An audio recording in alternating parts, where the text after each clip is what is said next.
the other side safe, though. Well, I came out the other side safe. I'm still missing a few things, but I can. How do they say? Make it work. There you go. There you go.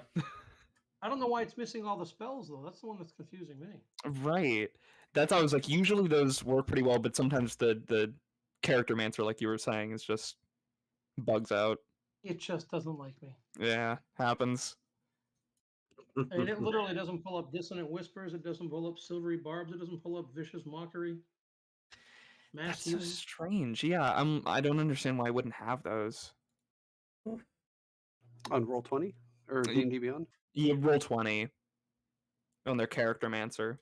Because I've got two other characters, one of whom is a bard, and he's got every single one of those. I love me some bards. Lance, which is one of the best spells in the game. Oh yeah, so good. So good. I love that. I love that spell. Really pissed off at my DM with that spell. Like, I've got a wisdom of 4. I got a wisdom of 18. Fantastic. This goes after your intelligence. What you got there, Chief? That's. He literally made it. I'm like, you need to make a save. I said, he's like, which spell is that? I said, well, a saving throw. He hits the button for wisdom right off the bat. I'm like, no. The first time I did that, we were like in a pseudo level of hell when we did it. I said the person's name and it hit them and it just dropped their humanoid form and they turned into like, I forgot which version, but a large demon like the room over. I was like, oh, we need to leave. We need to go. We gotta go now. All right, I am going live. Oh, here we go. Also, plug in the link to the stream in just a second. Oh, yes. Telling you, next time, I'm bringing in the cleric. Just saying. Let's have him on standby. Yeah. Well, no, he's already been made up in another one where he's got all of the stuff that I was doing. So I'm like, there we go. But no, somebody wanted a bard. No. By all means, play whatever you feel. Like, I think we're pretty solidly stacked. I said I love bards because I like playing bards. Yeah, I also love playing bards. I brought a bard into a campaign because I was told this is a game where we're going to be doing this campaign and there's going to be a lot of research and a lot of, language translation, all this other stuff. There's been nothing. It's been combat after combat. God. And I was like, what you're saying is you need a reflavor and a valor bard. The purpose of having the bard in there. The only reason I'm there is to oh, that's the other one. It doesn't have mass healing word either. So that's so strange. All of these spells are missing. I'm thinking to myself, when you take out vicious mockery, silvery barbs, and dissonant whispers, you basically just took out a low-level bard right there. Yeah, basically. There's the link right there. I already have it up. Also, real quick, just for my notes, Desert, can I get just your real name and your character's name for me to write down? Charles. Not for both. I was just trying to be sarcastic. Right. Kittel, Kitell. Thank you very much. Should have brought in Autumn. That would have messed all you guys up. A barbarian who is a little crazy, as in a lot crazy, as in completely crazy. I introduced her in a campaign a little while back, and I've had fun trying to reintegrate her to D&D. But basically, you got to make sure you got your seatbelt on because she'll go from first person to second person to third person in the same sentence, and sometimes you're not sure who's saying what, so it's fun. This one's a little more fun. Also, thank you, Eloquent Thief. See you over there. Well, I mean, I changed the name to Your Bancho Hero. Oh, gotcha. I was like, someone followed me off stream. Thank you. Oh, man.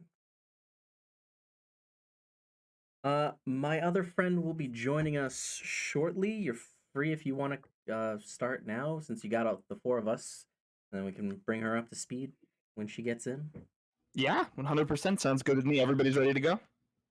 One question. Yes. Will you allow me to switch a fireball to a lightning ball? to a lightning ball. That's it. It's, nothing changes on the stats except that it's lightning instead of fire. Are you a Tempest cleric? No, this is a bard. Oh, Straight gotcha. bard. My man's like, yo, I'm gonna be I singing did it with a pretty. Tempest cleric though. Hey, thank you for the resub, Queen. And that's also Charles. I checked with everybody else, but I'm gonna play some music with the Discord bot real quick. Let me know how the volume is, and if you need to, you can adjust it on your end as well. Okay. What are you talking? Hip-hop? Antonio, your Yeah, just a little bit of video soft is on. pop. We're gonna start happened? you off with a little, Refresh your Tupac video, and see buddy. if that can move. The theme of Hillvandra, a nice Tupac song. This is Kenny G.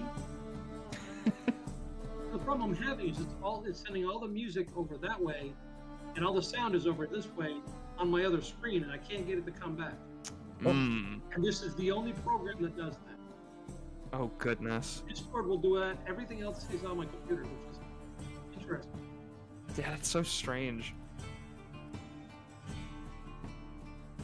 Yeah, Desert Wind is the name of a character I created for a novel, and Oh yo. I just can't make him work in D&D. Ah, damn. Just can't make him work. It's a cool name. That's like I could definitely see that being a character. Oh, his in D&D. name is actually, well, the funny thing is, here, I'll pull him up here real quick. I hate it when stuff goes from one screen to the other. Hey, But his name is Kier Aldine. Mm. He's Desert Wind, the Keeper of the Faith. Yo. I love that. I love that theme. He is a character that is as lawful good as you can get. He will not break his Really? word. He will not break the law. He will not go against the goddess. No, the mother is the mother. To everybody, that sounds boring, but it was fun. He's fun to create. oh no, that sounds fun. All right, so we'll have to, if we have to get enough, then we'll have to fake, like psychic glance and dissonant whispers and whatnot, but that's not hard to do. Right. Yeah. I trust you and know that they're on there, and so just reading them verbatim from any of the sites or anything is fine by me. I'm actually going to put them on just leave them there on the screen. Yeah. You're. Oh, wait, are they here? There you go. All right. And if everyone is ready to begin, everybody good? All set. I'm down. All right. First, real quick, before I do any description or anything, anybody can do this, but someone roll a d20. Just a simple luck check for me, real quick. Ooh. Oh, I love That's that. funny. I just reached for a D20 on my left.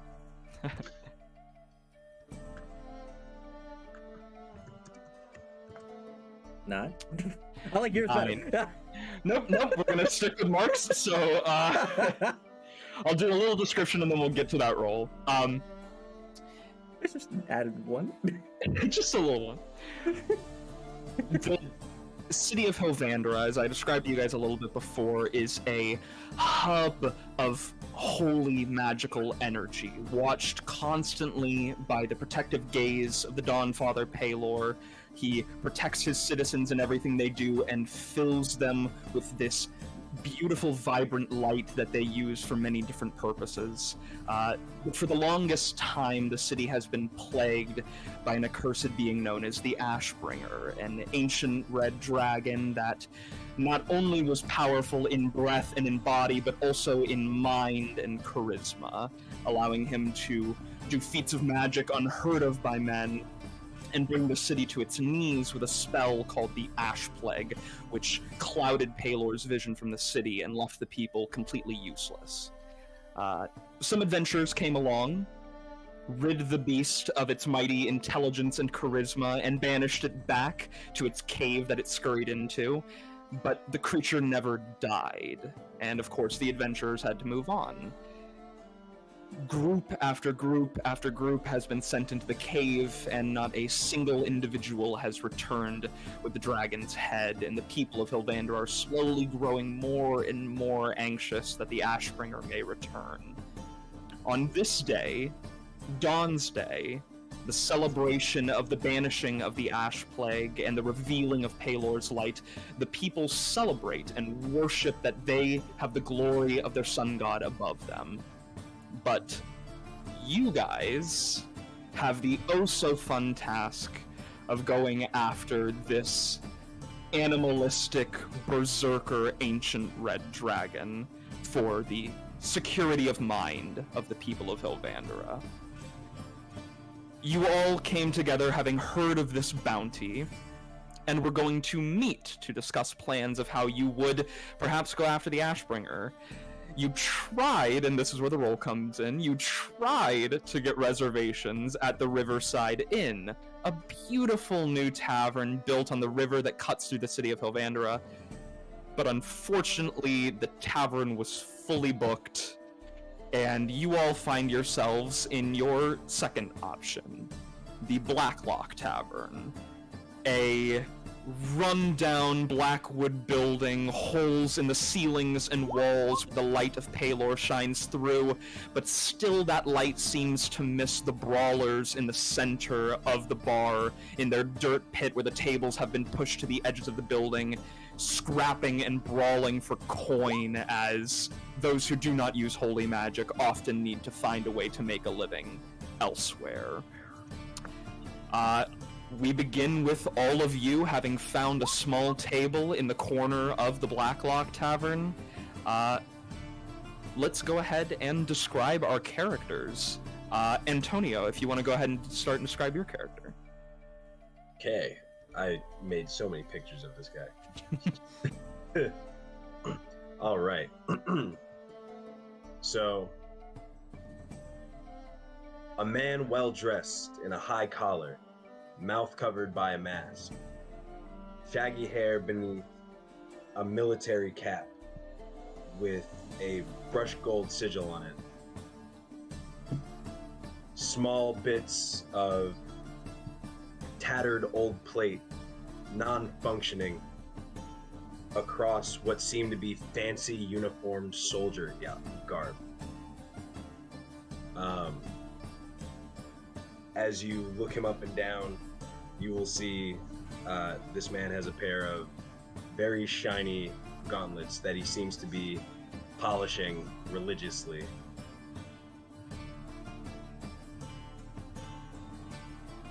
Next. No, yeah, oh yeah. And your name for the group. This character's name is Giyu. Is what? Giyu. GU. Giyu sitting there. Giyu, have you ordered anything? You got any drinks or anything?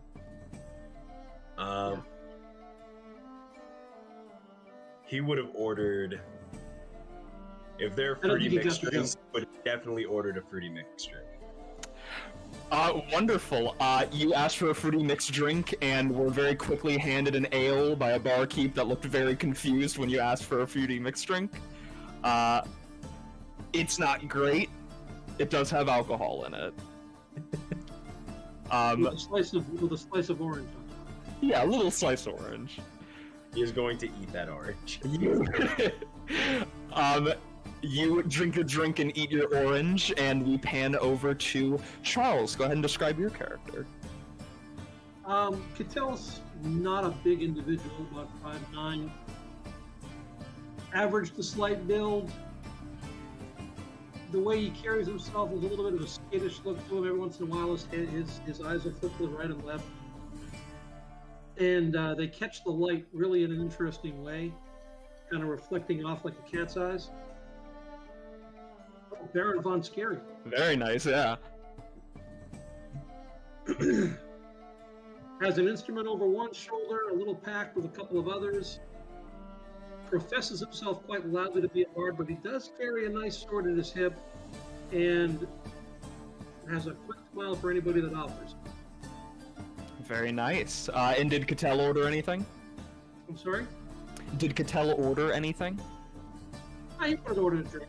You know, he would have just said, bring me something to drink, whatever you think is best. You are given the exact same cup of ale, basically. by the gruffy barkeep, furrowed brow constantly, expression never changing. We pan over to... Gee, you see, it was a good drink because they gave it to me. They wouldn't have given you a bad one, and me a bad one. We pan over to Brian. Brian, go ahead and describe your character. Philos is a about, say, 6'4", so tall dude. Ivory cream-colored skin, a tall tiefling with bluish, soft, glowing eyes. An air of not arrogance, but pride inside of him.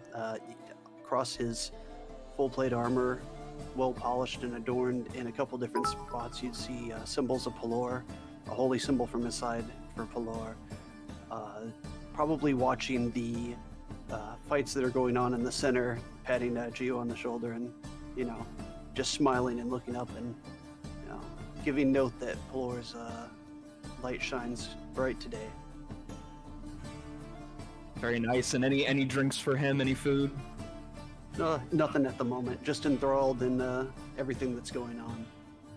Right, you watch a beefy half-orc in this ring fighting a scrappy high elf that is doing their best, but is getting the absolute shit kicked out of them in a glimmering beam of light that is coming through the hole in the ceiling of the Blacklock. Nice. And finally, Mark, go ahead and describe your character. You see, or what onlookers would see would be this form of a man, somewhat broad shoulders, with a face that kind of looks like that Mortal Kombat-esque mask, but just kind of form-fit. 2 eyes that are just planed over white, as well as the shimmer of, like, almost starlight of a body, with wearing what appears to be plain clothes. Plain darkened clothes. You see there's a circlet, somewhat trimmed gold, right around his head as he kind of smokes with this slight smoke about him. For drinks, you would actually see half of a glass or half of a stein in his hand as the liquid's just kind of getting absorbed or assimilated of vodka, or like, I would say vodka if they've got it, otherwise whiskey would be the choice. Right there, it's just like trailing from the hand over to a crystal that resides right near his chest that is also encased in this radiant light. Very nice. When the barkeep gives you this shot, there is the smallest bit of expression on his face as his eyebrows go up a little bit at your form and then drop again back to complete non-expression, and he walks back around to the bar. Wonderful. Yeah, you guys are all sitting at this table in the Blacklock, a little bit of light coming through the roof, waiting on a 5th that you know will soon arrive. You begin your planning. Go ahead and deliberate amongst yourselves. How are you going after the Ashbringer?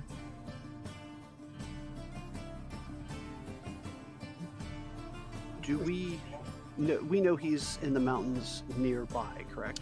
Yes. In the table in the center of you all is a small flyer, one that there's been dozens of copies of all around town, reporting the scratched out time after time and replaced with a higher number gold piece reward of 100 gold pieces in exchange for the head of the Ashbringer, who lies in the smoky hills to the north. For that, You mean 100,000? 100 gold. 100,000. I'll the say gold price is up. yes. It started at 100 and very quickly went up to 100,000 gold. Thank you for catching me on that. Maybe we should come back in a few weeks. It'll get higher eventually. Question: so for the different mercenaries and groups who have worked to slay this beast, have there been any kind of like postings on, hey, we tried this work into the keep, did not go well. We tried this entrance into the keep, did not go well. Is there, wherever it resides, is there some sort of map or kind of makeshift guide that others before us might have tried? Go ahead and make me a perception check real quick. First little roll. Gladly. Let's see.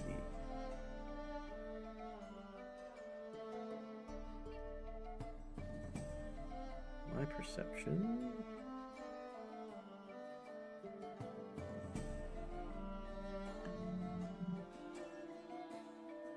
Oh, what's that? There we go.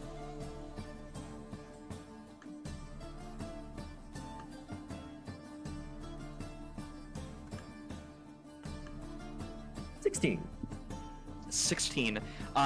You were wondering that as you were coming into town, thinking about maybe you could talk to other people that have attempted this before, and the more you began to go into town, you saw these posters, obviously, for the head of the Ashbringer, along with missing posters and obituaries posted. You don't really think that anyone has gone and come back at all. Gotcha. A lot of failed attempts. A lot of no failed one attempts. left to tell the tale. It seems that way.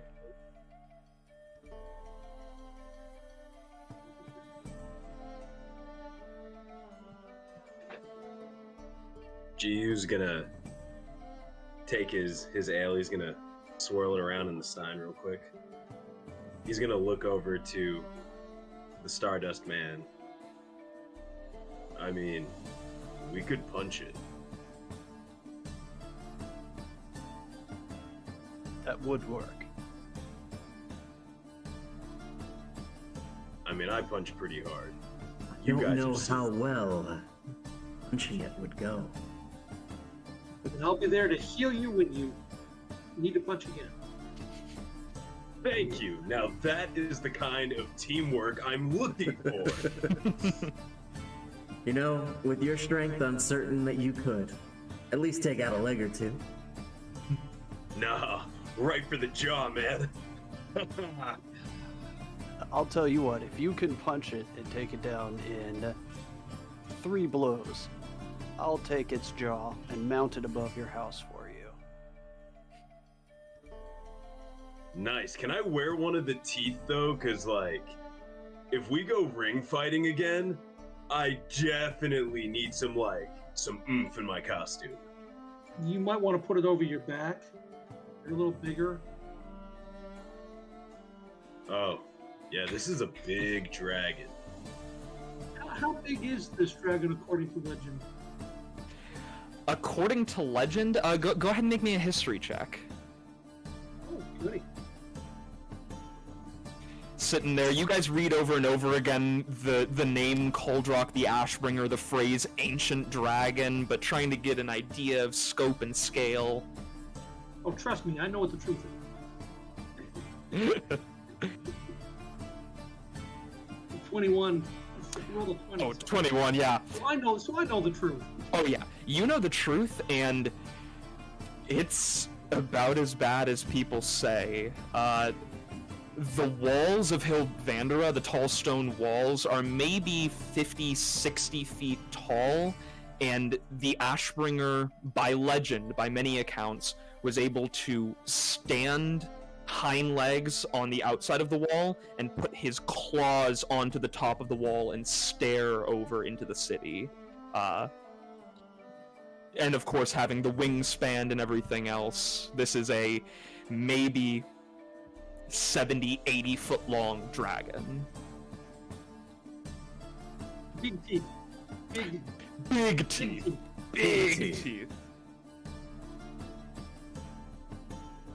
And we're going So in there. maybe 5 Okay. blows. Yeah. 5. We got 5 sounds about right. Could I take a religion check to see if I remember anything of how they warded him away or how they fought him off in the past? Yes, by all means, go ahead, religion check. Real quick while this is going on, because I'm trying to figure out how to use my character sheet in this. Mm-hmm. If I can get a little assist on that. Yeah. because mine's in Beyond, but I've been using the Chrome extension. So if you have Roll20 open and you go to your character sheet and click on it, it should link to Beyond or to Roll20.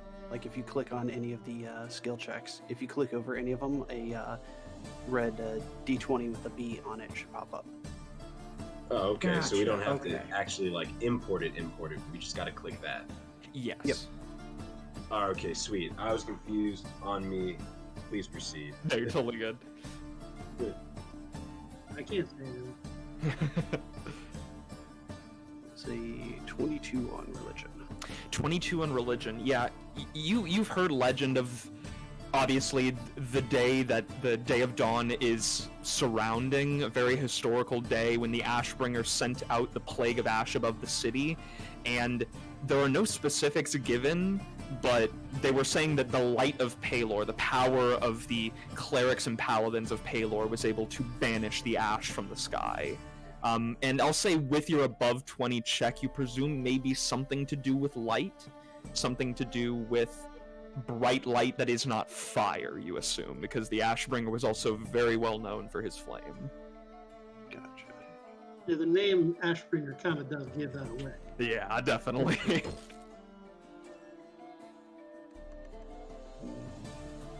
Well, to begin with, I don't think we're killing it with the fireball. Just, you know, literally everybody just walks in the cave, and then a day or two later, they're picking up the belongings they left at the inn. But how many have attacked it on the Dawn Father's Day? Clearly his light would guide us today. It wouldn't be that hard.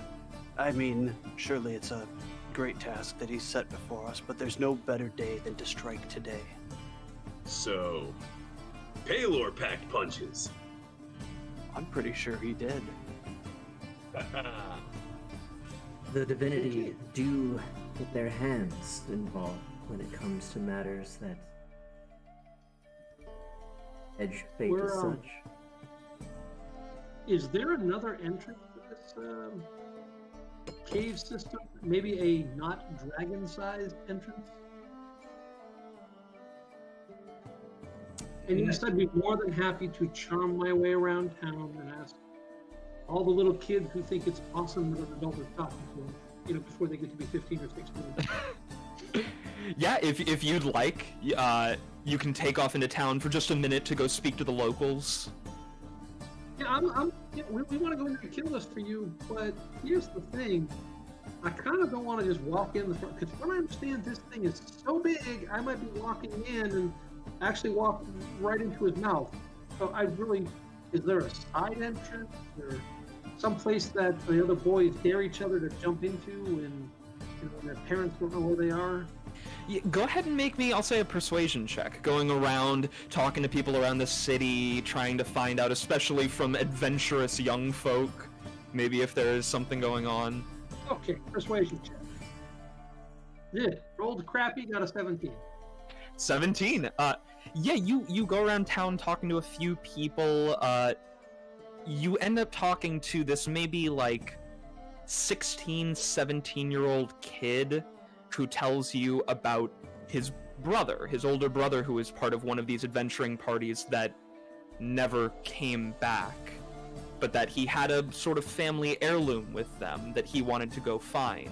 And when he went around that area, he found obviously the big entrance where the dragon goes in and out, and then another portion of the cave that was a bit more humanoid size, something that a dragon couldn't really worm their way in and out of.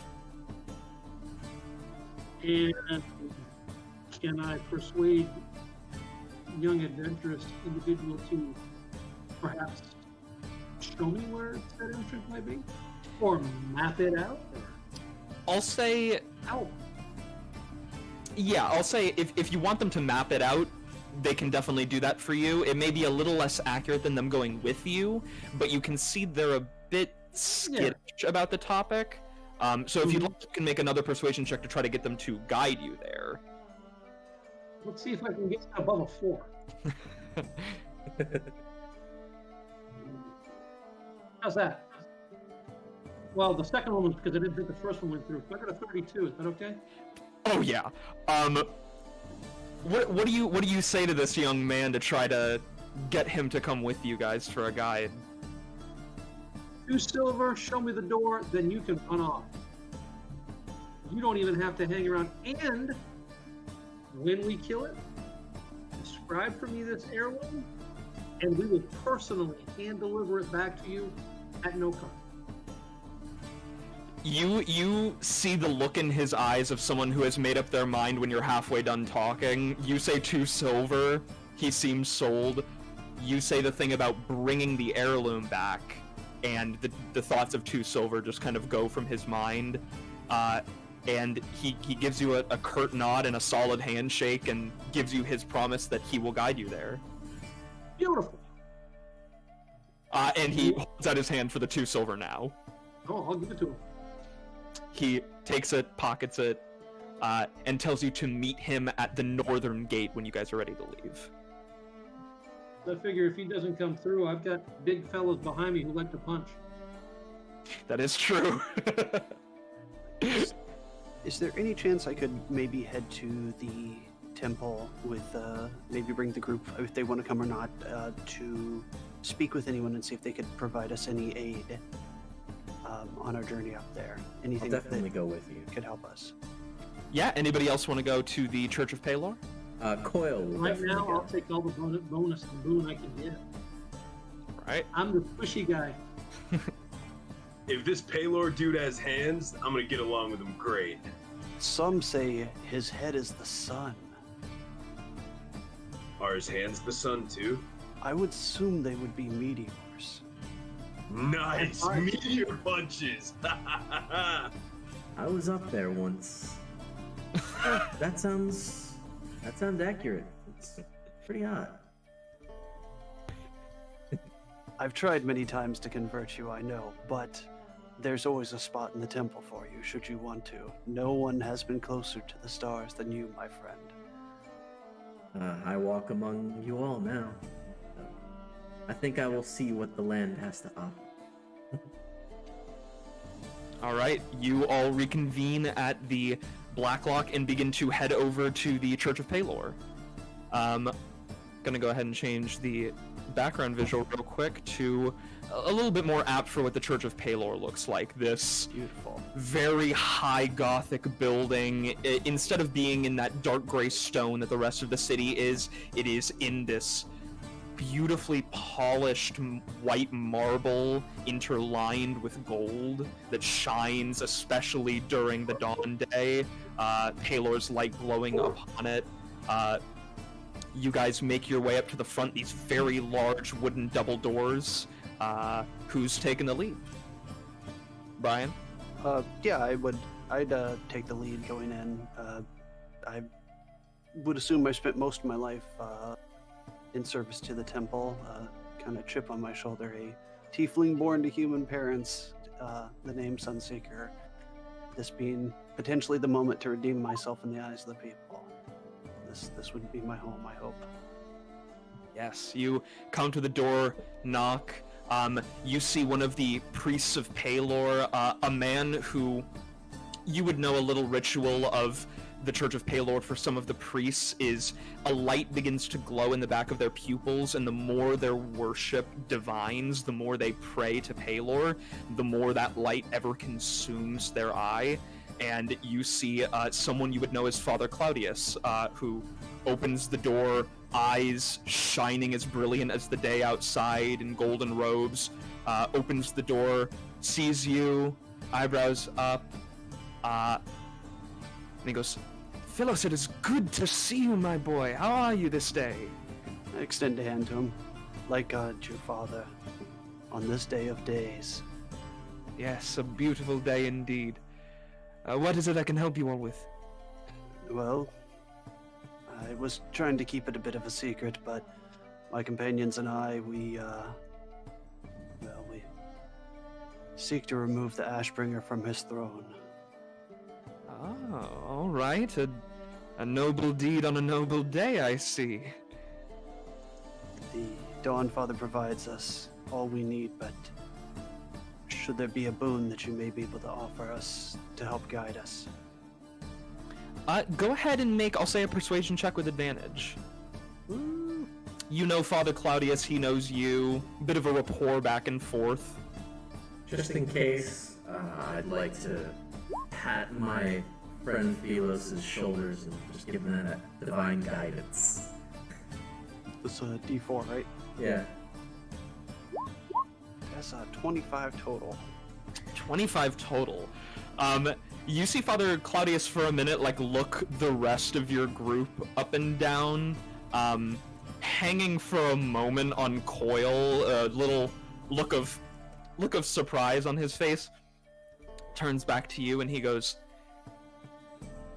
Palor will provide on this day, and so shall I. Give me but a moment, I will return. I bow to him. He bows back, closes the door for a moment, leaves you guys, walks back into the church, and when he returns, he brings out a small, basically like a ram's horn, hands it out to you. You see that on the outside it is a basic looking, obviously very polished and well kept ram's horn. But as you look into the inside of it, you can see all of these kind of glittering iridescent runes carved onto the inside of the ram's horn. He hands it to you and he goes, I believe in your cause and I believe in your abilities. And though the church loves this dearly, I think it would be in better use to the ending of the Ashbringer. And hands it over to you and says, this is the call of the dawn. Are you certain to lend this to me, Father? None have returned from that beast's cave, but if any, I believe in you most. I smile and nod. Then I shall bring this back, and myself, my party, and good news. This I promise to you. Very good. He looks over at the rest of your party real quick, flexing. Gives a nod to you and then closes his eyes for a moment, performs a small prayer for your group as you go. And as you guys are at the step of the church, you hear footsteps clanking on the cobblestones, a voice breathing heavily coming up towards you. Welcome, welcome. Hey. Camera. That might be good. Hey! Hey! Hi. How are you? Rushing to get home. There we go. Welcome, Robo. Well, you haven't missed too much, so Oh, yes. thank God. Yes. So far, just discussions. Oh, cool. Real quick, just for my reference, can I get your name and your character's name real quick? I'm Sammy, and my character's name is Viper Dolan. Very nice. I play on Discord like 3 times a week, so... Two. Nice. So she would have all the questions I have. Oh, he's ready. Oh, So I guys- am so ready. I've got my dice, I've got the metal dice, but I've got the dice tray, so... Hell yeah. Where's the popcorn?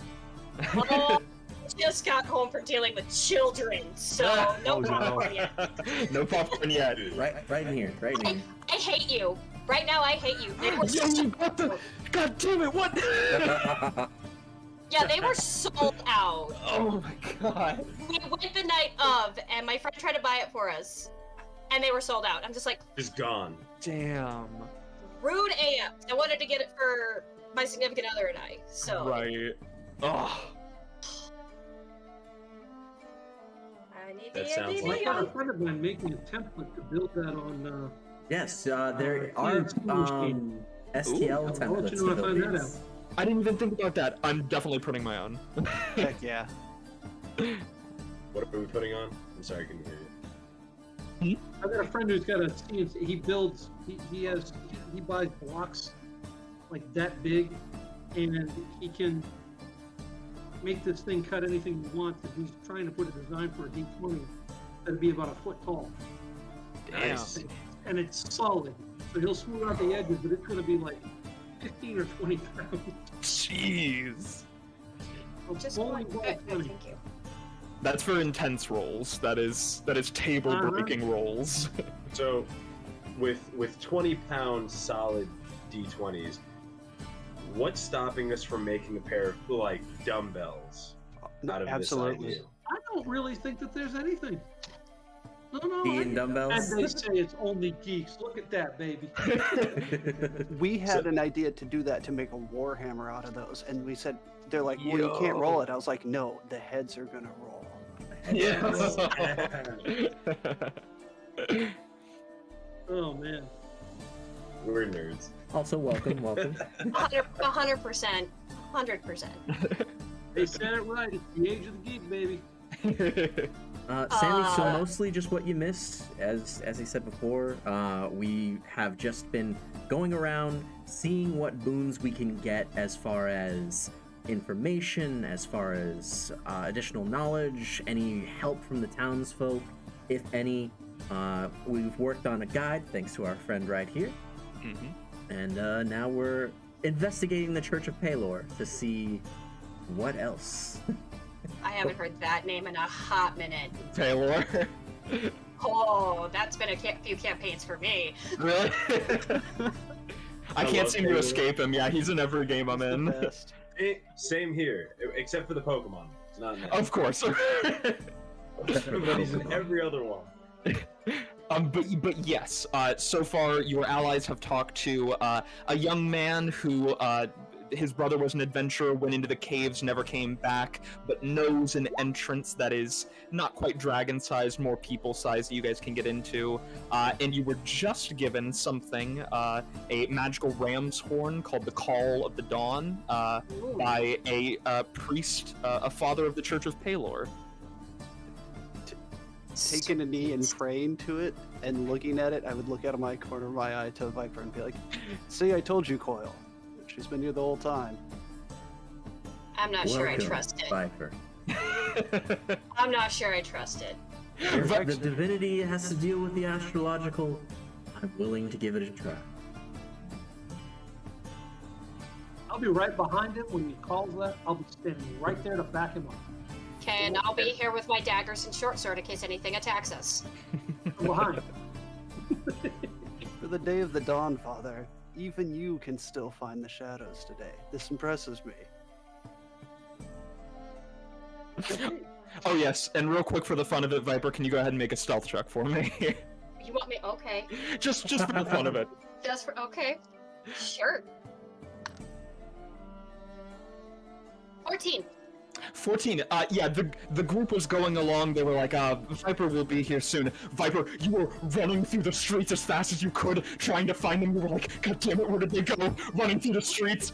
You find them, and you just run up next to them, and then stop, like, not a bead of sweat on your face, and they go, ah, yes, Viper, you've been here the whole time. And you were like, yes, Yes, I have. Yes, I have been.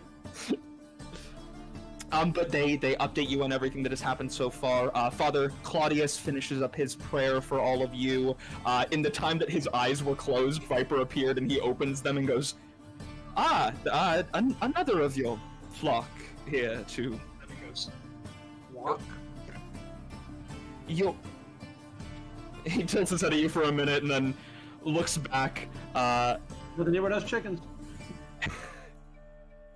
I'm not a sheep. Does my this God. mean he blessed us?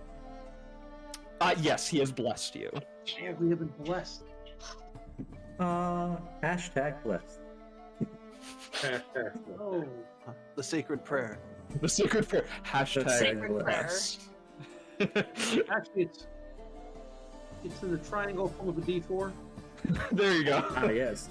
Blessed. But with that, Father Claudius just kind of bows his head to all of you, puts a hand on Philos' shoulder, just a curt nod, and turns back into the Church of Palor, closing the large wooden door behind him. Hey, Philos. What's up, buddy? They seem pretty nice. Do they need a guy who can punch? The Lord will take anyone into his flock and guide them with light, with muscles as gleaming and shiny as yours. Your gauntlets, you polished them again, didn't you? Again with the flock. I'm just I'm saying. right there with you. Avians. I'm right there with you. Yeah, and Is it Viper? Is that how it's pronounced? Did I get it right? Yep. And can you describe Viper for me? I'm the new guy. Oh, I'm yes. I'm You're just a little guy with glowing gold, with So- gold eyes that look interesting in reflection, but other than that, just a little human bard with a big smile and, you know, a willing hand to pickpocket anybody. Viper is a 6 foot tall half elf rogue dressed in all black. He's got black hair and just ruby red eyes. Other than that, he's pretty like pale. He's got ruby red eyes and Red always eyes. has daggers on him. Ruby red eyes. nice. Red eyes, gold eyes. Eyes that dragon might shut forever if we're not careful, right? Wide eyes. All right, I'll drop that reference. Well, also real quick, just so that we can give Sammy a good description of everybody else, just speed round basically. We'll start with Antonio again. Go ahead and describe your character. All right, so let's start describing characters. So I have a picture. There you go. There you go. That's I the also speed have run. a picture. Sweet. Again, feel free to post any of those in the references if you guys want. Okay. So this is my guy. He's wearing like a military uniform. He's got a pair of Nice. really shiny looking primal gauntlets. And he's got like some tattered pieces of armor and an old flag draped over his shoulder. The arm's not functioning, it's in too many pieces, but he's reliving his soldier days. Nice. Charles, we kind of got your description, but if there's anything else you want to add, any specifics? No, he literally is the appearance of a stereotypical bard. Beautiful. You look at him and you're like, bard. Brian. About 6'4", white hair, soft blue glowing eyes, tiefling. A little bit thin, even though he's got a bigger build, and shining full plate with emblems of Palor all over. And then finally Mark. White eyes, like full white, smoky, kind of like, you ever watch Ben 10 Alien X type body where there's the Yeah. stars that are there?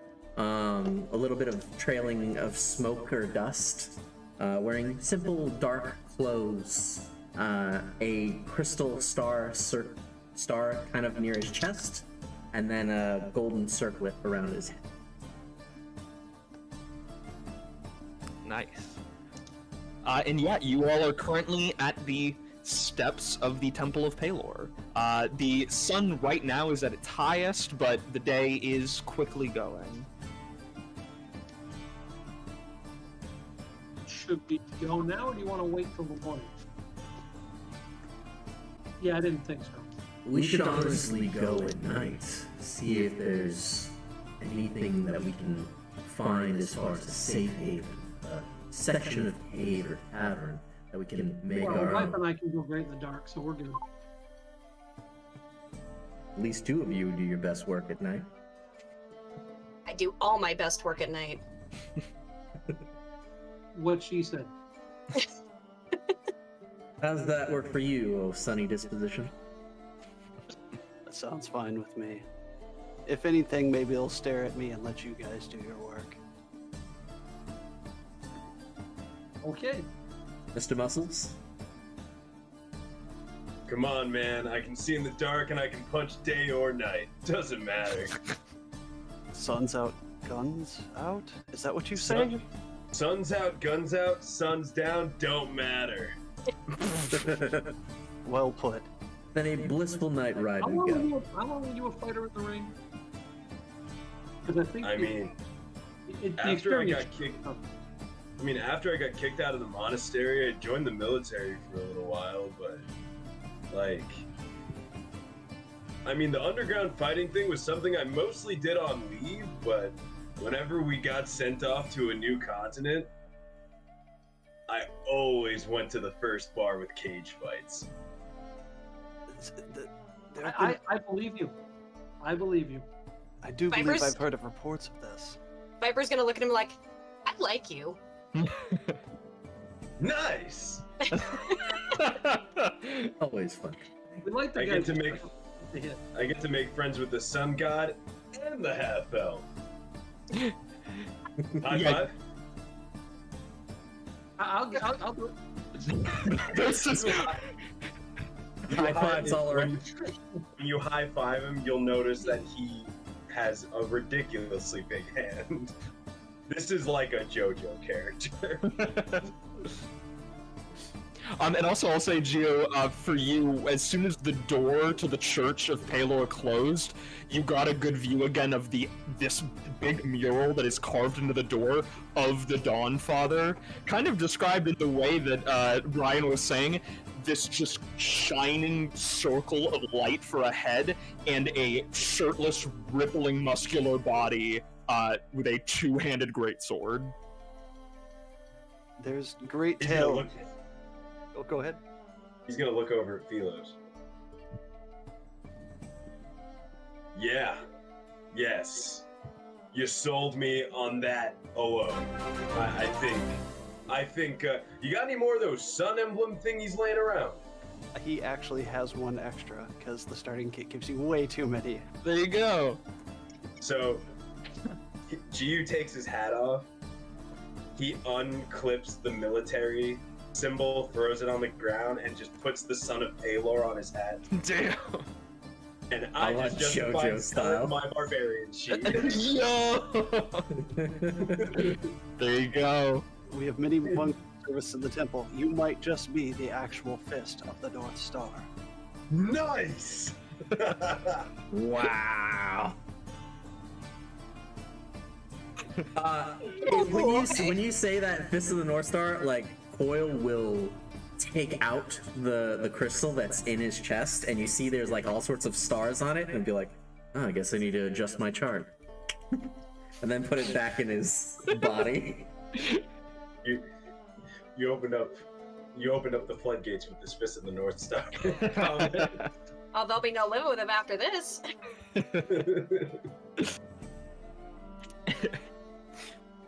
So you said you were all waiting till kind of evening, nighttime? Till evening, nighttime. Well, we got to travel to get there anyway. How far away is it? Yeah, if you'd like, you can go meet with the 17-year-old you were talking to about the location. How far? Young man. Let's call him a young man. It sounds more impressive to Viper if they had to negotiate with a young man, not a 17-year-old kid. Viper's 25, so this should be interesting. So you guys making your way over to the north gate where he said he'd be? Yeah. What else? Yes. Yeah. You guys make your way over through the city. You guys get to see a little bit of the separation of the portions of the city like you had seen before. The Blacklock Tavern is obviously in a very different part of town than the Church of Palor. These two kind of different sides of Hilvandra, one a bit seedier and dirtier than the other.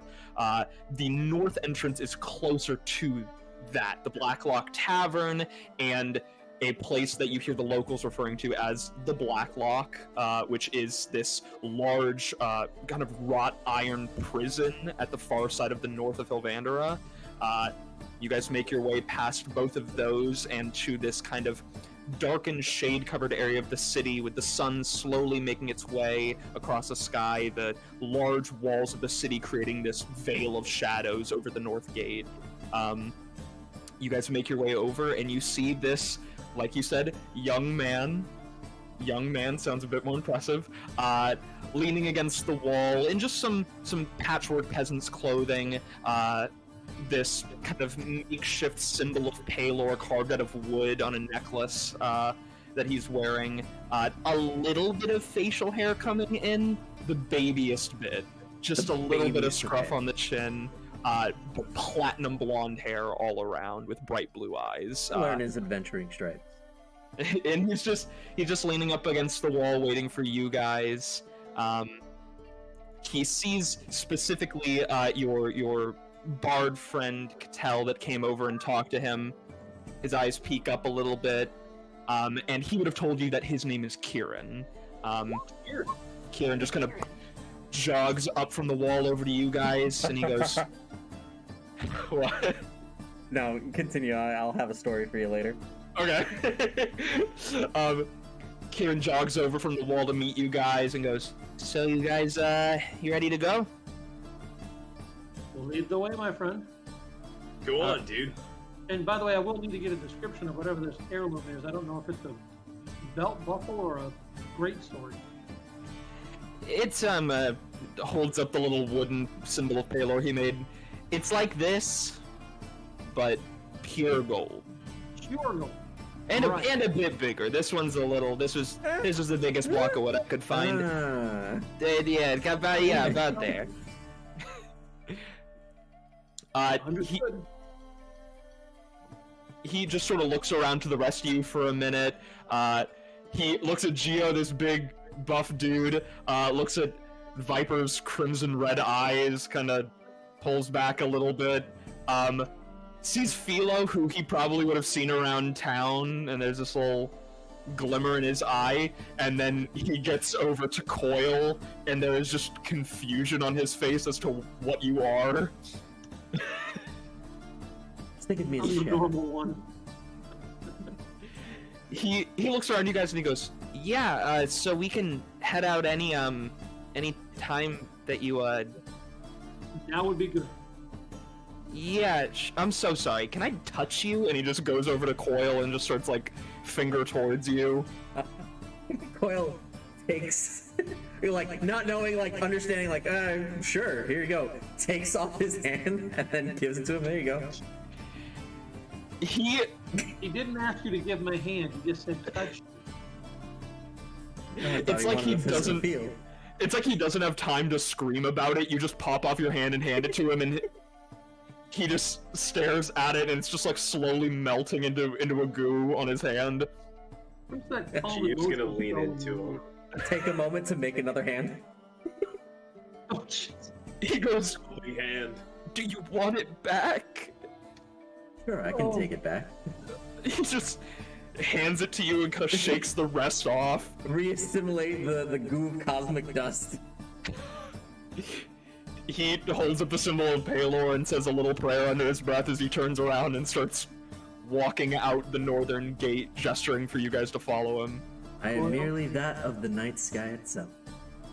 Goyle, can we not freak out the guy before we get there? Is After. that not a After's custom good. here? After's very good. To give oneself to learn oneself. Yeah, okay. Okay. He's still moving forward, so we're... Yeah, you see that he's like, there's like 20 feet in between you guys now, and he just keeps walking and looking over his shoulder at Coil. You guys follow? 1 second, guys. Oh yeah, you're good. Yeah, you guys begin to follow him. He tells you along the way, just turning over his shoulder. Again, he's just a little intimidated by all of you, probably, being bigger, older adventurers than he is. Just kind of keeps his gaze to the ground, and he goes, "It should be like a 3-hour walk. Just a lot of grass and stuff. There might be some wild animals out there, but none of them want anything to do with us. They'll get less sparse the closer to the cave we get. That's kind of how you know." He just Sounds pretty good, man. guides you guys onward. On this walk, Foyle will take out his crystal again to look at it and stare into the stars. I just need to make a d20 roll for even or odd, so this way we're set for going forward, and I can use my Cosmic Omen coming forward. Oh, okay. Ooh. Wow. Evens or odds? Ooh, evens. That's a nice evens. Okay. So for future reference, I have 4 charges of these per long rest. Since I rolled even, I have wheel. And whenever an ally makes an attack roll, saving throw, or ability check, I can use my reaction to aid them by adding a d6 to whatever they roll. Very nice. Yeah, you just kind of align these stars and focus yourself into them, seeing that today, on the day of the Dawn Father, that the stars are in your favor for the time being, at least. Making your way through these wide, hilly, grassy plains, grass going up a little bit above your knees, blowing in a strong breeze that, even though you got wheel, is coming from a storm just off the horizon that spells a little bit of bad omens. The wind, though strong, is not slowing you down at all, and you guys, after the 3-hour-long walk, finally make your way to basically where the mountains of Hilvandra slowly begin to peak down and just become these large grassy hills. You can see already approaching up to this cave, even though the sun is slowly beginning to dip over the horizon, kind of painting the sky in this kind of strawberry orange hue. You can see through that light this massive hole in the side of a hill. A hole you presume that a 70 to 80 foot tall dragon could fit inside. But this young man leads you guys around the hill, over a few more, the sun slowly dipping further and further, until he gets to a point, the hill gets kind of steep, and he just drops onto his back and slides down the grass, until he makes it to the very bottom and just kind of catches himself running a little bit. I'm gonna do the same thing. That looks like fun. Yeah, go ahead and make a dex check. Oh, not a dex check. They're all just sitting there saying, "Let's watch the little guy fall on his face." Hands in the pockets, walk down. Oh, hey! Well, I did a save, but don't tell. What did you end up getting? What was the total? I rolled a 16, 21 total. Oh yeah, definitely enough. You guys see him just drop onto his back and also slide down through the grass. You're laughing at the bottom. Yeah, Coil, you just sort of walk down it. Is anybody else doing the little slide down the hill? Me. Yep, go ahead, dex check. Thank you. 16 as well. 16 as well, yeah. You are able to... you see why he did it. It is a bit fun. It's like the closest thing you get to a slide in this place. You just slide down this grass that has a little bit of dew on it, making it extra slippery for you to go down, and you guys catch yourselves running down the bottom of the hill. I'm gonna do this all over around here. I bet if you could put hotels, this is like an amusement park ride. This is awesome. Hey, Gio. Yeah. I pull out my shield and slowly put it on the ground.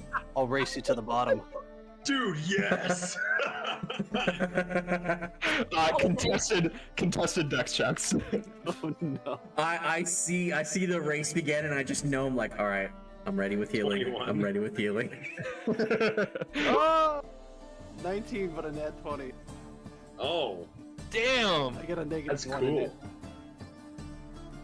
Nice. Yeah, Gio, do you... what'd you get? I got a 21. 21. I'll say... And you say it was a nat 20 minus 1, correct? Yeah. Yeah. I honor nat 20s. Both of you begin to race down this hill. You on your shield. G, what are you doing to try to get the upper hand? I'm going to penguin slide. Sledding! Feel like you get down on your shield and just begin to slowly pick up speed. Gio, you back up a little bit on the hill, get a running start, and then just penguin slide down on your stomach down this hill. It is a dangerously close race to the bottom. But Philo, with you having this metal shield against the grassy dew, you are just barely able to skid forward. Both of you are going, I'll say, way too fast. You got a lot of speed, and both of you just keep sliding down on this narrow, flat plane of grass until you slowly come to a stop. And the rest of you are just walking around them, basically, as they come down. GU's gonna run for the hill again. Let's go again! Whoa, dragon. Right, 5 blows, man. Remember. Philo's gonna give you a thumbs up, but try to get up and remember he's still in full plate and laying on the ground. You need help, buddy? Could you, please? You just grab him by the back of his armor, basically, and lift him up. And you guys see the little boy Kieran, Kieran, go up to this tall patch of grass. Most of it is standing straight up, save for the bits that you guys have slid on top of. But you see another portion of it on the backside of one of these hills that is just kind of stacked on itself. And he starts to pull at it and rip some of the bits away. And you guys see this small cave entrance on the backside of this hill, slowly transitioning from the greeny plains to this dark gray rock. He gestures in and he goes, "Wish you guys the best of luck," hands in pockets, looks at you again and gives you a nod. I got you, dog. 1 gold symbol. Roger that. Thank you very much.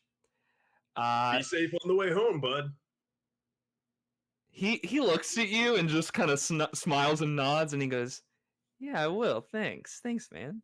And just starts walking back up this hill. It's much worse to walk up it than to slide down it. You notice how steep it is, and he's just like grabbing onto these large pieces of grass, trying to climb back up this hill. And you guys see the cave entrance before you. Okay, who can see in the dark? I believe I have dark vision up to 60 feet. I also Me have too. dark vision into 60 feet. Yeah. Okay, so apparently Phylos is the only one that doesn't. I have dark vision also. Oh, then we're good. So who steps out in front? Yes, let's go ahead and get our marching order. I'll do it. Viper's taking up the rear. I'll stand Coil next will to be you. in the middle. I'll if it's okay, Maybe I'll a be little in too- front of Viper. Does anybody? He just produces a small light in his hand, like a mode of glowing light. Does anybody want it up front? Or are we just going complete dark? As long as we can go in the dark and not shine a bright light to alert anything under here from where our presence is. Sounds good. And we don't charge ahead. Right? Only with our fist. Yeah, Fist of the Dawn Father, right? Yeah. Let's try not to get killed, shall we? Yeah, killed. Real quick, I am just kind of handing out these tokens, and then we will be able to switch over to the dungeon map. Just give me a moment here. Ooh. We'll go ahead and add. Said. Sammy, are you on the Roll20? If you need, I can send the link again. I am on roll 20. Yeah, can I get the link really quick? Because I forgot. I'm like, oh shoot, I have to have roll 20 up here. No, you're totally Whoops. good. I put my thing in the reference chat, I'm sorry. No, you're good.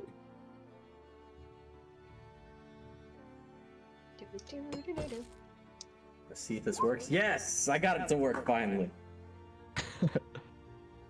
Technology, you gotta love it, right? Yep. I hope not, because I don't. Beyond 20, not I was using before was above BTT. Yeah. So I have the Google Chrome extension for Beyond 20, and I just have a separate browser that has my D&D Beyond app opened up, and rolling through that plugs it into D&D Beyond, or sorry, It's so Roll 20. A small tip that we found out recently: if you click on your icon when you are on a map, when you Yeah. roll initiative, it will automatically add it to an initiative tracker. Nice.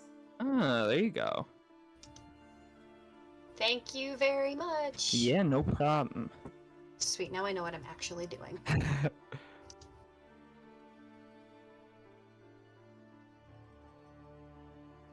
Sure. What's up, George? My cat got in. Oh no. Suck, cat. Uh-oh. That's alright, it's his birthday. He can do what he wants today. That's Double I thought happy it was birthdays. when the light got in. Did you hear that? You and Mark share a birthday. How's that, though?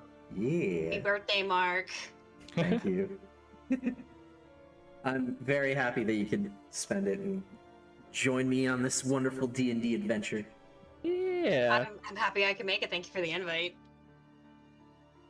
Once again, thank you, Cameron, for hosting this wonderful D&D escapade. No, of course. Thank you guys for joining.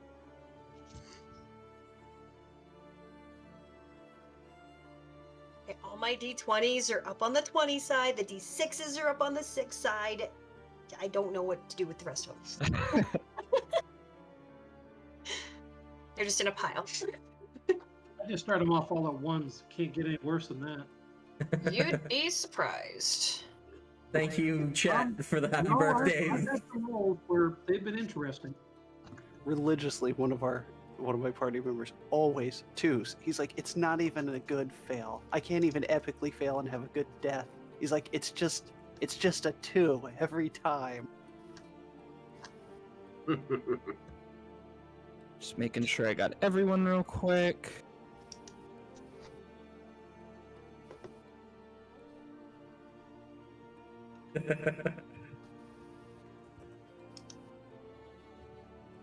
Okay, that should be everyone.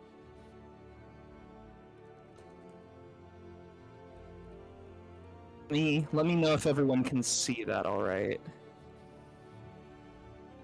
Loading, loading, loading. Currently, I loading. still dark see vision is not the cathedral. Currently, I see black. My dark vision Oh, is not yeah. working. We have to Scroll check to it. the left. Yes, scroll to the far left, and yes, everybody go ahead and call out again for me who has dark vision. Viper. Me. Coil. Me. Everyone got dark vision? Okay. Everybody's got dark Oh, vision. there it is. Okay, I found it. Absolutely perfect. We all can see. And night vision is, trying to recall for myself, that's 60 feet of... 60 feet of Yeah. dark vision, yeah. Mhm. Yeah. Thank you very much. Okay, I just had to find this thing. There we go. I found it. How Very I don't know, but I did it. And it might paint a target on my back, but when I take a starry form, I will be shedding 10 feet of light. Ah, okay. Shedding. Shedding. He I will sheds be light. shedding. Shedding. I will be Those shedding of us that light, have like cats my do not cat like Thor. that phrase. Embrace tranquility. I was waiting for I choose violence, thanks. I'm about the violence. I choose I mean, I would- assassination, thanks. I'm about tranquility too, but I guess not enough because the monastery kicked me out.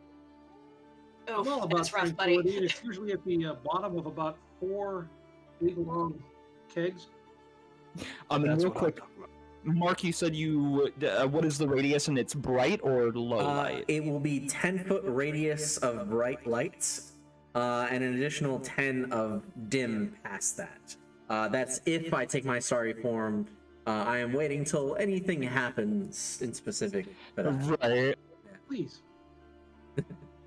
That's my in case of fight button. Push this. So who is who? All right, so I guess this is me.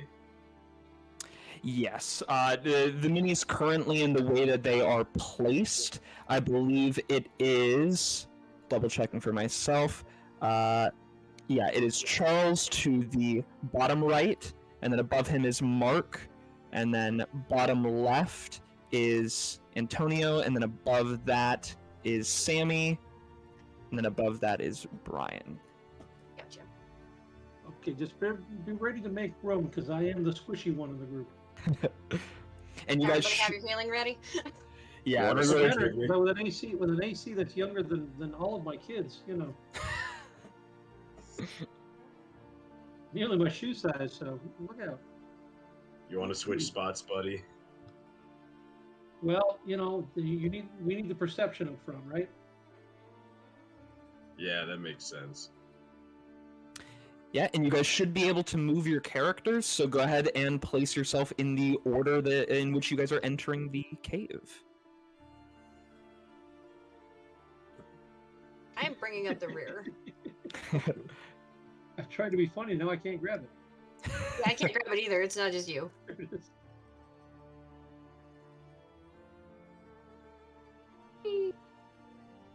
There you go. Oh, There, oh, I'm I'll go There's here. nothing down here, so I'll just go ahead right down there.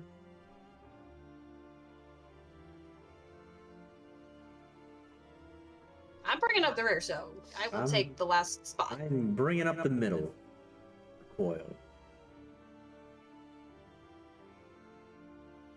Do do do do do. We'll go No. here. Ha. Da, da, da, da, da. Well, I'll just keep moving forward. All right. And so it is the two of you. That's Viper and Kill moving forward at first. Yeah, you guys. Yep. Oh, sorry. No, the first two are me and Kittle. Okay. Perfect. Yeah, you guys are moving forward. You said making perception checks, just keeping an eye out. Yeah. I'm in no hurry to get in here. Right. Go ahead and make me a perception check. You're just slowly walking into this cave. Night was just beginning to dawn as you guys were making your way into the cave, but the further you get into it, obviously, the darker it gets. Things just barely illuminated by Coil's radiant light that he's giving off in the cavern.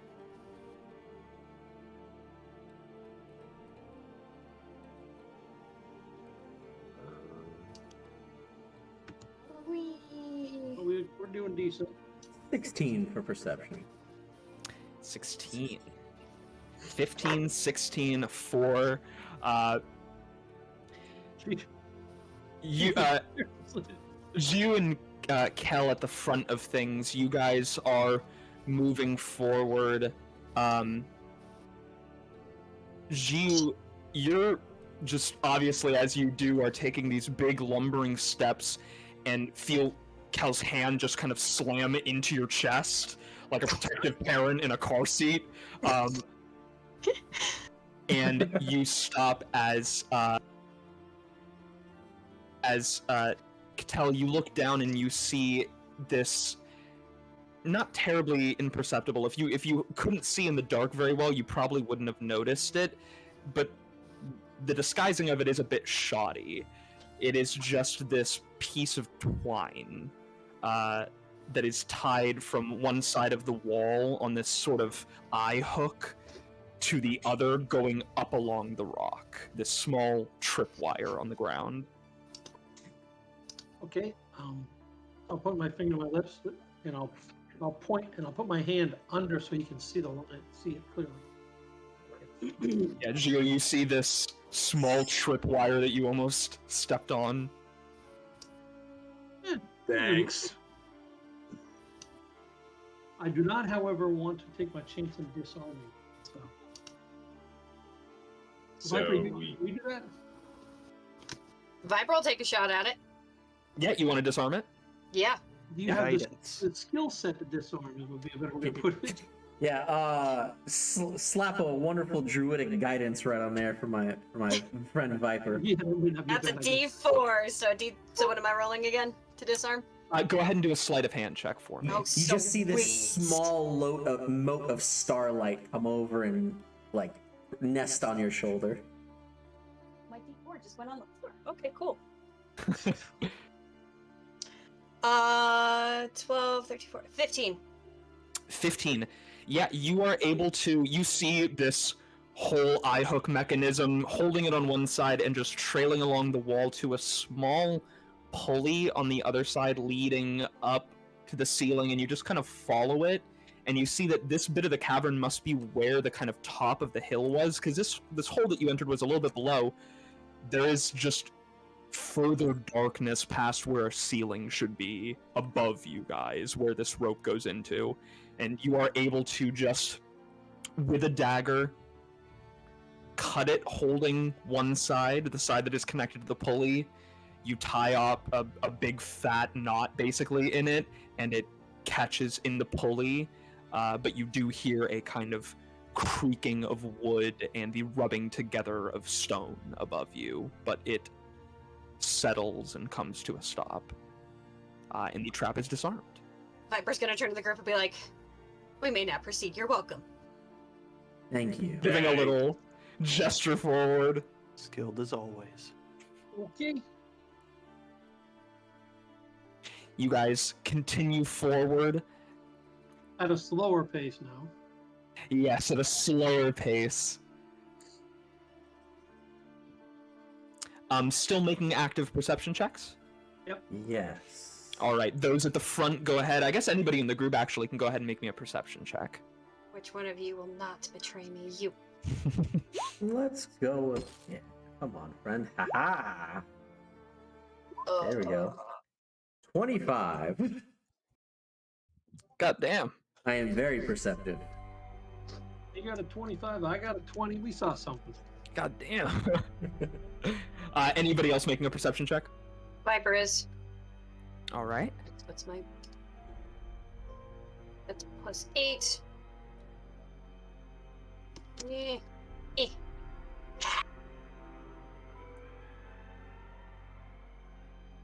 So... Yeah, 8, 9. Yeah, that's 11. I rolled a 3. 11. Viper's still a bit distracted thinking about what that trap was. Again, it was like, even with you messing with it, it was shoddily made. It wasn't very good. But it seemed whatever was above you was dangerous. Like, this was a very reckless trap that somebody had set. Focused on that, you can't quite hear what the other two notice. Cattell and Coil, what languages do you guys speak? Ooh, I speak. If you want to go first. I got common, I believe I had common, dwarvish, and elf. I speak Celestial, Common, Draconic, Druidic, and Primordial. Alright. Cattell, I'll say with your 21, you can hear chittering, like voices echoing a bit further into the cave. Everybody? Though you can't quite understand what they're saying. Coil, with your ears literally as big as you want them to be, listening into the echoing sounds of the caves, you hear small draconic voices chittering back and forth to one another. And I'll say with a 25, you're able to discern a few of the words they're saying, though you can tell it's muffled by something. You hear them saying it kind of mundane things. You hear one of them go, "Can you pass me that? Oh yes, here you go." Something clanking back and forth between them as you hear this a little bit louder than their speaking voices, something. I'll motion like a finger to the mouth of like whisper. Sad. Like whisper to the rest of the party. Okie dokie. He just Gio cracks his knuckles. With the trap before, could I potentially make some sort of history or religion check to determine if Kuldrok has a sort of following beneath him of like that might like whether kobolds or something else that might be setting these traps? Yeah, go ahead and make. I'll say a religion check. Perfect. Kuldrok has been around for a very long time. Unnatural 20. Unnatural 20. Unnatural. Unnatural. Yeah, you, even before you were on this planet, you sort of saw the way that things have gone. You've heard things through the grapevine from star to star. You heard that Kuldrok, for some of the red kobolds of this world, was worshipped as if he was a god. And even some mortals, some people, maybe even Hilvandra, would agree with them that he is on the level of a god in terms of power. Gotcha. I'll warn that we might be dealing with the fanatics of Kuldrok up ahead that might have set that trap. Did they sound They like said any particular? I just heard mumbling. I couldn't make out what they were. they're speaking in Draconic. Just normal chatter for right now. If we want to sneak ahead and listen further, I can make a better understanding of it. Viper also speaks Draconic. Same. I don't speak Draconic on principle, because giants. Principle. I love that. Yeah, are you guys are heading forward? Are you trying to do a bit of a stealthy approach to wherever this is? Oh yeah. Yeah, I would say stealthy approach, trying to learn what we can first before we go in guns blazing like we would. And no guns blazing. No. Just... I'll say then, we'll say a group stealth check, so we're looking for a good average here. And I'm also going to move you guys forward a little bit. I'm such a fool. Wait. Well, I'll do it for the next one. 26. Thank you, Jay. Thank you, Gio. Appreciate it. No problem.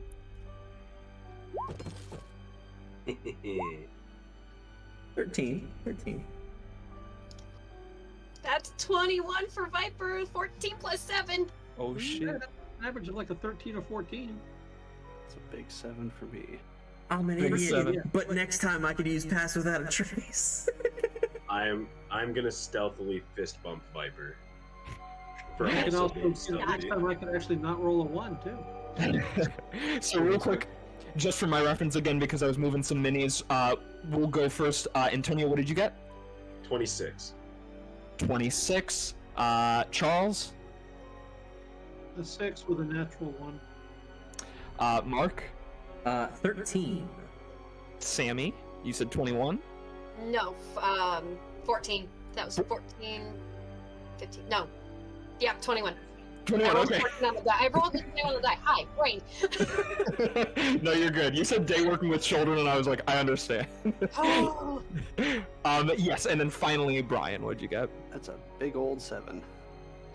All right, yeah, all together, I'll say, especially Gio walking kind of near Cattell, he's trying his best to be stealthy, but there are occasionally these stalactites on the ceilings and stalagmites in the ground, and he fully just toe kicks one of them and is about to fall face forward onto the ground, and you are able to grab him by the back of his bardish collar and just very slowly pull him back up to his feet.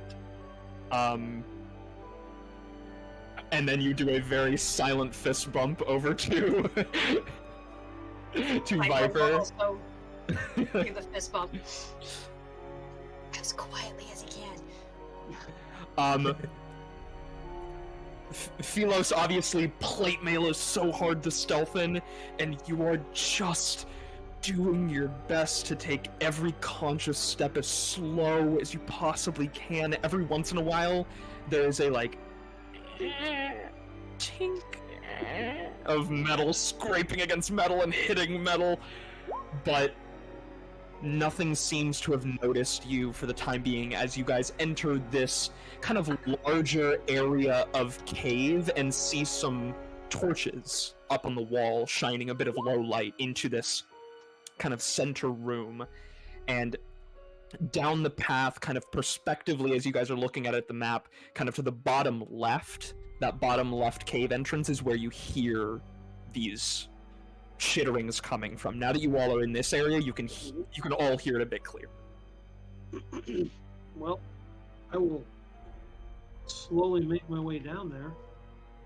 Perception check for that. Perception check. You're just trying to hear again? I'm just trying to hear again. Yeah. All right, perception check. Anybody else that would like to as well can. Yep. Much better. You Viper I don't know what they're dice. saying, but I know where they are. 20, 22, 24, Just a 28 for Viper. 28. Jeez. That was a 19, and I am also proficient in it, so that's a +8. 11. I rolled a 2. 11. Yeah, I rolled a 1. There's last a time. reason I'm I happy to like get- my I'm happy to roguey get what I boy. got now. Yeah, and then Charles and Brian, what did you guys get? Big old I had 10. 23. Big old 10 and 23. And again, Cattell, you don't speak Draconic. Viper, do you speak Draconic? Yes, I do. Yes, you do. Cattell, you can hear... I'll say, though you can't understand the language they're speaking, you focus in a bit more on the other noises in the room. You hear the light shifting of pages turning, and kind of strangely contrasting the sound of something metal hitting flesh. It's like it sounds like combat, but like very slow, monotonous combat. Just something. Well, that's not disturbing or anything. And No, not at all. Viper, with your 28, you hear them clearly talking in Draconic. To the rest of you guys, it is this sort of just a lot of K's and guttural noises. For Viper, you're able to pick out a bit of kind of what you would have to translate into like broken common. These kind of high-pitched kobold voices speaking to one another. You hear one of them go, No, thicker. You have to cut it thicker. He's not gonna eat it like that. and you hear another one go, Do you want to try? Here, by all means. and you guys hear this kind of clanking of metal on the ground, and he goes, I'll search them. You cut. and some little kind of floppy footsteps over the corner as you hear this other kobold cursing in Draconic. With the 28, I'll also say you're able to hear those two talking, and then another one a little bit further behind wherever they are, going, Can you two please just shut up for the love of Kuldrok? We have to do this. just this banter back and forth between, with a 28, what you can discern is 3 kobolds in this room. They're also a Viper's trench gonna- coat here. That was my question, if I'm being completely honest. Viper will translate that back to the group. It's like, I think they're cutting up something. And for sure there are at least 3 of them. Can we get a peek? I don't want to do too much here, but just stick our head around the corner and see if we can verify. Oh, wait a minute. And that one doesn't show up either. Figure that out. Yeah, peek around the corner. I'm little. I got a small head. Yeah, whoever wants to. Whoever wants to, you guys can do. If many of you want to do it, you can do that kind of cartoony, like totem pole of heads, just kind of peeking around the great, corner. Yeah. Yeah. great. Definitely doing that. Let's do that. We're told yes. I will also inform them if we want to get a nice sneak attack. I can do my little hand trick before, detach a hand, turn it into goo, send it over like a little servant, and like lead them over to us.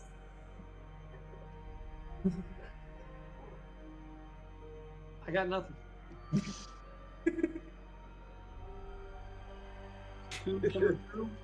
You guys peeking around the corner together? Yep. I'm gonna do perception. Yeah. Go ahead and perception check. Nice. that work? Perception. It is at 3.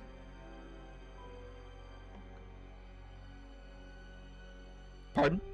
Is it 3? Yeah, 3 kobolds. Is it 3? That was what was described to you. Yes, 3 kobolds. Okay. And But I'll say, starting with your 25, something that most of you would see, I'll say, unless you get anything below a 10, is as you guys kind of peek your heads around the corner, for most of you, I describe their voices as kind of muffled, and as you peek your heads around the corner, you kind of understand why, as you see this makeshift barricade that has been formed. There are bits of small rock that have been stacked over top one another, as well as articles of stained clothing and cloth. There are coats and shirts and pants that have been like shoved into the holes in between these small rocks to create this not soundproof at all, but maybe to a kobold's idea of a soundproof door. Is that east or south the direction? Oh, sorry, real quick. Charles, what did you say? it's not a door, it's a pile. It seems like a pile. And Mark, what were you saying? Is that an east or south direction? That would be to your east, the wall. Or sorry, to your west, the wall. Yeah, so this... From the perspective top down of the map. Right there, if you see my ping. Yep. Yeah, you guys see this barrier, and the closer you get, you can hear again those kobolds chittering to each other. No more perception checks needed. Coil and Viper, you can hear that one of them has left, gone somewhere further in another direction, and you hear the other two talking, and one of them goes, I can't fucking stand that guy. and he just keeps chopping whatever this is. And the other one goes, It's not about you, it's not about me, it's not about any of us, it's about him. Can you focus? and they just kind of grumble to each other as the noises of paper and chopping of something continue. So we're dealing with disgruntled work employees. Okay, well I'm gonna gesture for us to move back then. So we can whisper a little safely, and I don't think we can get in there without, letting everybody and their dog know. I'm good, but I'm not that good. I mean, I can try to, the whole go to sleep, that kind of thing. You know what? Viper could also probably do that, and better than I could. I'm gonna get in there first. Let's set up an ambush right over here. Try my little trick to lead them over, and even if we get one, the rest will soon follow. You said they sounded upset, right? They sound disgruntled. Yes. Hey, They don't sound happy. Viper, do you Yes? happen to have any poison on you? Sadly, I ran out of poison my last mission. Ah, I was gonna say we could send our starry-eyed boy in there, and he could maybe doctor up his dinner. Ugh. I mean, that's an idea. Sadly, I am fresh out of poison. I mean, Just in case. I don't know about. Oh, sorry. Am I missing something? I must misunderstand something, because it's a pile of stuff in the doorway. It's not a doorway.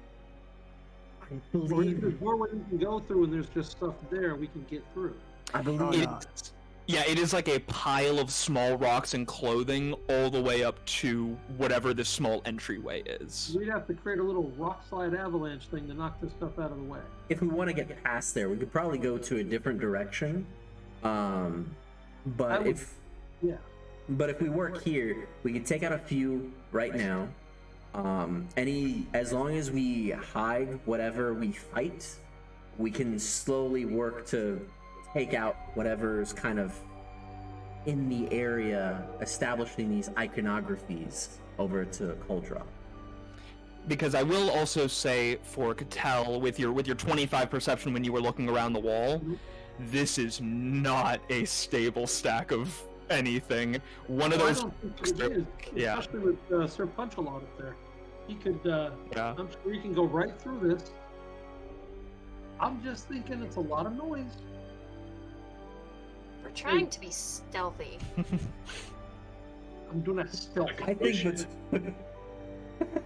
What is Wait a that? minute, I don't think I used that. I don't think I brought that spell with me, unfortunately. silence. Yeah, I do. I was looking. I can prepare it if we take a rest. However, I do not have it at the moment. But I think safely, if we could lure some over between And then he can knock the whole thing. Giyu and Viper, we can take them out quickly and discreetly. So then go here's from there. something. You guys both speak dirty lizard talk, right? Correct. Same. Ooh, Okay. So why don't you guys have dirty lizard conversation until they hear it? Then they're gonna come out and ask why we're not working. And then, That's a good idea. If you Viper's gonna want, look at you. Viper's gonna look at you and be like, that is incredibly smart. you're not it doesn't happen often, but we had to go on some covert ops missions in the army. the Dawn Father is shining upon you already. See? Yeah, that's what it was. Viper, would you like to talk with me in Wait a Draconic? minute, these are kobolds, right? Yeah, what are we gonna talk about? Are we gonna shoot the shit or what? Let's mean, shoot if the you want- shit. Let's Right? let's say how we found some gold and we're kind of like hoarding it for ourselves. I could turn both of you into kobolds These if are you kobolds, right? prefer. That's what they are, kobolds. Yeah, they're kobolds. They're known for not exactly having in the vernacular a lot of hit points. So I would think that a sleep spell would probably take care of all the problems. Potentially, if you want to try that as well. I kind of like the dirty lizard talk that somebody was talking about. Do the whole twist and shout thing, and do you guys think it's worth a Put him shot? to sleep. Put him to sleep afterwards. Save your spells. Viper, I mean, put him to agreed. sleep. Let's talk about this gold. And I'm good with that. I'm good with that. Yeah, you take a few steps back as you guys prepare your throats for some dirty lizard talk. We'll both Actually, pick a corner I'm around going to this go hall. to I'm going to go to the other entranceway. Okay. While they're prepping that, I'm just going to go over here and keep watch. Okay. Yeah, go So ahead. that we don't have somebody sneaking up on us and stabbing us in the back. Yeah, because we shouldn't need to worry about this entranceway since this is where a trap was anyway. Right, exactly. The side over here would probably, just in case we see other people. And I think if the four of you can't take out the two kobolds, I'm pretty sure the bard isn't going to improve our odds. Yeah. I mean, Oh my gosh. definitely gonna take out dirty lizard. So, can I eat one? I mean, if you wish. If you I ever see feel like- Crocodile Dundee, I'm not cooking it though, so don't ask. you can live off it, but it tastes like shit. Let's see. Can I eat the dragon when we're done? Hey, Viper. We'll be Dragon feasting. steak. Yeah. That's a lot of money right there. Well, how much did you make? Gimme. No, this is mine. I don't have a cool voice changer. I'm sorry. No, that's. But both of you go ahead and make a performance check for me. I'll cast guidance on myself too. I'll do it. Yes. I will guide Viper if I can. He makes that sound, and you can see. Okay, thank you. I say you're welcome in Draconic. My persuasion is absolute trash, but Oh, with the guidance up, Performance. oh, performance, it's Yes. still absolute trash. 13. Here's performance. That's a 15 for Viper. 15, and what did Coil get? Coil got a 4, but I need to roll a d4 too. Uh-huh. What's up, my fellow kobolds? Oh, hey guys, we have the bless. Oh, you do have Bless? You do have Bless? Yeah.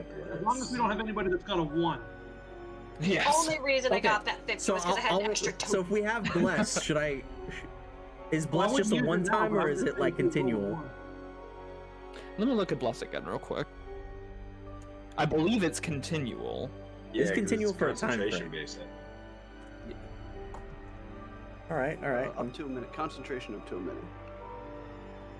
So you guys did have the 3-hour walk, but for the sake of you being able to use it, I'll say starting from here, a minute, you have Bless. Okay. So total, I have an 8. So, Wow, my back hurts from carrying you. I'm sorry. Oh, yep. so that was a I 15 specifically dumped charisma. I rolled a 15. But do I roll another d4 for bless, or was that just for guidance? Yes, you get to roll one for Bless as well. Okay, so that's 15. Hold on, let me. That's So- a 17. Hey. 17, yeah, so That's another 2. yeah, you do kind of like your voice changer, Coil, make your voice much more like a dragon than a kobold. Too far. Oh. Yeah, there's this low, guttural, draconic voice, and then this like, hey man, like this normal kobold voice in response. And you guys hear all the sound from behind this rock wall go silent, and you hear one of them begin to talk, and they go, what was that? And the other one goes, shh. And you guys see, as you're kind of ducked around this corner, a bit of light shine down to the end of the hallway as you hear a piece of cloth kind of, and some of the rocks fall, and the kobold goes, hello?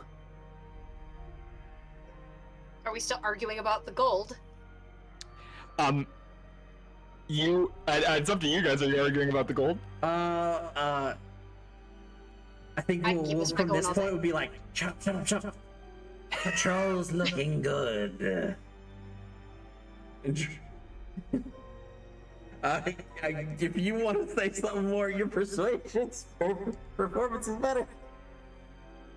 Hey, I'll roll. That's cool. Cool. I will assist you.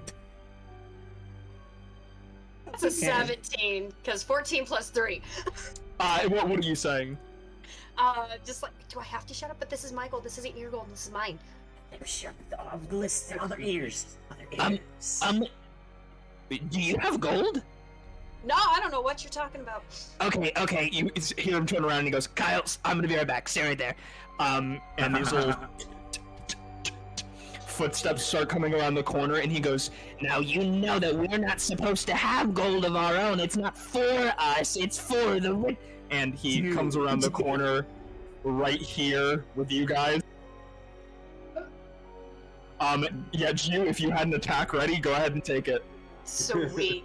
Like immediately, I'm imagining Ju immediately grab. Yeah, he goes, if there's any gold, it's supposed to be meant for the... And you grab him. 14. Where the hell are my daggers? I can read a character sheet. Does a 23 hit him? No, armor class 30 for the... Yeah, you hit him. Go ahead and roll damage, though I'm pretty sure it will be over his hit points. I'm not sure I want to see this damage.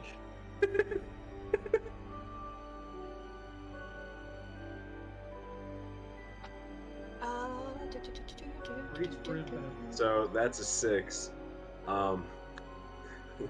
Martial arts punch him again. You said 6 damage on the first one? Yeah. Yeah, you, go ahead and describe how you do the first punch. So he, you said he walks out to all of us, right? Yeah, walks out to all of you guys talking about something, and then you grab him. So he walks out to be like, we can't have gold of our own. As soon as he stops talking, I'm just gonna like pick him up from behind. Now this is how you handle Filthy Lizard. He goes, we're not supposed to have gold in our, and you pick him up. He does just go kind of silent in surprise that it wasn't kobolds. You punch him in the face, and his kind of like, almost gator-like snout that he has just is flattened, and there is no more face anymore, and he goes limp in your arms. And you hear the other one, you guys can understand the other one in the room just kind of go, and in like very broken common you hear, hello?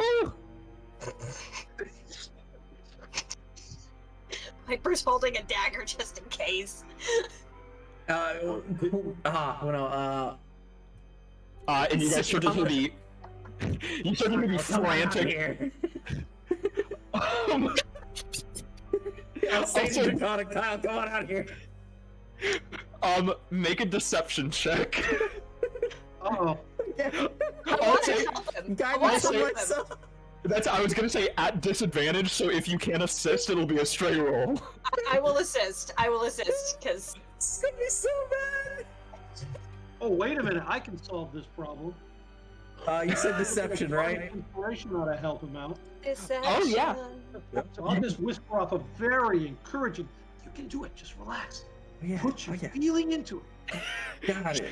Yeah, so normal roll, plus bless, plus the bardic. Okay, so deception. The bardic is a D8, I think. D8. Sweet. You said deception, right? Deception, yeah. Oh, this is gonna end horribly or amazingly. There's a deception. When you roll, let's see what it is. Otherwise, you can throw a D10 onto it if you need to. There you said a D8, so a D8 and 2 D4s. Nice. So, total of 19. Oh. 19. Yeah, there's that moment where Geo, you speak common to this thing and then kill it. There's a moment of hesitation. You call Kyle by his name, by his birth name. And he just sort of, you hear very hesitant.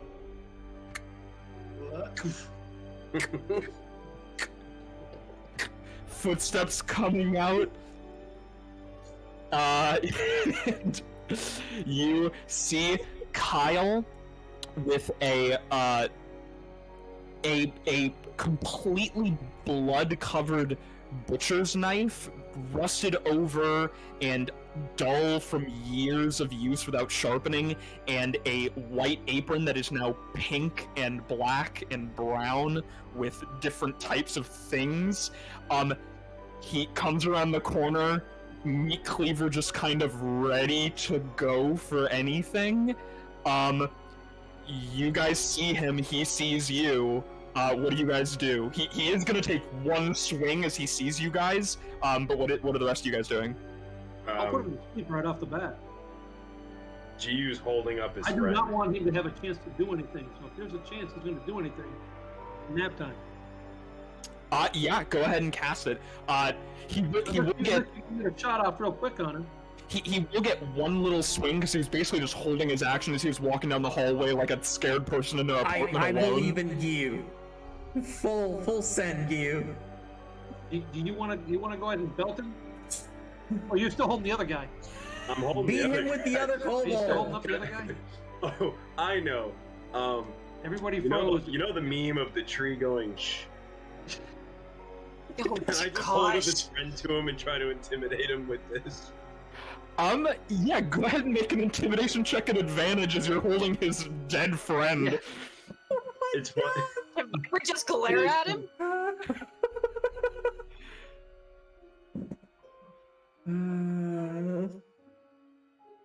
Oh.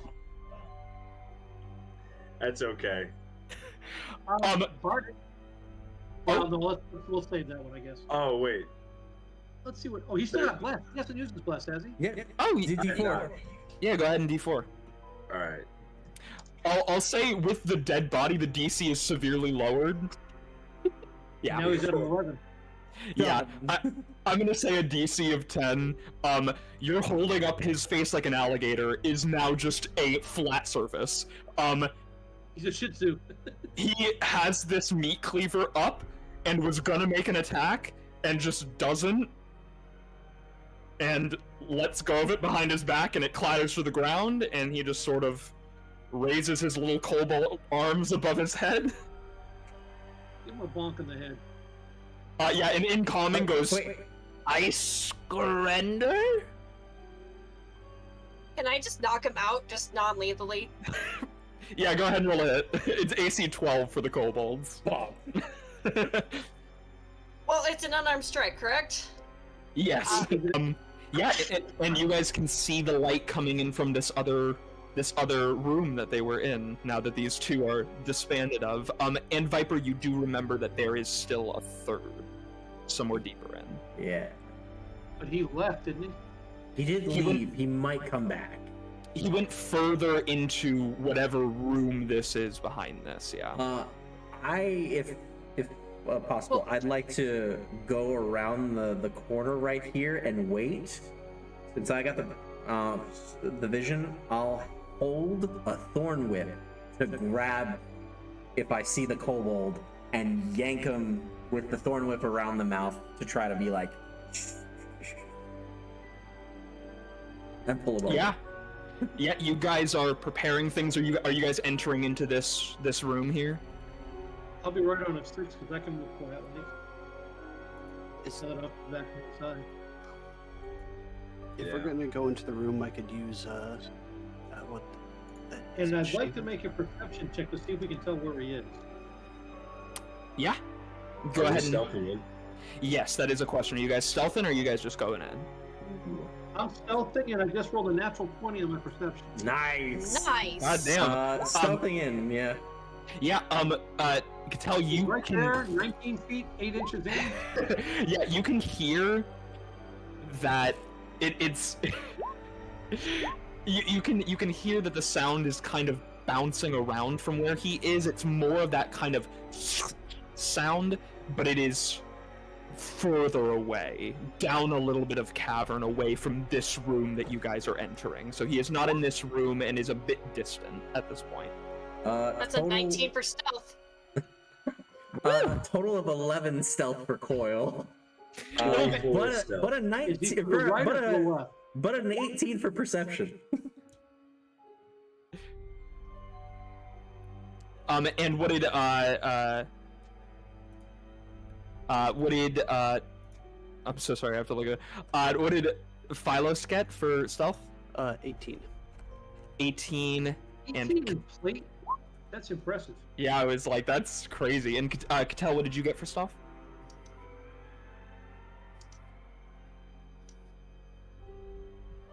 Oh, stealth 22. No, you're good, yeah. Yeah, that is a beautiful average from you guys. You all creeping quietly, two of the kobolds unconscious, are able to make your way into this room. So I can move some of you guys. You guys are able to get entirely into this room, and do not see this little kobold anywhere. And for those So he's that got... to the south of us, so to speak. Huh? So he's to the south of us. Yes, it seems so, down that other portion of tunnel. And as you guys do enter into this room, you see a few empty barrels of things in the corner, you see 3 tables set up, 2 of them with papers just kind of thrown and strewn about, some of them ripped up and torn, some of them as neatly as kobolds can make it, organized on the table, and then one table closest to the entryway that you guys have come in on, that you can very clearly see has blood dried over a long time, as well as some fresh blood, pieces of cloth, small pieces of chipped bone, small pieces of sliced flesh on top of it, and the piece that they were working on last still on the table, a human arm just severed, lying there next to a set of small knives and kind of paring tools. Need to look at the table. No, that's not good. They're just serving up human bones. Pardon? You are humans? It seems like this hand on the table is human, though you do... go ahead and make a perception check for me.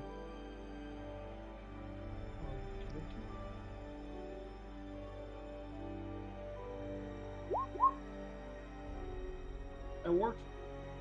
25. 25. Yeah, you go over to the table and you can see, like... It's not a very well-maintained table. There are bits of splinters and cracking wood. You can see bits of tabaxi hair stuck into the wood. You can see small scales of other, probably dragonborn, on the table. Coil no longer feels bad. Yeah, you see the kind of very fair skin, basically just the top of a pinky of what you would presume is a elf of some kind, just bits and pieces of people. Can I roll investigation to sift through the barrels or the paper if there's anything that would be of use? Either knowledge or something that we can use going further. Can we read it? Yeah, go ahead and are all of you interested in looking at the documents? Vipers. Yeah, look at what it says. I'll say basically everyone can go ahead and make an investigation check, and we'll take a group average for the investigation. Dear Lord, okay. 21. 21 from Coil. 21 from me. So, Nice. 18, Investigation? 21. Yeah, investigation. Wow. 21, 17. 17. Damn. Yeah, you guys are getting some good rolls so far. We need to comment Yeah, real my quick, dice have man. been blessed. Yes.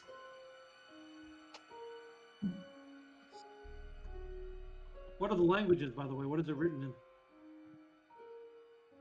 in? Yeah, I'll say at this point, real quick, just waiting for Sammy's. 24. 24, yeah. Basically a 20 average from all you guys. 20 to 19. You guys all kind of come together, just silently walking across the room, begin to sift through these documents. Some of them are portions of spellbooks, wizard spellbooks. Some of them are ritual spells from things. Some of them are pretty basic. The wizard spells have magic missile and shield and a few other things. Some of the ritual spells. Whatever anybody doesn't grab, and I'm just going to scroll them up and stick them in my backpack. So I'm gonna let you know now, Viper's just like, I don't know any of this magic mumbo jumbo stuff. Here you go. But something though that Viper and Coil are able to pick up that the rest of the group are not is those kind of organized pieces of paper. Everyone just sort of passes those down until they get to you, as they are in Draconic. In this very, very bad handwriting, this very scratchy Draconic, you start reading it, and it seems to be a journal of some kind. It's always signed at the end by Kyle, so you know it was Kyle's. Because he had to sign it. Kyle. It's basically a lot of, like, it ends with kind of Dear Diary. But you guys read through it.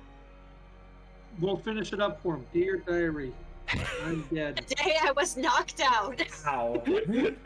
He wasn't knocked out. He was knocked away out of the world. Are there any notes of magical connotations on any of the paperwork? In what vein in particular? Do any of them look like scrolls or anything that maybe the other adventurers had left behind? I'll say with the average like 20 investigation check that you guys did, yeah, these seem to be of spell books and spell scrolls of probably adventurers that have been through here that didn't come back. It's in my pack, but we'll split it all up when we get back. I'm not saying it's mine. No, just in case there's anything that we could use. Yeah, used to take him out. Well, what do we got for spells? We have magic missile. Can I roll an Arcana check? Yeah, go ahead and roll an Arcana check. And also, real quick, I'm going to post the journal entries of Kyle in the general chat so you guys can read them. 27. Oh boy. Nice! You say 27? 27 Arcana. God I'm damn. not gonna roll Arcana because I don't want to bring the average now.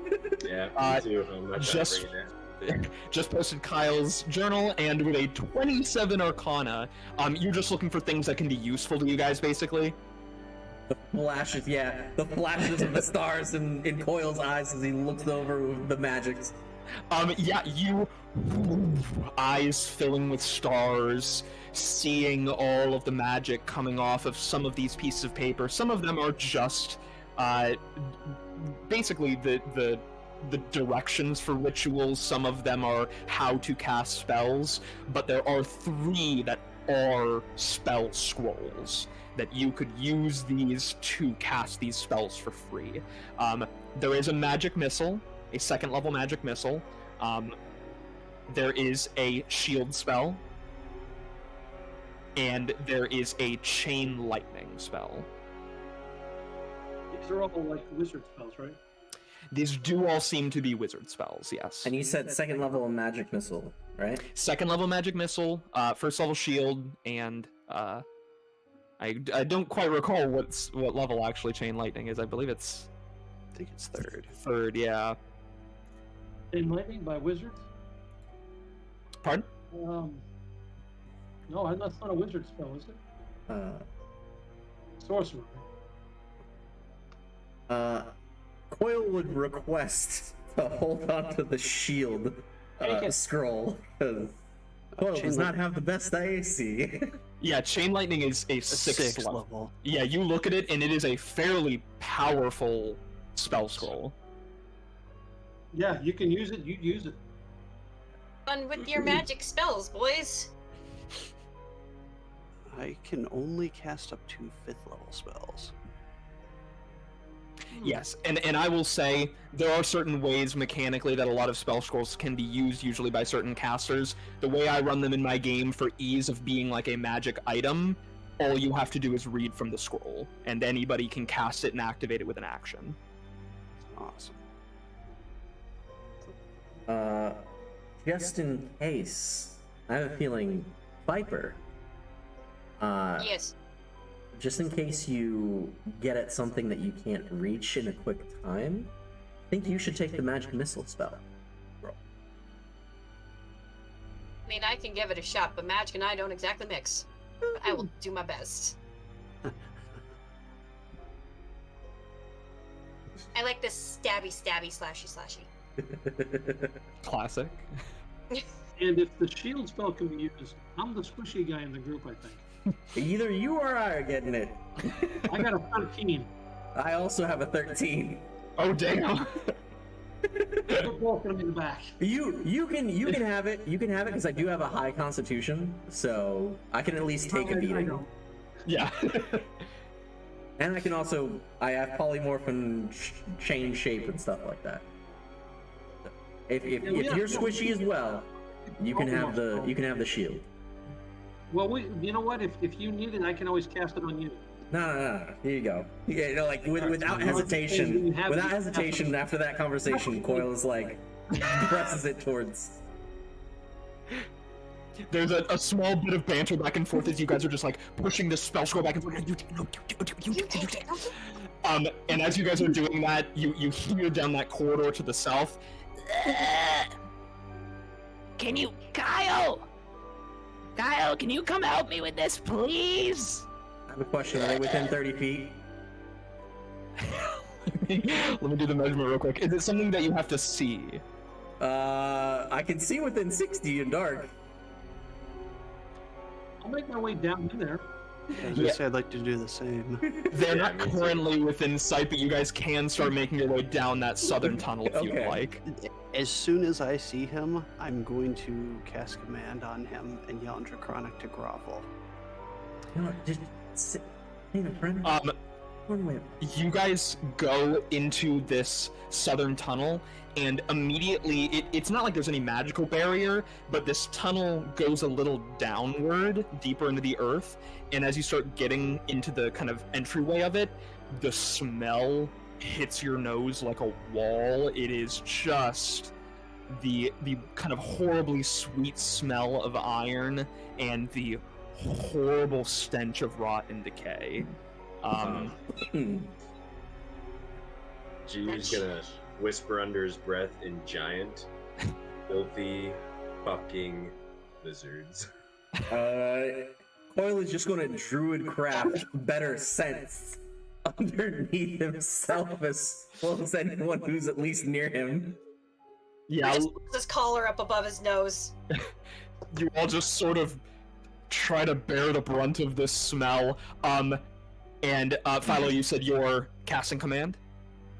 Yeah, if I see him, I'll cast command. Alright, yeah, you come around the corner, and you do see him, this little goblin this little kobold in rags, pulling on a body that you can see now is underneath a fairly large pile of them. Pulling on someone underneath at the bottom, going, "Kyle, can you please just..." And he turns around and sees you guys, and you see him. What is the DC and what's the saving throw? It is a 13 wisdom. It's from my cleric side of things. If I see that fail, thorn whipping. What did you say the DC was again? It is a 13 total. He has a -1, but he did get a 15. He turns around and sees you guys. You command him to grovel, and his eyes go wide, and he just drops the body and fumbles for a dagger, and he goes, "Where's Kyle?" Pulls out the dagger. Immediate thorn whip towards him and yanking him closer. Alright, yeah, that's a roll to hit, correct? Yep. Don't Alright. kill him. Again, Never's gonna have his dagger just prepared just in case. I might kill him. I mean, you could do it subdued. Unless you're trying to kill You him. can do non-lethal. I'm trying to subdue with a thorn whip, so it's going to hurt a bit. Pokey pokey. Pokey pokey. That's 25 to hit. Jesus Christ! Bye. He turns to you. He turns to you and goes, "Where's Kyle?" And the thorn whip just wraps around his throat, and you yank him across the room. He just flies across the room over towards you guys. I'm just gonna look down at it. How much damage did the thorn whip do? Did 7 piercing. Oh boy, say goodbye. Yeah, you pull on the thorn whip, and it basically just closes all of the thorns into his throat, and he goes, "Kyle!" and just blood out of his mouth as he just goes limp in your grasp as he is in your hand, and his last word is "Kyle." With a blank expression, we'll look over at Philos, be like, I was worried and I don't know my own strength. You No, need to no, learn man, you finesse, my did- friend, but that was amazing. Nah, man, you did great. That's one less scaled bastard in the wound. And also, About that. real quick, what is everybody's passive perception? And I think 9. Coil's passive perception is 19. 18 for Viper. 15. Where's the listing for passive? I forget. It should just be 10 plus your perception modifier. Oh, okay. I think it's 19. 19, yeah. So, Kel and Viper and Coil, you guys see kind of glinting off a little bit of the light coming from the room you guys are in. There's not much light in the room with the bodies, but you can see that the one he was pulling out of the pile missing his right hand, in just kind of linen cloths, like he's been stripped of whatever he was wearing before. However, has not been stripped of the sun amulet around his chest. This glittering gold sun amulet. The big one. Viper's gonna take that. You go over and take it off this man with silvery blonde hair, with a bit more facial hair than his younger brother. Just kind of take it off from around his neck and have acquired Keel's family heirloom. Yes. I want to go over there and quietly say a prayer real quick to him. That's exactly what Viper's gonna do. Viper's gonna look over at Pillows and be like, "Do you want to offer a prayer?" It's a shame to go on this day of any day. I'm gonna take the kobold's body, lay it in front of the pile, and also start praying. for the kobold or for the bodies? For the bodies, the kobold's the sacrifice. All right. Group religion check real quick. Oh dear lord. Oh, okay. that's not great. It's my first bad roll of the night. The Dawn Father may guide me. Woo! That's a nat 20. Nat 20. Got Over there, God. This is cool. Look, he's dead. Yeah. That was a 10 for Viper. I punched him. Oh, and you? 2 minus 1. Yeah. Viper, you're like, I don't know if Viper would entirely know what a prayer for Paylor would be, so you're just kind of saying some shit about the sun and how the sun rises again. May we bless the sun, for hopefully it will rise again. I don't know. So you see, Start singing Annie, the sun will come out. Tomorrow. Da, da, da, da. Pelor's less of a sacrifice and more of an honor. I kind of adjust him a little and put up a fist, like instead of holding hands in prayer, like a fist bump, and turn to the silvery blonde-haired man and just kneel and start saying a few words about guiding him to his final resting place. May the light guide him to his final day on the day of the dawn, Father. Coil will druid craft some moonflowers and tulips for a bed of resting. Yeah, you druid craft this up as, yeah, gee, the body is not quite the correct religion, but with the guidance, the guidance of Philo, and this beautiful prayer, this man's eyes are open, and as you say this prayer, and as the flowers slowly bloom around his body, Philo, you swear for a moment you see that same divine light in the pupil that the priests have in the Church of Paylor, and then it gently fades, and you feel that though there was a bit of back and forth with your fellow prayers, you have been able to give the body a good send-off. She was pissing on the corpse of a kobold. Hey, Paylor, check it out, buddy. Look at this. You like me? It's just gonna be a pile of kobolds. Side note, because chat also chimed in, Chain Lightning is a 6th level evocation spell. Yes. I gave the shield over to our wonderful bard there, I can take it to use it with my spell save DC to a good effectiveness You want it for back? later. There you go. I'll take the chain lightning.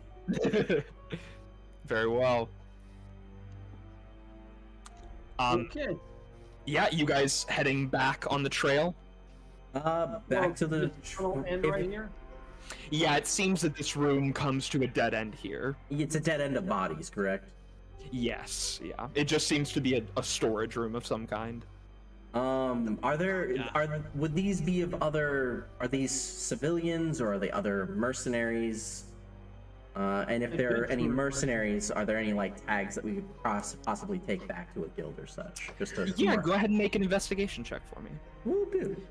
You, after the prayers are done and the bodies have given a kind of rest in a moment, you guys begin to just give them a glance over for sigils and symbols and things like that. 11. Give them a glance over. If we're gonna be here for that, I'm not glancing nothing. I'm just gonna take it and I'm gonna check them over. Yeah, you start looking With through. you, my friend. I am with you. There's this a beautiful moment of prayer, a moment of silence, and then you guys start Bodies. overturning bodies and turning out pockets and looking for things. Oh hell yeah! Pillage the bodies. Pillage them all.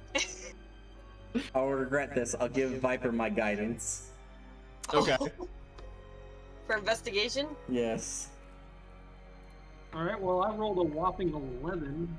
11 for me as well. Yeah, Coiling could tell that it's the stench for you. It's being this close to these rotting corpses. You turn them over, and the stench gets worse.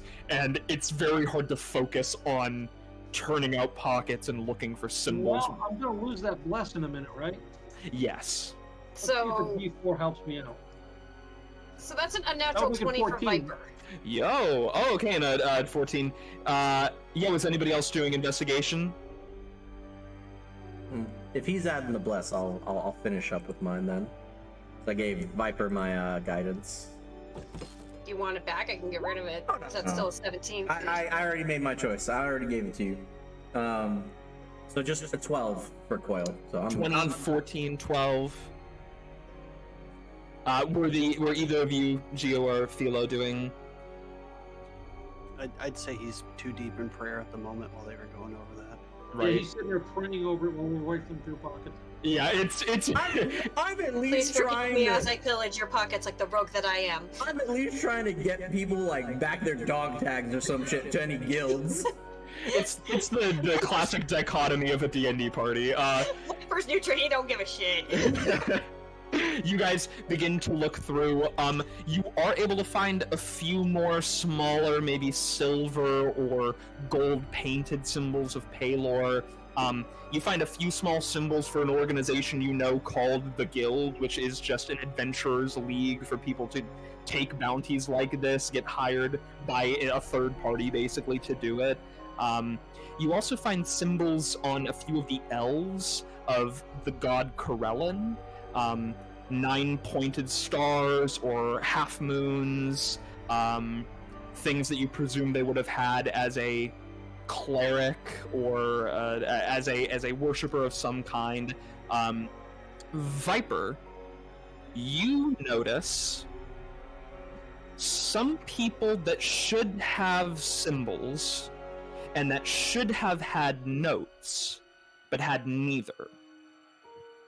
You find people, some half-elves, some humans, that even in death have vines in their hair or dirt very obviously under their nails, people of the earth, people of nature, that do not have their holy symbols, do not have any text that they would have brought with them. All of that seemed to have been gone from both of these rooms.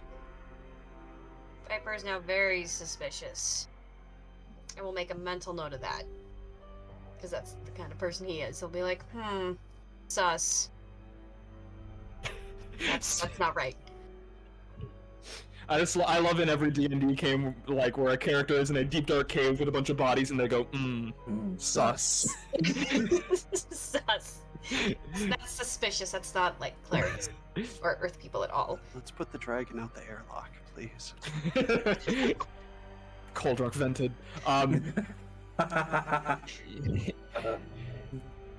What are you guys doing? I would assume we go back to the other pathway, keeping an eye out for any other kobolds that might be in the area, because we know there's obviously a group here bringing over either bodies or things that they had already looted or pillaged.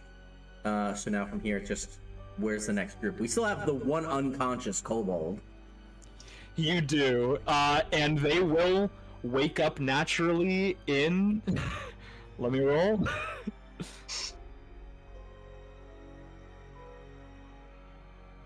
1 hour.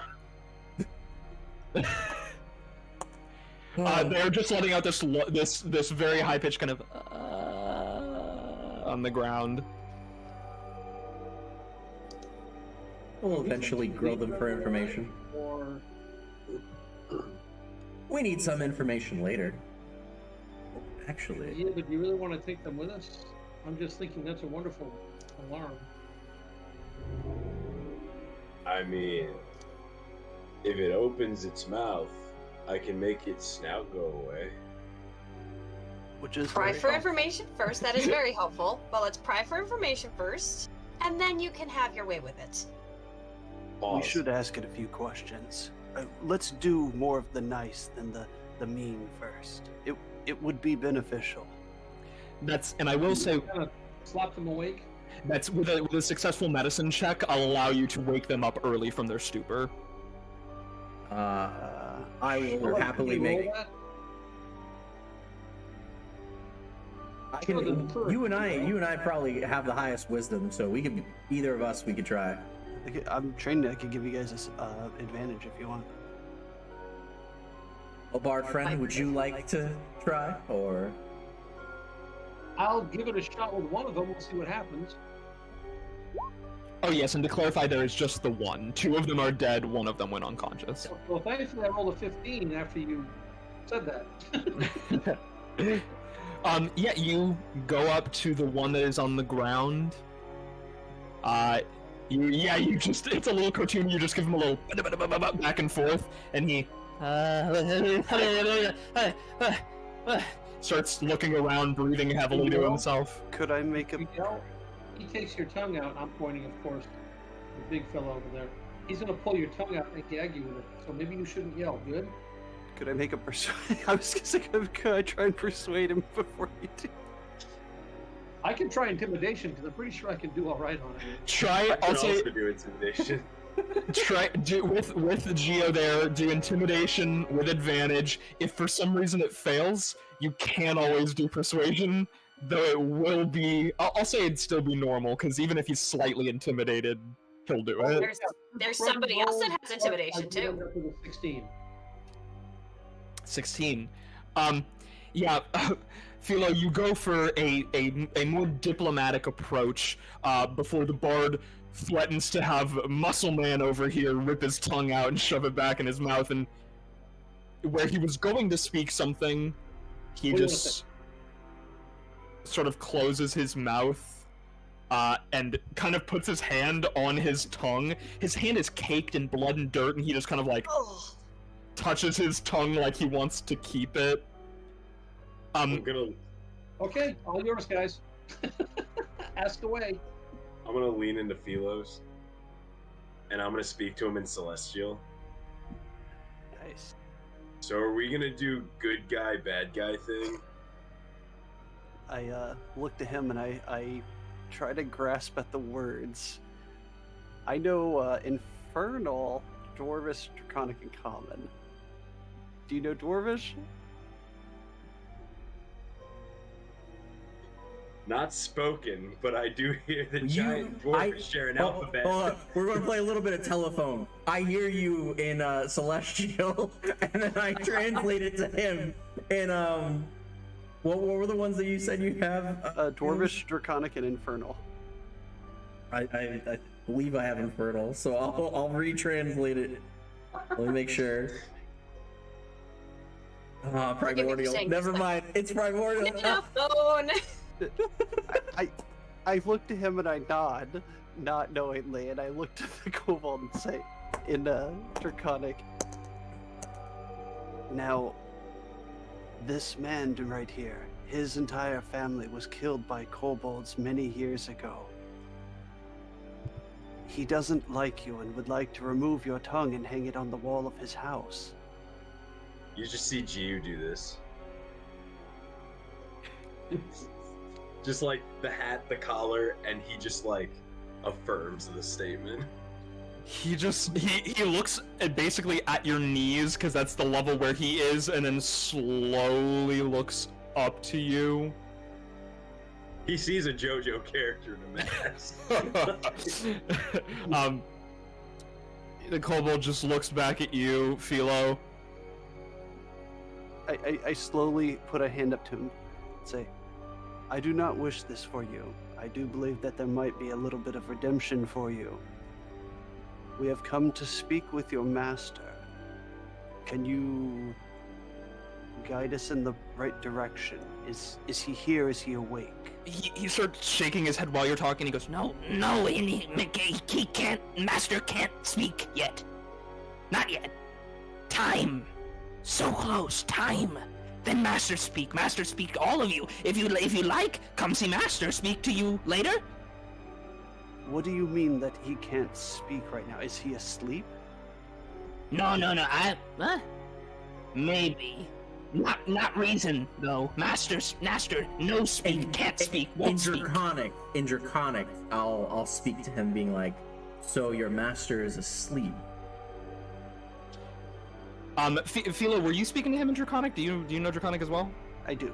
Oh. Okay, so yeah, you lean over still in Draconic and you say that, and he goes, No, Master, maybe asleep, but not reason why can't talk. Master can't talk. Master will be able to talk soon, not now. Why is your master unable to speak today? Is today a special day? he kind of furrows his brow at you, and he goes, "'Cause of you." And just kind of like finger onto the sun on your chest. Ah. He's weakened today because of Halor. I just look to Gio and kind of smile. And real quick, if anyone would like, they can make a history check real quick. I'll make that history check. Could I try religion?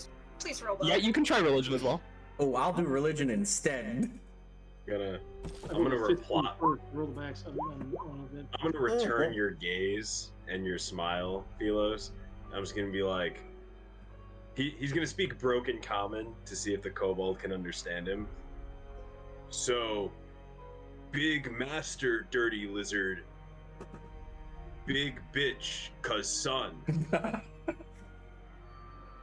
The kobold does seem to understand, and even though he's in a very dangerous position, that is said in broken common, and he responds to you in draconic, which again is like this, "God, get out of here, but you guys hear him go, "Shut your dirty fucking mouth," and he spits at your feet.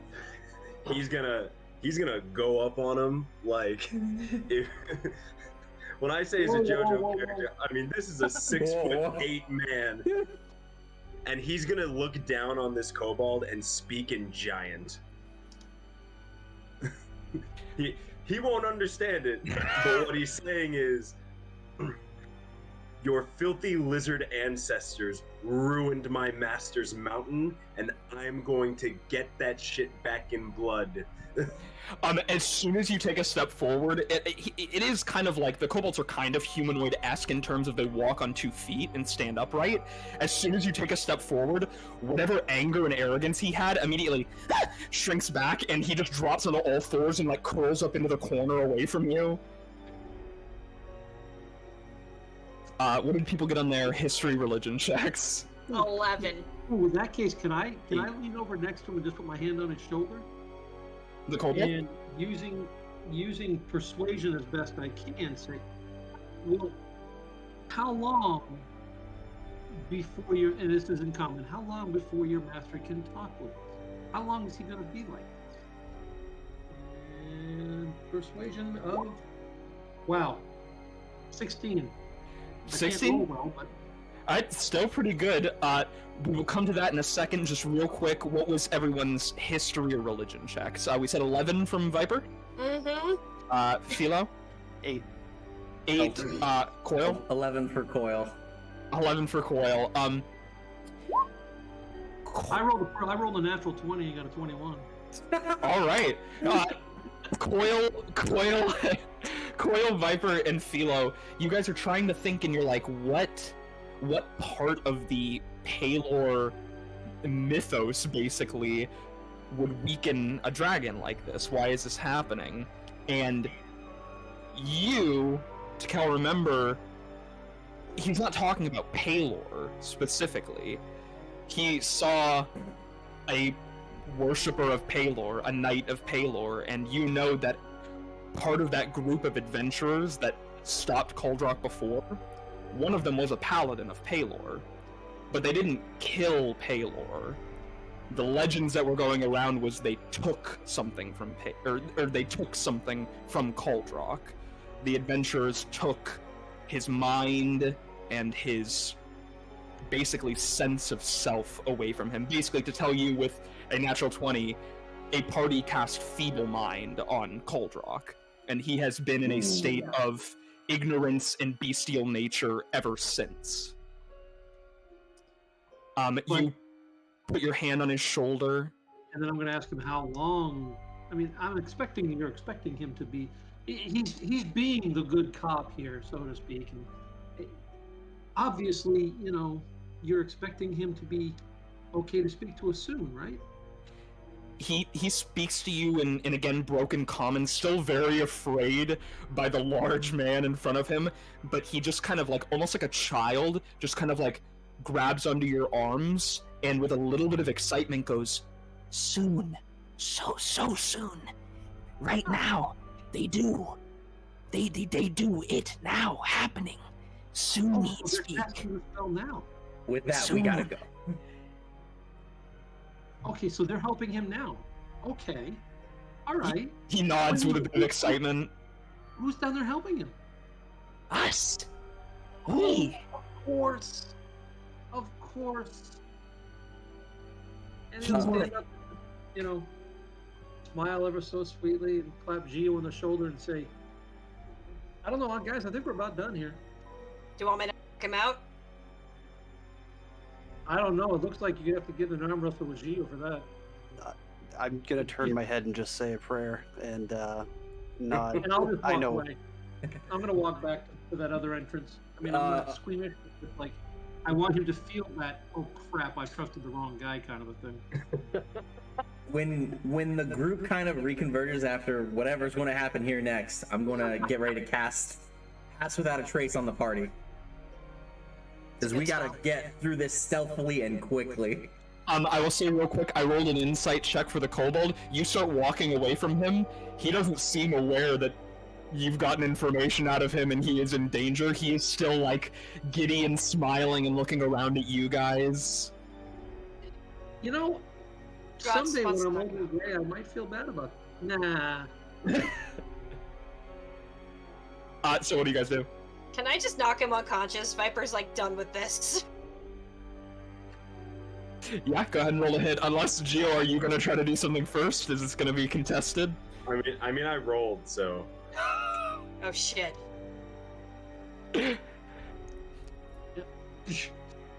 Roll an attack. Yes, was that you said that was a 10 total to hit, Gio? Yeah, just attempt to punch it. You go to punch this kobold, and he didn't realize that he was in danger until you swing down at him, and he and just kind of like throws himself to the side, and you punch into the stone. And he looks towards the tunnel, the direction you guys haven't gone, and he is gonna try to run that way, but he is passing all of you on the way. He's anybody taking a swipe? Oh, if he's Oh, moving, so this is attacks of opportunity now. The person gets a swipe at him before me. I will say, since Viper was ready to go, Viper will get the first swing. So that's a 13 to hit. That is one above the armor class. Go ahead and roll damage. Yes. With his dagger, that is a 7. 7. Yeah, basically, it's like, I mean, it's clotheslining, but with a dagger. This goblin is running, and you just straight into the front of the throat, and it and just goes limp on your blade. Gio's just gonna be like, For running away. As he's falling, I'm sorry, I didn't catch that. What was that? Thank you for your service. Just the body on the ground. Oh. Gio's gonna kick it, then he's gonna walk away. All right. And you guys are continuing forward? Yep. Alright. I will cast Pass Without a Trace on the party. Yep, go ahead and make a stealth check. Everybody with Pass Without a Trace. How do you cast that? So what you see, and let me make sure I'm reading this right. How many people? How many people? Oh man. Doesn't that add a plus 10 to everybody's? This is concentration Yes. up to an hour. You see that a spring of mistletoe comes up to Coil's fingertips as he infuses it with light, and each of it begin to wash over and dust, like little auras of dust, like that soot and smoke that he, like that cosmic dust that he trails, covets the party. For each creature. Okay, so it's it'll be the party. Everybody gets a plus 10 to your stealth roll. Nice. Thank goodness, because that was a 3 plus 7 for a total of 10, so an unnatural 20. Whew. 24. 24. 21 from Cattell. Yes. And- Zeke started over there. 13. 31. Yeah, Philos, you are still, again, even with magical assistance, you are taking every step as carefully as you can, as the armor is still kind of king with every step. I look over and I really should talk to them about crafting finer mithril armor. I'm gonna lean over and say, dude, Got you, buddy. when we get back to the city, 10W40. I got you. I do not know that spell. WD40. I look for it. You got it. WD-40. What marching order are you guys continuing in? Viper's still gonna bring up the rear. I'll be I back guess next I'm week. trying to perception my way through the front. I'll go up to protect my bardic buddy. Yeah, I might need it. Is he squishy? Still be front and middle. I look to Viper and say, if you need to get on top of something really quick or get close, just let me know. Same with you, and I throw a fist bump to the side. Get on top of it. I will keep that in mind. I might actually need that. Yeah, me too.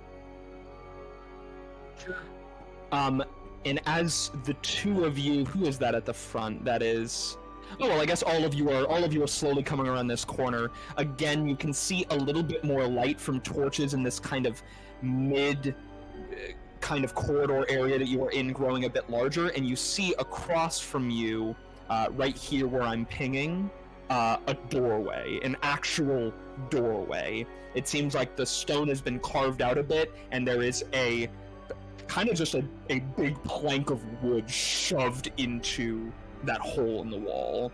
And you can see a bit of light peeking out from the holes in it, and you can hear kobolds, again, talking to one another, as well as the kind of tinking of metal on metal.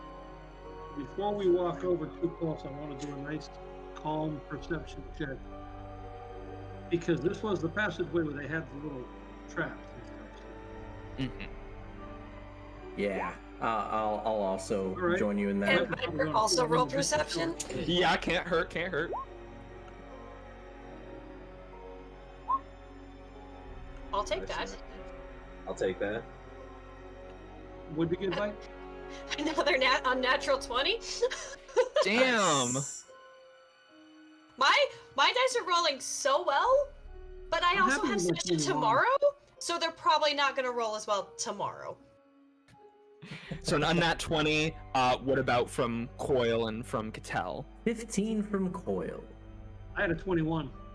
Yeah, Coil, you can hear again that kind of ting, ting, tinging. You don't see any more traps or anything. The two of you don't see any traps at all in this area, but can hear again the king, king a little bit louder, and a bit of the conversation from the kobolds. And Viper being able to understand them, you hear them singing together, like a little, almost like childish song, and they're all just hitting something metal on metal, and they're going boom, boom, boom, boom, Can we open the bang, door bang, and watch boom, them? boom. It's like the seven dwarves of the wickedness, this sect. Good lord. It's the anti-story of Snow White and the Seven Dwarfs. I know. Alright, I slipped off to the east a little bit just to check for any problems coming in from the side real quick while I let everybody else go to the door? You do see, I'll say with your perception check that was already going, you see more light down that way, an abundance of light coming from that direction. Okay, well then I'll step back a little bit and whisper that to my compadres.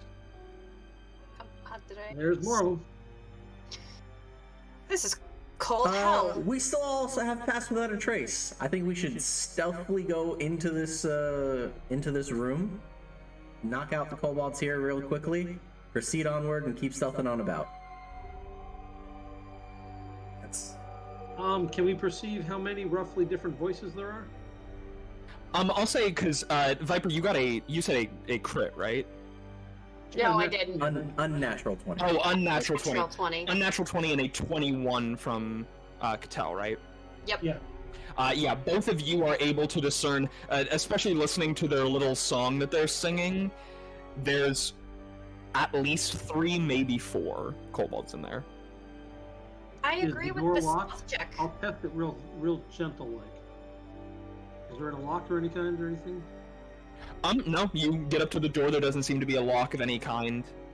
But it's a door, it's not just a piece of wood, it just won't tip over. Yeah, it is a door on, like, very rusted hinges. Okay. See, I should have had that frickin' silence spell. At this point, we're also working against time, so we gotta...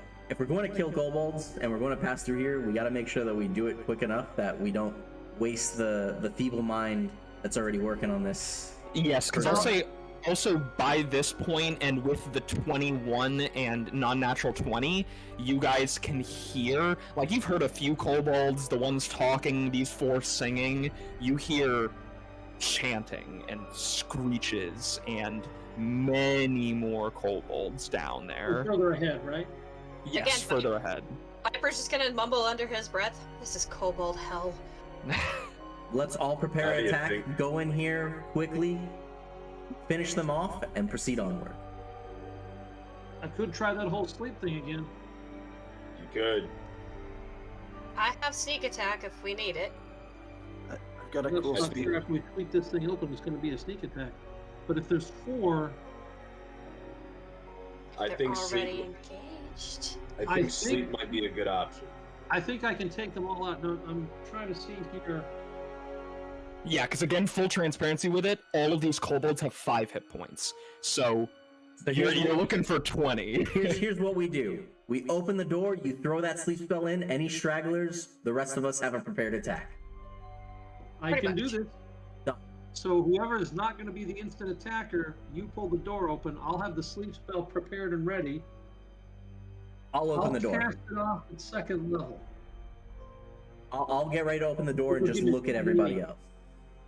Viper will go in for the attack. Why not? Oh, wait. Viper's gonna look to Velos, you good? Yeah. All right. Oh, I'm good. I'll prep All right, a mind sliver on the anyone I don't see fall asleep. Open the I will door. prep a fist. Prep your fists, prep your daggers, prep all of your weapons and attacks as you said you're opening the door, Coil. Yep. Okay, as soon as he hits the open, I'm going to hit the button. It is this creaky, rusted door with this piece of wood that against the stone for a minute. You hear some and the tinkering stops. Go ahead and roll for your sleep and describe how you cast it. 20. So yeah, go. How do you cast this? jeez. What do you mean? What's Just the any flavor? flavor, yeah, you wanted to add of how your spell is Oh, no, I'm cast. just going to literally step in and...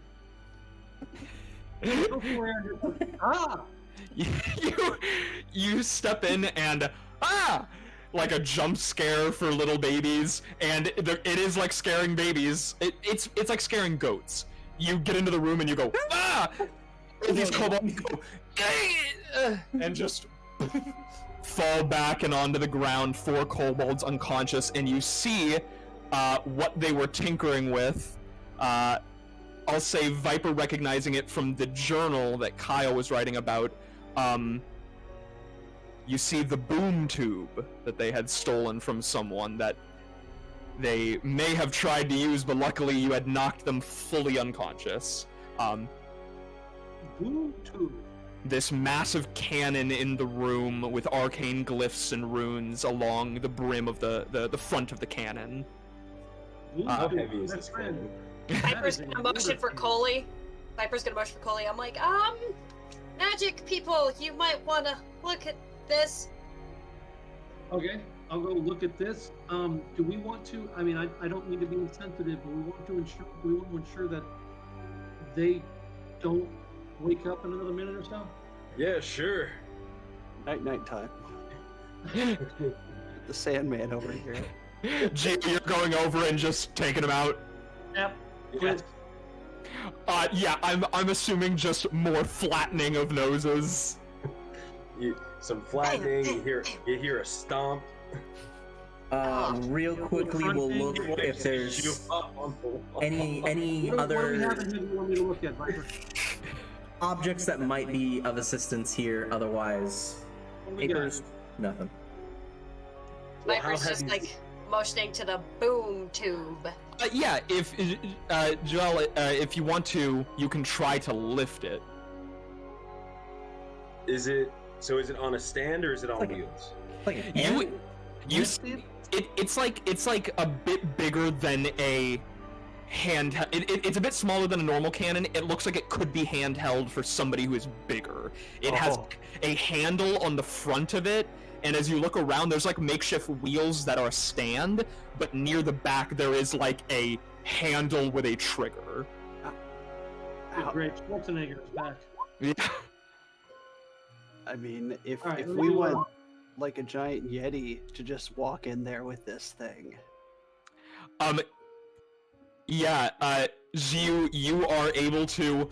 It seems like this is meant for someone even smaller than you. You grab onto the handle in the front, basically holding it like this. Pick up this arcane cannon in your hands. Who was it? Who made the investigation check on it? I just made an investigation check, yeah. And does anybody was anybody making an Arcana check or anything? I'm making the Arcana check Yes, go Yeah, ahead. he does that. Examining this cannon, looking at it. with the guidance. Yes. Totaling out to 16. A 16, a 20 investigation. Jiu picks up this cannon, and as soon as he puts his hands on it, you see the runes at they're basically on the outside front of the cannon's exit hole. You see them light up and begin to Whoa.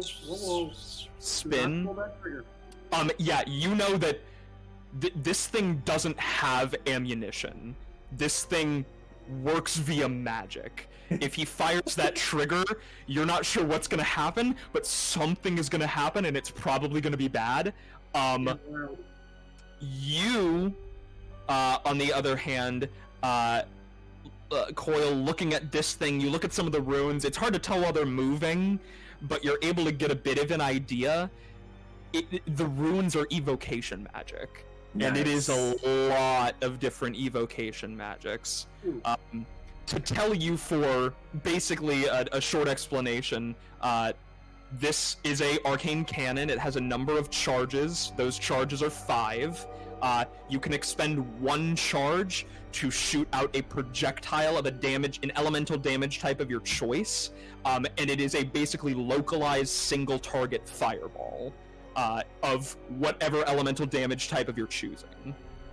And you have 5 charges. Dude, you can do an ice ball against the fire-breathing dragon. Someone just got a weapons upgrade. Through the darkest You nights. with who gets to carry it? I think I'm going to let him do it. I have no problems with If you want to carrying wheel that. it around, friend. How about the rest of the papers? We find any more interesting spells? I mean, the wheels would just make too much noise. I'm just gonna carry it, man. Yeah, you lifted up, the wheels just kind of break off. They were not built for this, and they're not well made.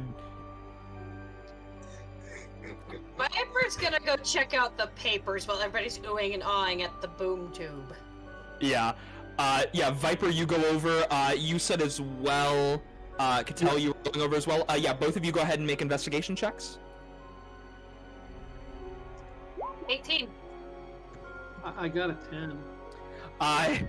You start looking through. You don't see much of importance. Again, it's just a lot of these same spells and things, not spell scrolls, but again, just like notes from wizards' journals and some other things, probably written by people who made their own notes. You see that this may have been like the tinkering room of some kind. And Viper, you are able to see schematics and plans and things. You see the traps that were laid in the room. You see notes about the people who got in and how they got in and where they should put traps to basically fortify where people got in. And you also see schematics for these arcane orbs. And in the Draconic, you're able to read that they are basically spell-storing orbs. Energy-storing orbs of some kind, meant to assist in a ritual. Viper will... No, Viper's gonna relay this to the group and be like, well, this is important. All of this. Examine the ritual. Yeah, if you'd like, you can make an Arcana check. 12. Oof. 12. It is meant to help. The orbs are meant to help in a ritual in some way. You're not exactly sure how. Viper told you storing magic, energy, something like that. Okay. So they're trying to bust him free of this spell that held him in place. Yeah, to channel magic into the energies there. And they obviously got enough power to do it. Yeah. So were there the orbs of spell, like almost like spell storing, were here? Are they here or elsewhere? You notice they are not here in this room. Okay. So there. Now, was this taking a second look after Viper kind of clued me in on my obtuse investigation? It looks like a design for what they're actually doing. It seems like a design for something that could be used.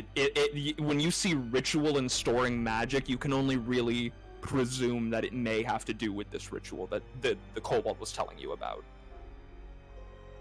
This, yeah. Hey Viper, remember when I said like you should have the magic missile? Have that now, please? Yeah, no. It's still yours. Like, but just in case you needed to destroy multiple of these orbs, might be helpful. Yeah, I'm gonna need that. Also, I'm noting where the traps are. Yes. That was my next question. Yeah.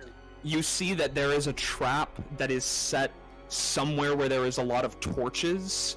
That is basically a net coated in oil that is meant to fall on somebody and touch a torch and light the net and you on fire. Well, that would be horribly unkind. You see another trap that seems really complicated for kobolds. It's referring to glyphs of warding and evocation magic. Oh. And you also see one that is a very rudimentary, what they call ring-a-ding trap. It is, again, one of those, like, rope to a pulley that goes up to the ceiling that is connected to pots and pans, so that if you enter a room and trip it, pots and pans fall and they know you're there. Gotcha. Cool. Oh, Thank that was goodness the I trap have- from earlier? Yeah. There I have fast hands. You traps. Okay. Well, considering their ritual is, Mr. Giddy back there was all excited about the ritual. I don't know. I'm a little bit intimidated and thinking, oh crap, we gotta hurry up. Yeah, we gotta get going. Let's go. All right, you guys are moving. Not hurry too much. Yeah, go ahead and make perception checks. Anybody who is leading or going forward. 21. Yeah, I'm also 21. front with it. From that. He's too focused on the gun. Oh yeah, you are just enamored with this thing. All you can think about is how you're gonna fuck people up with it. 12s. Oof. 12, 12, 21. Yep. And Viper, are you rolling as well? We'll roll a perception check. One second. Yeah, you're good. Perception. Oh yeah, she'll blow it up. My 22. concentration is still on the pass without a trace, so if we need to make stealth checks, it's still with a Nice. +10. It lasts for an hour. That was 22 for Viper for perception. 22, and could tell you got a 21? 21. Yeah. Yep. Yeah, again, Zhu focused on the gun, the two of you focusing on concentration and also just this ritual that's going on. All of you, except for Gio, are able to notice this room that you enter here, this little kind of intersection, if I can ping this intersection here, filled with torches, a little bit of oil dripping from the ceiling, and another one of those small trip wires on the ground. You know that this is the oil trap, and you are able to step over it. And with your 22 and 21, you hear from the right side nothing. It's just rushing water and most likely a dead end. And to the left path where you are heading now is where you hear all of the noise coming from. You hear all of these kobolds cheering and shouting and screaming, as well as the occasional kind of muffled grumble and soft roar of something much bigger than these kobolds. This way, correct? GU knows about the tripwire. He's a little hooked on that whole, mega cannon. It's gonna from go hell. and disarm it. Just in case. Yeah, sleight of hand. Gio, the group stops. Do you stop moving? I'm gonna stop when the group stops and be like, I thought we had to rush. What's going on? So do you want me to do sleight of hand? Yes, sleight of hand. check. Got it. And I'll prepare to stop a little bardic on her if I need to. Nope. 28. Nice. 28. Yeah, you've dealt with this kind of literally in the last room. It's the easiest thing. You snip it with a dagger and tie off a big knot, and it just catches in the eye hole. And you guys are able to step past the oil just dripping from this net lying above you. You guys. Ooh. Take the Question. oil. Use it Viper? for a cannon. Hey, Viper? Yeah. When we leave, can we just, the last person through, if we have to leave in a hurry, can the last person through just grab that rope you just tied off and cause that thing to fall? Oh, absolutely. I'll tie a rock on it, and then we will. I got Because I'm this. just thinking if we make a hasty departure, somebody could, give them a taste Oh, of no. their own Do they want to get fried? Gio could get hungry. Baked cobalt. Eat fried kobold. I've only had grilled cobalt before. Oh, so that should be a treat for you, my friend. Nice. A little bit bread. Anyway. And Okay. I'll move you guys forward up to here. As you guys are able to get over here, no issue, no more traps. You see to your right another one of those kind of makeshift rusted doors, but with your perceptions that have been going on, to the leftmost path is where the noise is still coming from. Nothing from behind the door, basically. Nothing from behind the door. Yeah, with the 22 and the 21, there is nary a peep from behind that door. So there's All right. probably nothing behind there. That's good. I'm going to err on caution. And let me see. Yeah, it's concentration, so take away my other one. I'm going to err on caution, and I'm going to change up our stealthy approach and cast Detect Magic. And change my concentration over to that. This way I can sense magic within 30 feet. Okay. And Yeah. we're doing a ritual right now to kind of de-feeble-mind this homeboy of ours? No, That's I'm what trying the to... papers seem to indicate they're doing some kind of a ritual spell, right? We also know that there's a glyph of warding around here. That is the thing that I am trying to prevent that we. Oh, you know what? I like the way you think. Yeah. I'm just trying to think end game. I'm just preparing what I think might be necessary to handle this. So, you know. What is the range of detect magic? Range stealth 30 feet. I can sense magic, and I can also detect its school of magic. And I kind of want him looking over my shoulder as we go. There's faint auras visible around creatures or objects that bear the magic. At the current moment, no magic around you guys. No magic within 30 feet. Alright, I'll have this up for 10 minutes. It'll be my concentration instead of Pass Without a Trace. Okay. Another perception, or just keep moving? Yeah, if you guys like, you can do one more group perception for me. Oh man, I rolled a 2, got an 11 total. I also got an 11. That's a 24. Not faring much better. Plus Well, my thank 4. you, Philo, for bringing the numbers up. 14. 14.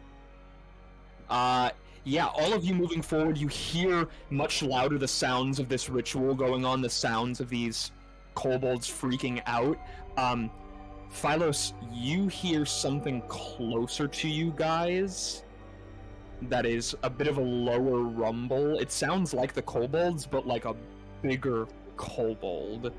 Almost more like an alligator, this low kind of trilling hum. Coming from the right path. If you guys are looking forward, it is kind of northeast of where you guys are, coming from around this side over here. I just try to make a gesture to everyone as I'm walking behind them. I go, "Psst," and I just point in that direction and stretch my arms out, doing there's something large over there. Something big. Here's the thing. I'll keep moving forward to check out the ritual, or do you want us all to stay together and check out the rumble grumble? Because my fear is the rumble grumble is the big dude. I will say, with your 22 perception, you can also hear this low grumble. It is not the biggest rumble grumble. I think it's a patrol, or maybe. Yeah. That does not sound I think we should go northward, so this way. Well, you've got the detect magic spell. Yeah, and I'm keeping that path outward, and as we go around this northern pass, I'll try to keep my eyes clear. All right, so you guys moving up a little bit north. Yep. All right, go ahead and move yourselves. There's something to our right. Don't run too far. Yeah, as you guys come around the corner, everyone go ahead and make me a stealth check. Gotcha. Please roll well. Please. roll well. Unfortunately, my Pass Without a Trace is not up right now, so. Yes, so these are normal rolls. As you guys 24. Whew. Oh. It is going to be another group check, so we will take an average. Okay. 21. 21. What'd you get, Viper? 21. You might have helped us. Yeah. So 24, 21, 15, 9. Yeah, you guys do come around the corner. You're going a little fast to try to get to the ritual, and then are able to, a few of you, Viper and Cattell, slowing each other down as you guys come around the corner and see a blue-skinned drake, basically the size of a large alligator, lying on the ground, asleep currently, breathing deeply, these low guttural kind of sounds coming from its chest. You guys do not wake it. Everyone back away. Slowly. Does it look like it's blocking anything? It does not look like it's blocking anything. It looks like behind it is just wall. This almost looks like you see a few scraps of bone and unfinished. You see a kobold skull, like pieces of dead kobold around it. You assume this is just sort of its doggy kennel almost. How big is this thing? Can you give me a comparison? Let's say maybe 8 feet long. 8 feet long, maybe 3 feet wide, 2 feet tall. A mouth that could probably eat your entire leg in one bite. Not my leg. Not your leg. You think out of all of you, Gio could fight it one-on-one. The rest of you would die. No, we're not discussing it. We're not even. You're not even discussing it. I can blast the high hell out of it. Yeah, the problem is, it probably might draw attention the kind of power we need to wrestle. I can give it a solid 4d6 radiant damage with an extra 2 Does heat. anybody have a way of setting a trap or something, or warding something here? I mean, is there a big rock we can put in the doorway? That'd be a big ass rock. That'd be a huge rock to block that path. It would be at least a 5 foot by 5 foot rock. Okay, well, then we just have to keep in mind that I have if this something, goes down, but we may have a big ugly blue thing come I across. got an idea. Yeah? It's a little chaotic table talk. We put the thing to sleep, and then I can just teleport the thing right into the middle and have But it attack it's him. already asleep. It's already asleep. I mean, like magic asleep, so that thing's not going to get up. I don't think I can give it enough power to put this thing to Darn. sleep. All right. I can overkill this problem real quick. I have transmute rock, and I will gladly encase this area. Do it. Just Yeah. That's a I 5th wanna level go on. spell. hit a big All right. wall, because if you try to encase it in rock, it's going to freak out. You Yeah. want to not make noise and not follow us, is all I'm saying. We could probably just ignore it. My only fear is it coming up behind us later. Yeah, My I don't want character- that dirty lizard helping the other dirty lizard. Out of character really quick. I really wish somebody had dimension door. Yeah. I kind of do. I kind of do. Kind of. Vortex warp. My other bard. It's 90 feet. It's a 17 con save. That's what I'm saying. If that thing's asleep, it can't make a con check really to not be moved. I could just launch that stupid Wait. thing. Wait, Honestly- you're going to cast a spell on it to do what? Vortex warp. I can move it 90 feet wherever the hell I want to. That I can And see. it has to make a saving throw? Yeah. Okay. Because I can. I think we're trying to shotgun a problem here. Nothing to be worried about. For right now, honestly, let's move on. If it comes around, I have 5th level spells that I could be like, no. Oh, We yeah, don't for have sure. time for I'll do this. that. All right, let's keep on rolling upwards. Yeah, I think we can get by it pretty easy. So you guys keep moving. Mhm. Yes. Quietly. Stealthily. I'll say I'll keep your guys' stealth from before. You guys are doing okay. Enough to keep that thing not focused on you guys. You get to this, again, sort of middle area, this small river of flowing water going down, and to the northern path directly above you, you hear all of that chaos. The kobolds shouting and screaming, and this deep, gurgling, occasionally bellowing roar that ekes out through the cavern. Okay, that's north of us. Yes. Okay. Because I'm creeping up that way. I'm really kind of hoping I got Viper on my 6th, or actually on my 3 o'clock. Yep.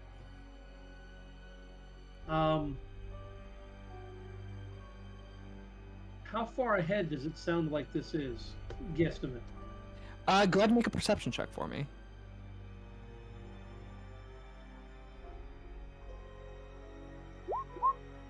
How's a 19 do? Nice. It's maybe 100 feet. Like, you guys are very close to where this ritual is happening now. You can hear the kobolds screaming. For those of you that understand Draconic, you can hear them chatting to one another about, I can't believe it's happening. It's finally happening. I can't wait to do it. I can't wait to give everything I have. Is the chanting there, or is that where the talking is? Sorry, say that You again? get around the corner to see, huh? It seems that the chanting and the chattering are both happening in the same place, and by the echo that you're hearing, it sounds like it opens into a much larger cavern. Okay, I'm still going real slow, but wait a minute. Dispel magic I still have. or view magic, or whatever. Detect magic. I have my detect magic going on, so within 30 Yeah, feet of you us, wanna if wait there's till he comes anything. up with- Let me go ahead and check real quick. And I'm center middle where the front line is going. Yeah. Right. Magic, visible creatures and barriers. Okay. He's still carrying that big friggin' cannon for us.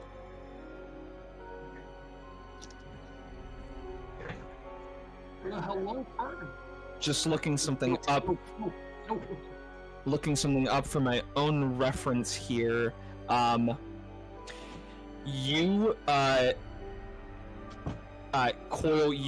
as you guys begin to move up towards this room, Yep. you can feel evocation magic. You can feel it moving through the air. Powerful evocation magic.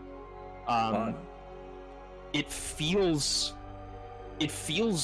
heavy in the air, and you guys can begin to even see it around you guys. This thin bit of ash and soot just kind of drifting along the wind throughout the cavern, coming from this larger room ahead of you.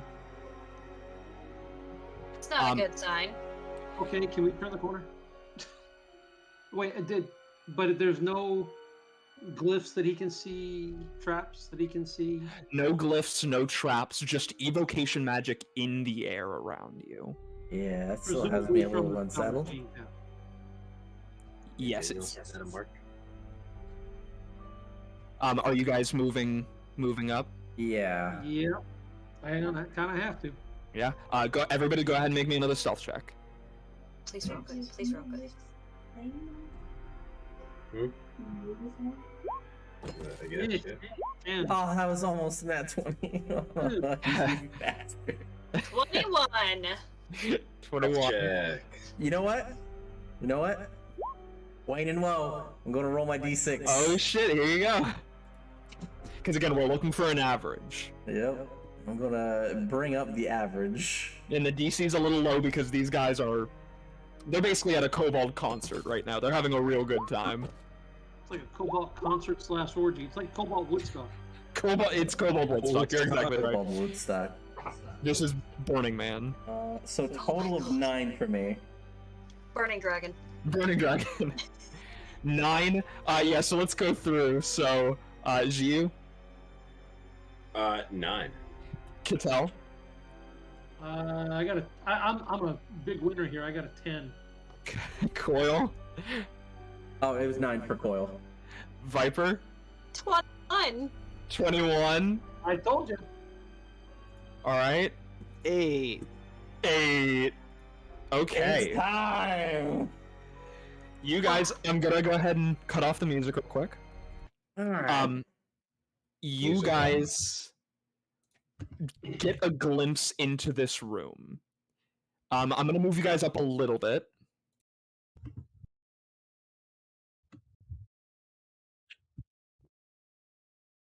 Just so that you guys, the players, can see a little bit. You see this large cavern filled to the brim with kobolds. They are all over the place. They are on top of each other, around each other, throwing each other around, laughing to each other, cheering. You see in the room, in 4 corners, there are these pedestals of stone, and on top of them are the orbs that you saw the schematics for. These dark crimson red, semi-translucent orbs sitting dormant on top of the pedestals. In the center, far center of the room, you see and feel Kuldrok, the Ashbringer. This, again, 70 to 80 foot long, 50 foot tall standing dragon.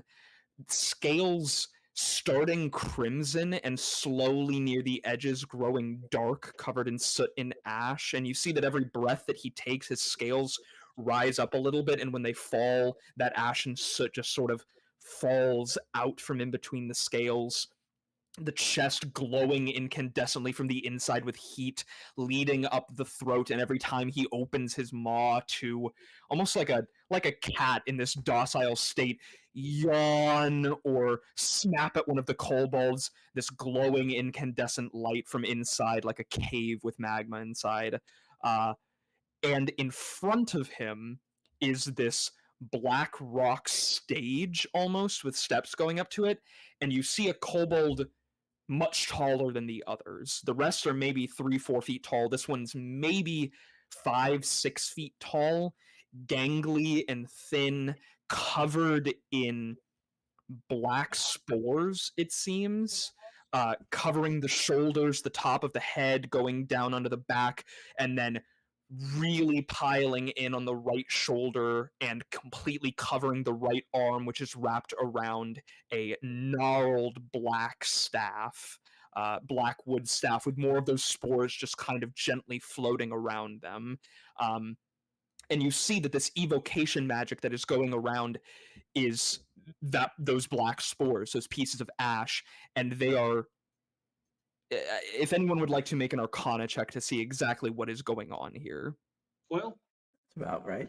Yeah, I'm making an Arcana check. I'm going to try it because it can't I'll get try any it. worse. That's 14 for Viper. 16! 27. Even G, you got a 10. Yeah. So our stealth check sucked, but our Um, Arcana checks are on point. Yes, with that average Arcana check, all of you can tell, but especially Coil, all of you can tell that this magic is taking something from these kobolds. It is draining their color, it is emaciating them slowly as they cheer and yell for Kuldrok, and all of that ash is touching them, stealing that energy from them, and slowly turning red. Instead of going from the soot, it is turning this sort of crimson color and returning to the staff. And with the staff, Around us real quick here. I have a question. Is that staff within range or like within view? I will say it is in view, yes. Let's see. So is that it right there? Counterspell. Yes, that is it right there, 90 feet away. So, Yeah, 90 feet away. Okay. he is before we only blast or 5 kill. feet away, and if I were to be, say, for example, here or here, I only need a few seconds. I will say, however, seeing all of this happening, with your stealth checks pre-made, none of the kobolds notice you guys. They are far too into this to be distracted by anything. I But- have a question for Viper. Here's Yes. my thinking. If I can hit them with the counterspell and kill the spell, then Schwarzenegger over there can pull out his minigun and blow the hell out of them, and you guys can beat the hell out of anybody that comes back here, and I can heal anybody that gets hurt, and then we can run like the Dickens. Run, run, run, run, run, run. I don't think we need to run. Although we're supposed to be here to kill the thing. Yeah, we're going to do that. We're Yeah. doing that. My question for you, Viper, is what at your level, table talk, at your level of rogue with assassination, how much can you drop like on a single target? Like I Oh, can't remember if it's gosh. like 15 or 16 that you get like the super, like you look at them for a minute or two and they're just Well, because I'll also say something just preparing you guys for this combat. Since the kobolds only have hit points of 5, they are considered minions, which means if you do more than 5 damage, you can cleave through them and kill more of them in one swipe. That's why I'm thinking if he Uh, lets loose with that thing, he can create a straight line of clearance all the way through. I That mean, gun but will blow the if I hell out can, of anything. but if I localize it on the tall one on the stage, Yeah, You can take care of the big one. I've got the little one. you know what? Yeah, you take care of the big one. I'll pull the counterspell. I know he's got the little one. he's gonna make popcorn with chain lightning. I've never had cobalt corn before. There's That gonna be actually might enough. work because if you kill the big one, that theoretically that's going to kill the spell. That's what, if I can seriously, if I can just teleport you up there and you just assassinate, stab that thing, it's not gonna see you. That he's he's gone, and then Oh, we 'cause can also- destroy the rest of it. I've also Yeah. got sneak attack. That's I was gonna say because you guys, your main goal, take out this ritual, stop him from being reawakened, and then your secondary goal, kill a dragon. Yep. Well, secondary goal is survive. Oh yes, third goal, Third goal. kill a dragon. Survive. Magic user, kill dragon, survive. Yeah, Fourth goal. yeah. But I'm going to go survive first, but you know, let's do all Cold of it. jerky. with all that, again, the kobolds do not see you. The kobold cultist druid at the front with the staff does not see you. It is Kuldrok, whose wisdom was never taken from him, only his intelligence and charisma. As you all step into the room, your armor creaking just a little bit, the stones under your feet sliding ever so slightly, Kuldrok the Ashbringer turns their head towards the entryway where all of you are, their eyes glowing with the same intense light as their throat. And they let out a guttural, ear-piercing roar into the cavern, shaking the walls. The stalagmites on the ceiling crack and fall. A few of the kobolds die just from the falling debris as Kuldrok the Ashbringer roars out and all of the kobolds turn towards you guys. I need everybody to go ahead and roll initiative. We don't get a sneak. Damn. That's what I was That's trying to okay. get off.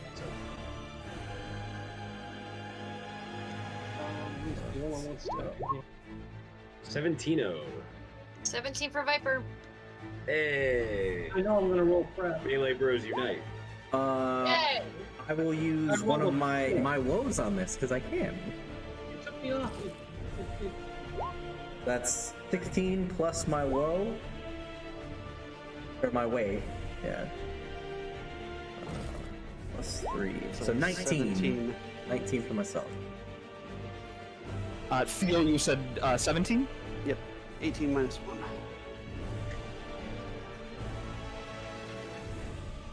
And then for Cattell, what did you get? No. No. Oh, Did you? Oh, four. Okay. I got a 4. I saved my Right. natural 1 for when it was really going to impact. Just adding in the kobolds here real quick. So we got 17, 17, 16, 17. 19 total for Yes. me. Oh, sorry, Look on the 9. bright side, I'm going to be at the end. I can help y'all out. This is true. I knew I should have hit that counter spell.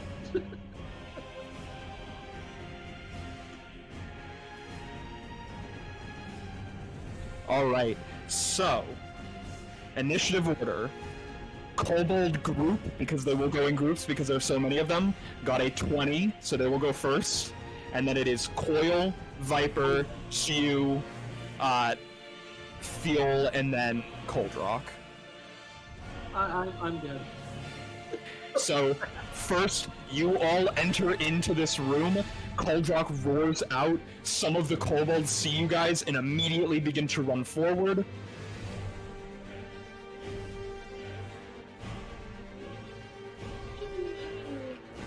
But then they clog up and they can't go anybody else through. Yes, and you see 5 of them run up. Only 3 of them can reach you. Who is this here? This is Viper. Viper, yeah. Viper, you see all of these little kobolds see you and just start running at you, daggers and spears drawn. They have advantage because they basically have pack tactics as kobolds. Yup. Hate pack tactics.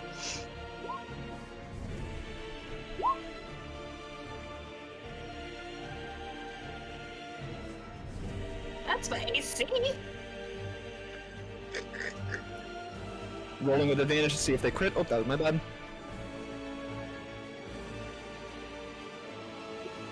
Yeah, so they do not crit, but they do hit.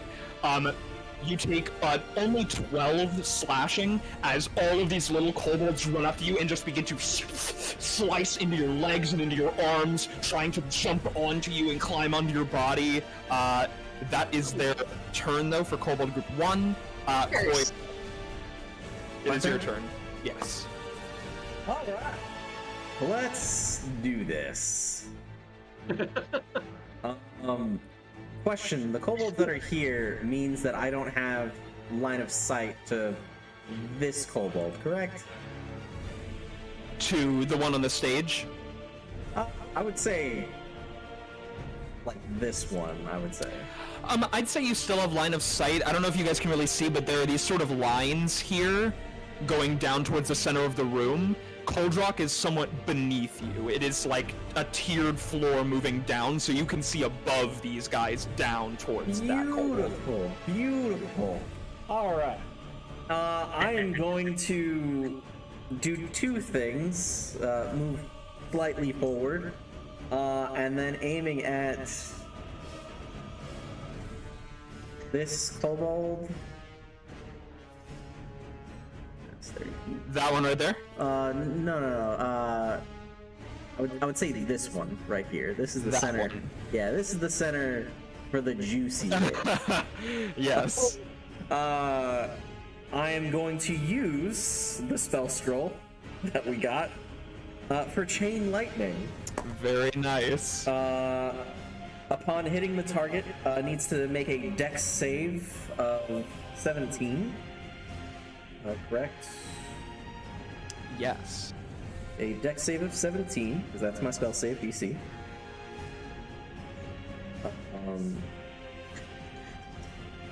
Because I have 150-foot range with this, as I'll read out the spell scroll for Chain Lightning.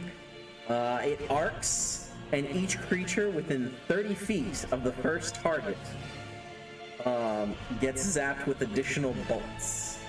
The target Yes. makes a dexterity saving throw and takes 10d8 lightning damage. God, I love this spell. Half as much on a successful save.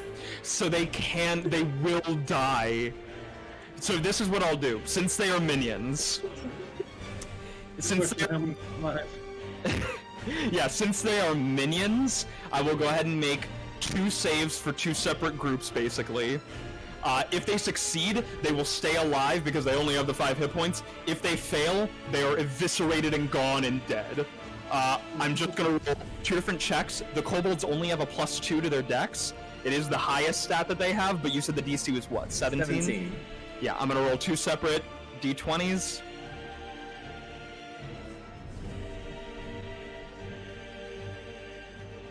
First group gets a 7, so that entire group is decimated and obliterated into ash. Second group gets an 8. That entire, what did you say, 30-foot 30 circle? foot. That entire 30-foot circle of kobolds is shocked as you read this chain of lightning just arcing through the air, snapping between points until it hits the one kobold. You see its skeleton through its body, and that arcs to every other kobold in a 30-foot radius as they all just kind of shuddering in the space that they are until they all... Give the gift that keeps on giving. So let me... That was my action. Oh, damn. And then as my bonus action, I get to use my starry form as you see Oil's body glow as he becomes the constellation Orion. Nice. And you see an archer-like bow kind of JoJo to the side of him. And it gets to make a ranged attack action.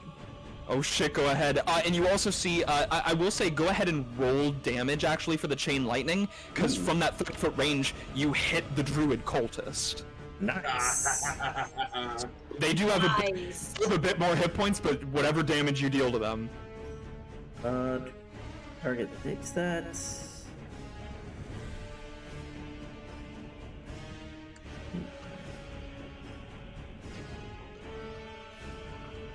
So for the leap damage, it should just be 3d. Patient are forth for the last 30 Get a separate- evokes leads many Taking other. throwers, they can be dealing with keeping the same saving throw as the rest of them. So let's do Oh, you're this. absolutely right. Yeah, let me go ahead and roll for that. He has no modifier to his dex. So he does fail, so he will take full damage from that as well. So for the arc, this would be the arc damage. 17 points of lightning damage. 17 points of lightning. Damn. You see the lightning arc to this druid kobold, and he rears out in a little bit of pain. Half of his face is charred and scarred and burned. He is still conscious and awake and alive. His half of his head turns back to you, and you see that you have popped his right eyeball. He is going to make a con save to see if he can continue to concentrate on the spell that he's casting. Half 17, so he needs to make a. It would be a 10. So he needs to make at least 10. Nope. That's where I would. With an 11, barely passes the concentration check. The lightning strikes him. He panics, but he is able to. Cutting words. How Cutting far words. are you? Oh man. Oh, shit. Nice. He has to roll it again. He has to roll it again. What do you say to throw him off his game? Did you catch that eyeball? Quick, catch it quick. Work all down. He's gonna need it, you know. He turns back to you for a moment. Is going to make the roll again. Wow, that was fantastic.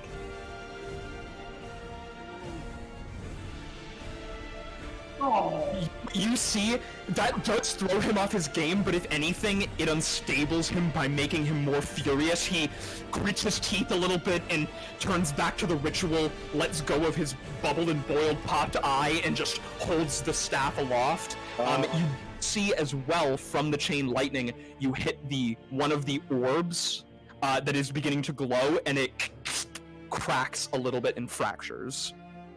He's going to also be making well, root shot. another save because I'm hitting him with my archery form. So I get to make a ranged spell attack with a luminous arrow as you see it bolt across. That's made. Here's the starry form archer. Shot. That would be a 27. Oh, Damn. 100%. Go ahead and roll damage. And that'll be 20 points of radiant damage. 20 points of radiant damage. He is not looking good already, but he is still standing. Your radiant arrow, glowing in the kind of dim light of this cavern, soars across and into his side. He doubles over for a minute. He's going to make another Constitution saving throw. That's again DC 10. Not 3 in a row. No way. D20 plus 2, rolling it right now. That is a 16 plus 2. Oh, nice. Into his back and his side, he recoils again in pain and is limping a little bit on his right side from all of the damage he's taken, but he just grunts through the pain a little bit, rising the staff up again. A bit of the spores, those red spores looking more like scales now, flying through the air around him. That your turn? Any movement? Anything like that? I moved my full movement over to where I am now, right here, so this way I can hit him. So I'm by the kobolds, and that'll be my turn. I will save my reactions. I have reactionary stuff, but I'll save it just in case. All right, that being your turn, it is Viper. Viper, it is your turn. You are surrounded by these ravening fairy kobolds. What do you do? I'm doing a 2-weapon fighting. He's pulling out his other dagger, and he is going to be slicing through as many of these kobolds as he can, because he's not happy. I give them 1 chance in 3 of surviving. Yeah, AC 12, hit points 5. If you do 5 and then 1 damage to the next kobold, they're minions, so even 1 more damage to the next kobold will kill it. So basically, Viper's just pulling out both daggers, like, not today. Pulling out your daggers, leaping towards these kobolds. Go ahead, roll a hit. So the first one is an 18. 100%. And the second one is 17. 100%. Yeah, go ahead and roll damage. You just begin to slice through these kobolds. So the first one's a 7, other one's a 4. That is enough because that becomes it's split up. Basically, it's a 6 and a 5. You take out 3 of these kobolds as you just begin to slice through their throats, through their stomachs. You get one directly in the eye, right into the brain, and it just immediately goes limp. Don't attack me! Yeah, you see the other 2 kobolds in the back are starting to rethink fighting you, and then they turn around to the ancient red dragon, and then back to you and just kind of shrug like, it's you or him, basically. Not today, bitches, not today. Decide after? Decide later? Let Paylor sort him out. That your turn? Yeah, that's my turn. Because I was kind of like blocked, so I'm just like, well, alright. Any movement or anything? Since those 2 are gone, they're gone, I'm going to move Viper over here. There. That's how I'm gonna move. Okay, very nice. After Viper's turn, it is Jiu. That gun is getting pointed at that cultist. Oh yeah. Go ahead and roll a hit. The AC of the cultist is 15. Can you go make sure you go around us so you don't hit us? It is single target, I'll say, so it's just a roll to hit. Okay, cool. Okay. Alright. And This should be in print. okay. Excuse me, as them with the look, I'm a spellcaster. 21. 100%, yeah. You see the runes begin to spin around. What elemental damage type are you choosing? I'm gonna look over. I'm gonna look over to my boy Coil. Nah, man. It's not about lightning. It's not about light. It's about space dust and fire force damage out of the fucking bazooka. Yeah, go ahead and roll. It is fireball damage. So 8d6. 8d6 force damage. You see the runes spinning, and then they stop and glow this bright blue, and then just this wave of force shoots out from the cannon. 25 force damage. 25 force damage. Yeah, you fire this ball, this wave of force over at this cultist druid. I'm gonna say this a few times for basically just Kuldrok and this guy, but how do you want to do this? I want. So you know how he was holding his eye and he got pissed off? I want him to just like. I want him to hear the fucking of the fucking cannon. I want the big. And then I want him to just look up. Really? Yeah. And now he's dust. He's vaporized. It's force damage. Yeah, there's a moment of bafflement from this kobold that seems a bit more intelligent than the rest. Turns around, sees the boomstick that they were messing with, and just kind of shakes his head and goes, "In common, really?" And this ball of force just impacts into his chest, and he is splattered in every direction. The red dragon's really red now. Goodness, bro. Kobold cultist is gone. Gallagher splat. Gallagher splat, truly. Gallagher has left the building. Is the staff also gone? I am going to... Actually, yes, the staff is not gone, but it falls to the ground, and you see these crystal orbs on the pedestals flicker for a moment, and then depower and drop back down onto the pedestals as he basically was going to cast the spell on his turn, and his turn never came up. And this ritual is disbanded, but now you are left with all of these little kobolds and a feral, confused, angry, ancient red dragon, sorry. Gio, that your turn? Any movement or anything?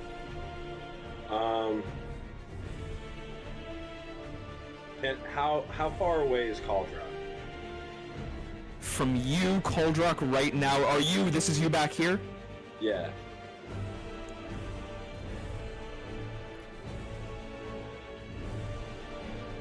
The beginning of Kuldrok's space is 100 feet away from you. Okay, cool. Now I'll just stick here. It's okay. You're I'm just gonna chill here. You stick to the back, one charge gone from your cannon, but 4 more remaining. That's your turn. It is now. Yes. It is Philos's turn. Oh man, where do we go from here? All right, who wants it? Who wants to get up close? I don't have a turn yet. So. Viper, you want to go for a ride? I'll go for a ride. Let's do this. All right, he's gonna slowly start walking forward, say about 10-15 feet up to the edge of that platform, and pull a beam of light from his holy symbol and slowly make a soft circular sun and then point at you, and a door is gonna open up in front of you. Oh, sweet. And Yeah. I'm gonna cast Vortex Warp on. And where would you like to be? Nice. Probably on the side of the dragon. Alright, you go there.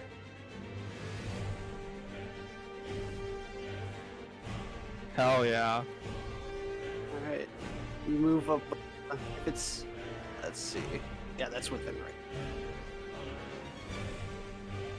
Yeah.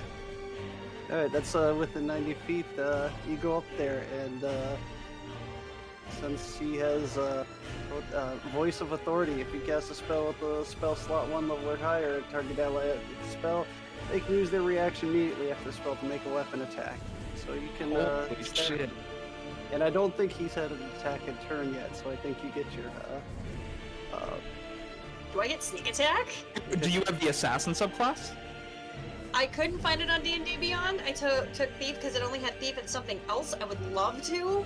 Because the rules of assassin is that you have the assassinate feat, which allows you to do a sneak attack. I do that because that's what originally I have Viper, but he's also in another character sheet, so I don't have that right now. So Yep. just like 100%. I understand. Yeah, Viper, 100%. You, Phylos, you open up this magical glittering gateway of Palor's light. Viper, you see Kuldrok through it, and you get up a running sprint, leap through, and dive down onto Kuldrok. Go ahead and make your attack with advantage. And I believe with Assassinate too, I have to look it up because I play an Assassin Rogue in another campaign. oh, I That's You- a crit. I think, yeah, you get advantage if you hit. It's a crit with sneak attack.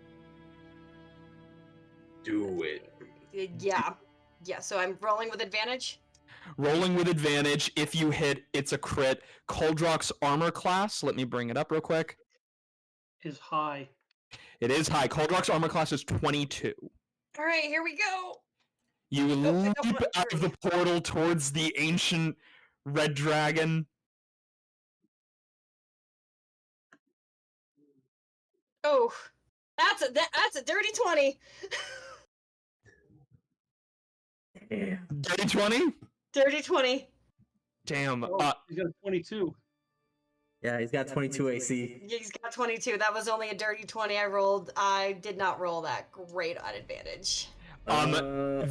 Is a moment again, this epic adrenaline-filled moment as you leap through the portal and towards Kuldrok, dagger ready, going for the side of his throat, and a kind of earth-shattering moment as your blade hits something as hard as steel, as you tink into the side of Scales, and Kuldrok's eyes flick down to you next to him, and you hear this deep guttural as he just turns his head to look down at you. That's Did you roll with What? advantage? I did. Oh, Damn. Unfortunately, and you teleported over to Kuldrok, correct? Yeah. Yo. Unfortunately, I can't help you with my wait and woe because I was looking to see if it was in range. You have to be within 30 feet of me, and I can use it as a reaction. That's fine. It's fine. He'll be busy soon, hopefully, maybe. Yeah, and Viper, you are face to face with this dragon. Phylos, is there anything else you want to do? Seeing that there's a little more room, I'm going to take the rest of my movement. Yeah, go ahead and move yourself. Up to there, so we can get a better view of the room. Don't worry, I got you.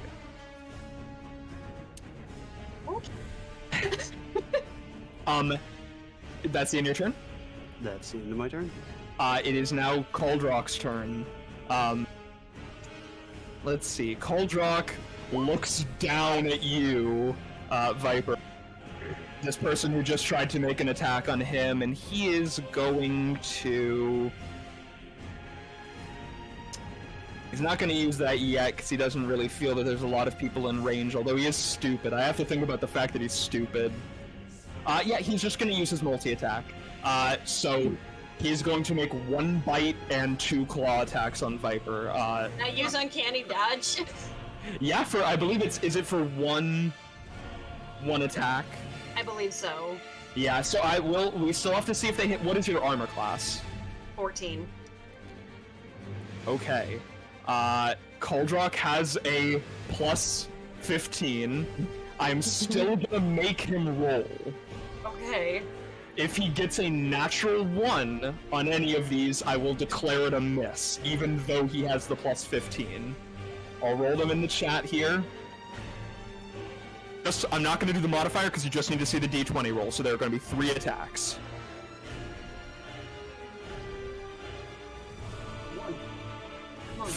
First one is a 6, but with the plus 15 that hits. Yep. Second one is a 5. We're crawling. Crawling down the ladder. That is a 7. Kuldrok the Atro turns down to look at you, this big craning neck, this maw that as soon as he looks at you, you feel the heat coming off of his breath, and he smashes down twice on you with his claws and bites down once with his massive jaw. You take, let me go ahead and look here. I got you, Sammy. Don't worry. It's a big wagon. It's a big wagon. You all got it covered. You take 55 slashing and piercing as he rakes across your body, slams you to the ground, rakes across while you're on the ground, and then picks you up in his mouth and, like a dog, just throws you back and forth for a moment before dropping you back to the ground.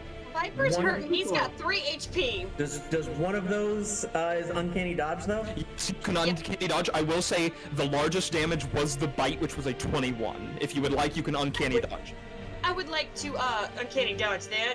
Uncanny Dodge is full damage of the attack, or half damage? Could be half. It's half. Yeah. Unless it's a save, and then you can take nothing. So then, with that halved, it becomes, you take 44 damage. Oh, okay. Hold on. I gotta fix this. So 44? 44 damage. You got a little bit more than that, right? I'm still okay. I have 14. That's better than 3. Okay. Kuldrok unleashes these attacks on you. He goes to bite down on you. He picks you up with his teeth, and you are able to worm your way out of his mouth before he fully chomps down, although it does just scrape along your body as you move yourself out of his mouth. He looks confused and almost a bit playful. It's like playing with a big cat. A big cat. I've always said cats are basically dragon in furry form. As somebody that owns 2 of them, yeah. Yeah, that's me too. That is Kuldrok's turn, though. He has no reason to move from right here. Now it is the 3 groups of kobolds and then Cattell. Oh yeah, that's right. I get to do stuff. That's Yeah, 4 but is wonderful. you. This group is going to run. They can only get to here, And I believe that's going to be a similar thing with the other group. Yeah, these kobolds just begin to fill this space over here, running, trying to get to where you guys are, trying to help Kuldrok from being defended basically against the cannon that they saw. You hear a few of them going, "The boom tube! The boom tube! They have the boom tube!" And they just start running towards your direction. Kobolds can't really get to you, though, past all of the other kobolds, so Cattell, it is your turn. They're all right here. Yes. In a nice little group.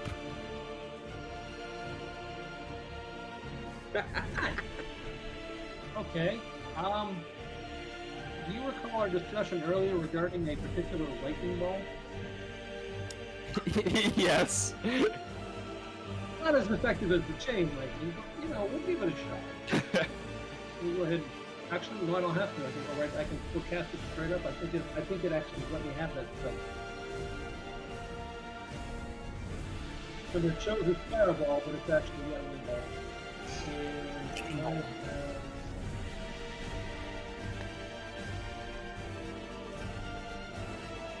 And I don't care how big the room is. I'm gonna use fireball. yeah, I got a different range real quick because if I don't, actually, it's got that on my. I have to have the range so I don't end up blowing up, me. Yeah. I'm funny about that. I believe it's fireball 60-foot range to cast from, and then 30-foot. Yeah. So it's actually 150. How big the ball is? It's just 150 foot. I think there it is. 20-foot radius. 20 Yes. foot radius. Okay. 20-foot Yes. radius. So I'm just going to hit the cast button. Well, I can't do it. So basically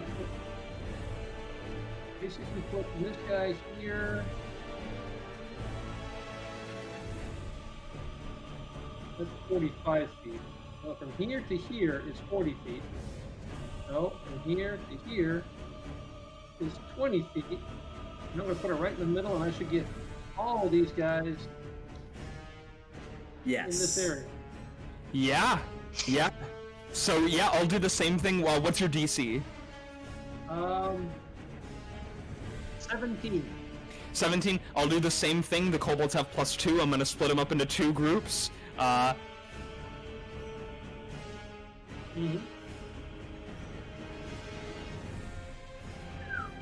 First group does remark. Oh my lord, you gotta be joking me. Second group.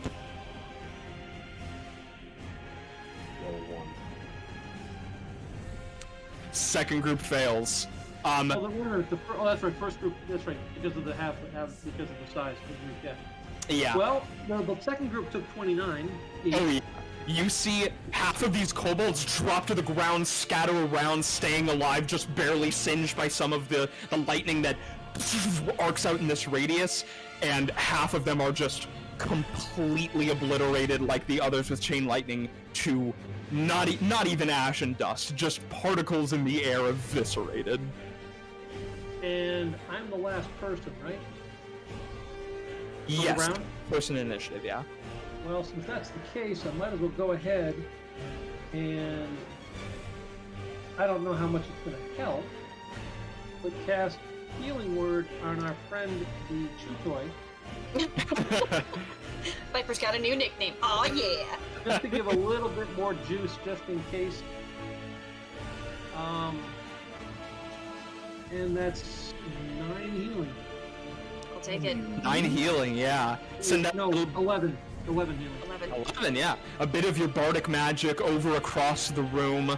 Viper, you feel it enter some of those scrape wounds from the teeth and begin to close them up.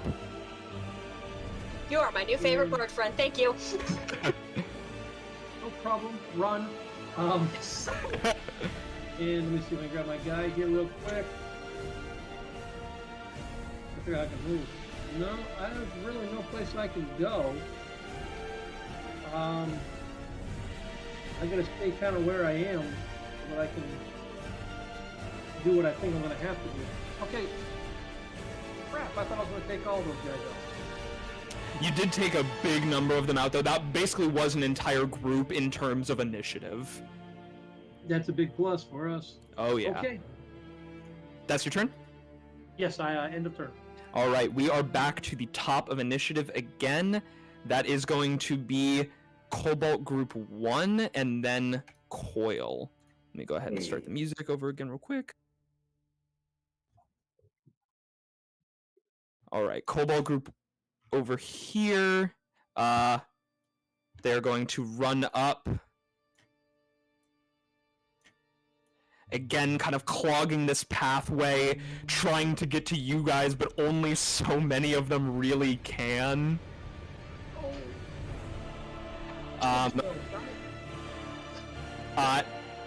These two here are going to make an attack on Cattell.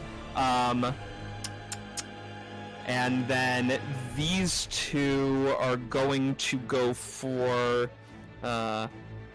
Oh, G is back there with the boomstick. They can't get to him. Wait a minute, he's the big tank. Why is he hiding behind me? Exactly, he's the big tank. Because you didn't Right carry now the he's boom artillery. You're the meat shield. That's what it is. You're a tiny shield, and it's a good thing.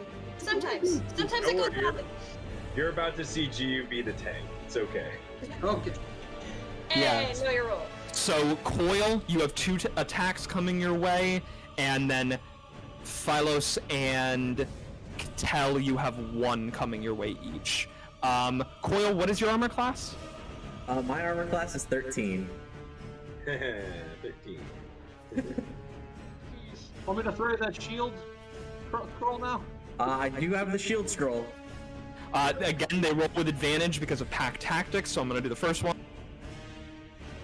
That does hit, but just to see if... They don't crit, but they do hit.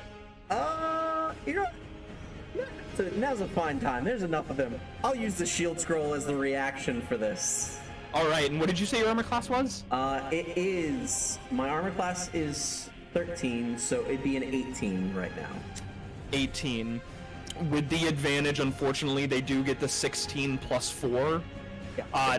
You throw up this shield, reading the scroll as fast as you can, this blue glittering electricity in front of you, and you see the kobolds just will themselves through it like termites digging through wood.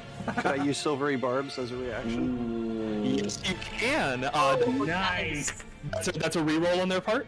Yep. Reroll with, reroll and they take the lower number, and then I choose a secondary creature, and that person, or that creature, then has advantage on their next ability check, or attack roll, or saving throw, and I choose my big cannon friend, and that procs my other ability, so he gets an attack action. What do you say for silvery barbs? Sparkles and glitter shoot off of the symbol and a radiant light and kind of come down like starlight around my friend. Shimmer dust. Yeah, the starlight around this being of the cosmos as these kobolds try to push through, but as they even push through the shield, they are pushed back by this glittering barrier as well, and they do not make purchase. Then, Phylos, what is your armor class?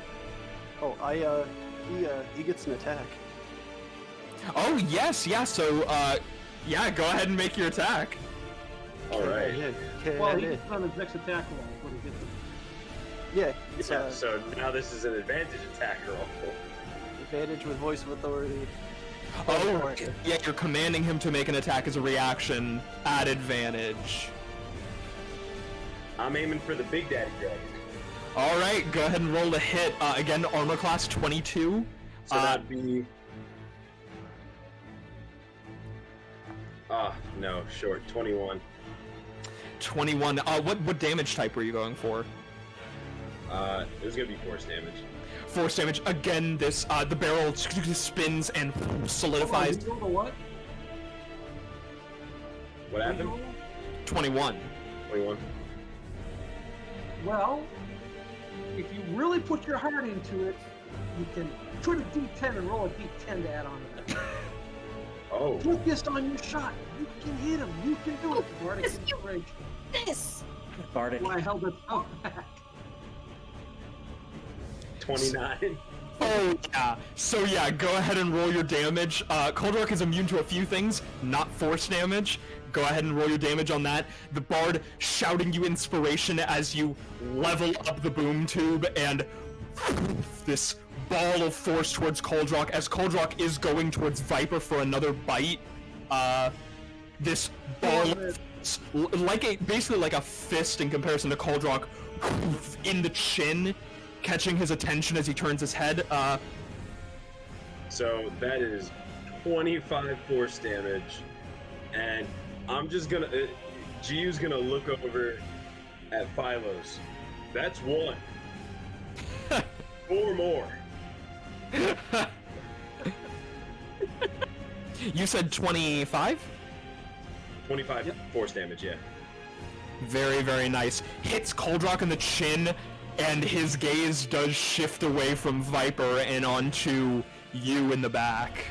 I told you he was gonna start tanking.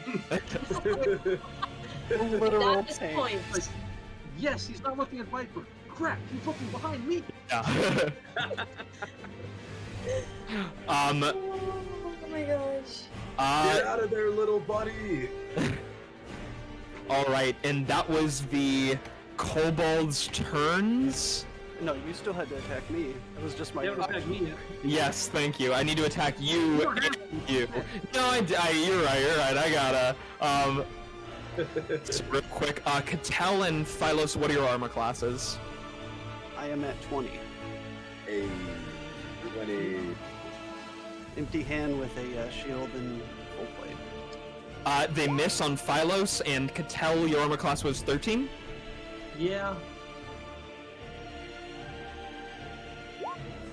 Natural 1. These kobolds seem to be fairly distracted with the fact that Kuldrok is taking damage. They're trying to slash and trying to swipe, but their heads keep turning as, with that force impact, Kuldrok lets out a little bit of a cry of pain as he turns back to you guys. I will say something too. If you guys do enough damage to Kuldrok, I'm gonna start making morale checks for the kobolds to see if they're dedicated enough to the cause to stay and fight. That is their turn. Coil, it is your turn. Yes. All right. I have a question for clarification. Yes. For spell casting in a turn, can I cast more than one spell if it's a spell that's an action and a spell that's a bonus action? Not if they are leveled spells. You can cast a cantrip and a spell. Gotcha. Okay.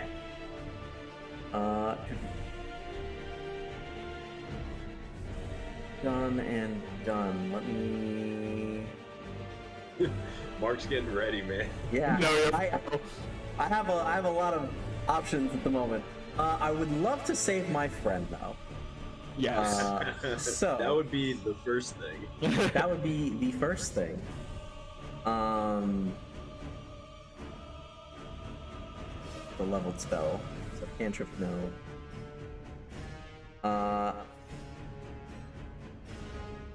I will use an action to cast Healing Spirit at 5th level.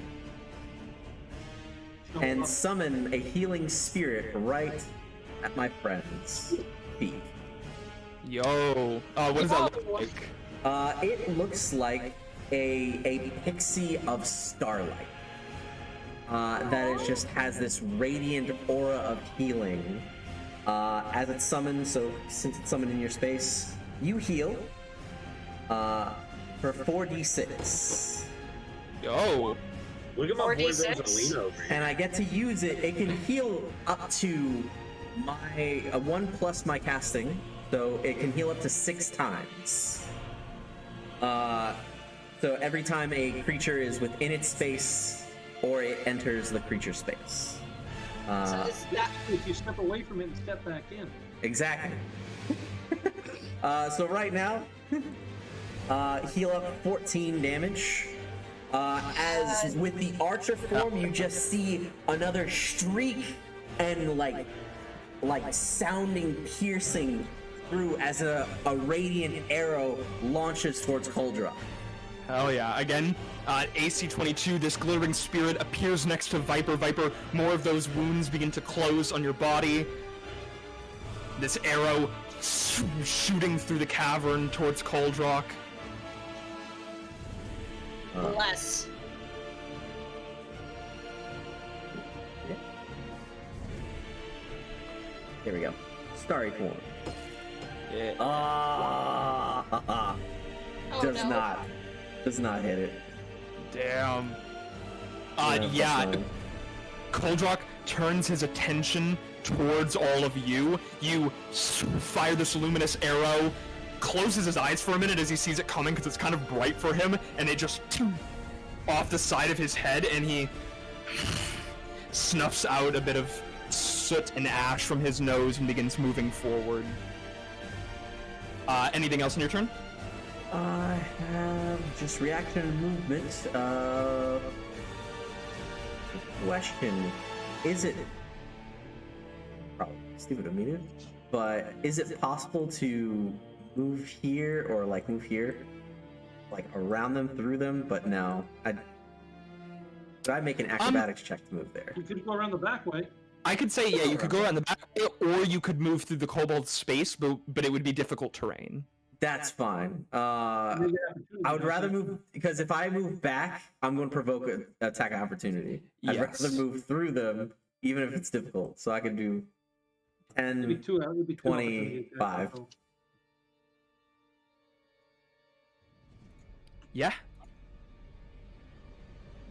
So you just start pushing through these kobolds. It helps that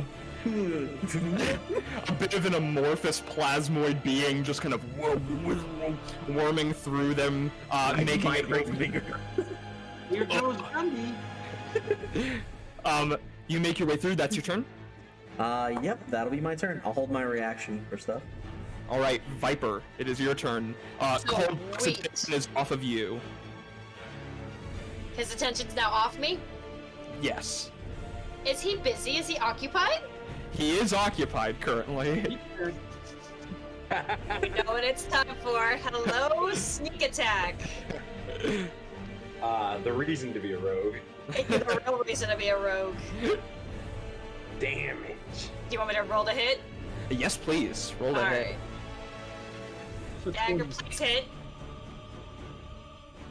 Oh, that's only an 11. 11. Yeah, you go in for the same thing. Kuldrok not really paying attention to you. You go in for a slash, and again, his whole body is just plated in what feels like steel scales. You just tink up against this body that is nigh impenetrable. Anything else? Look to the left. I got an itch down there. Oh. I might have to switch out of my daggers to my short sword. Dagger's not doing shit. Good Thanks. news is you've got your movement, though. You can get out of the. I can get out of the way. Yeah. So I can move 30 feet, I think is my speed. Yes. We're gonna disengage and go over here. Bye.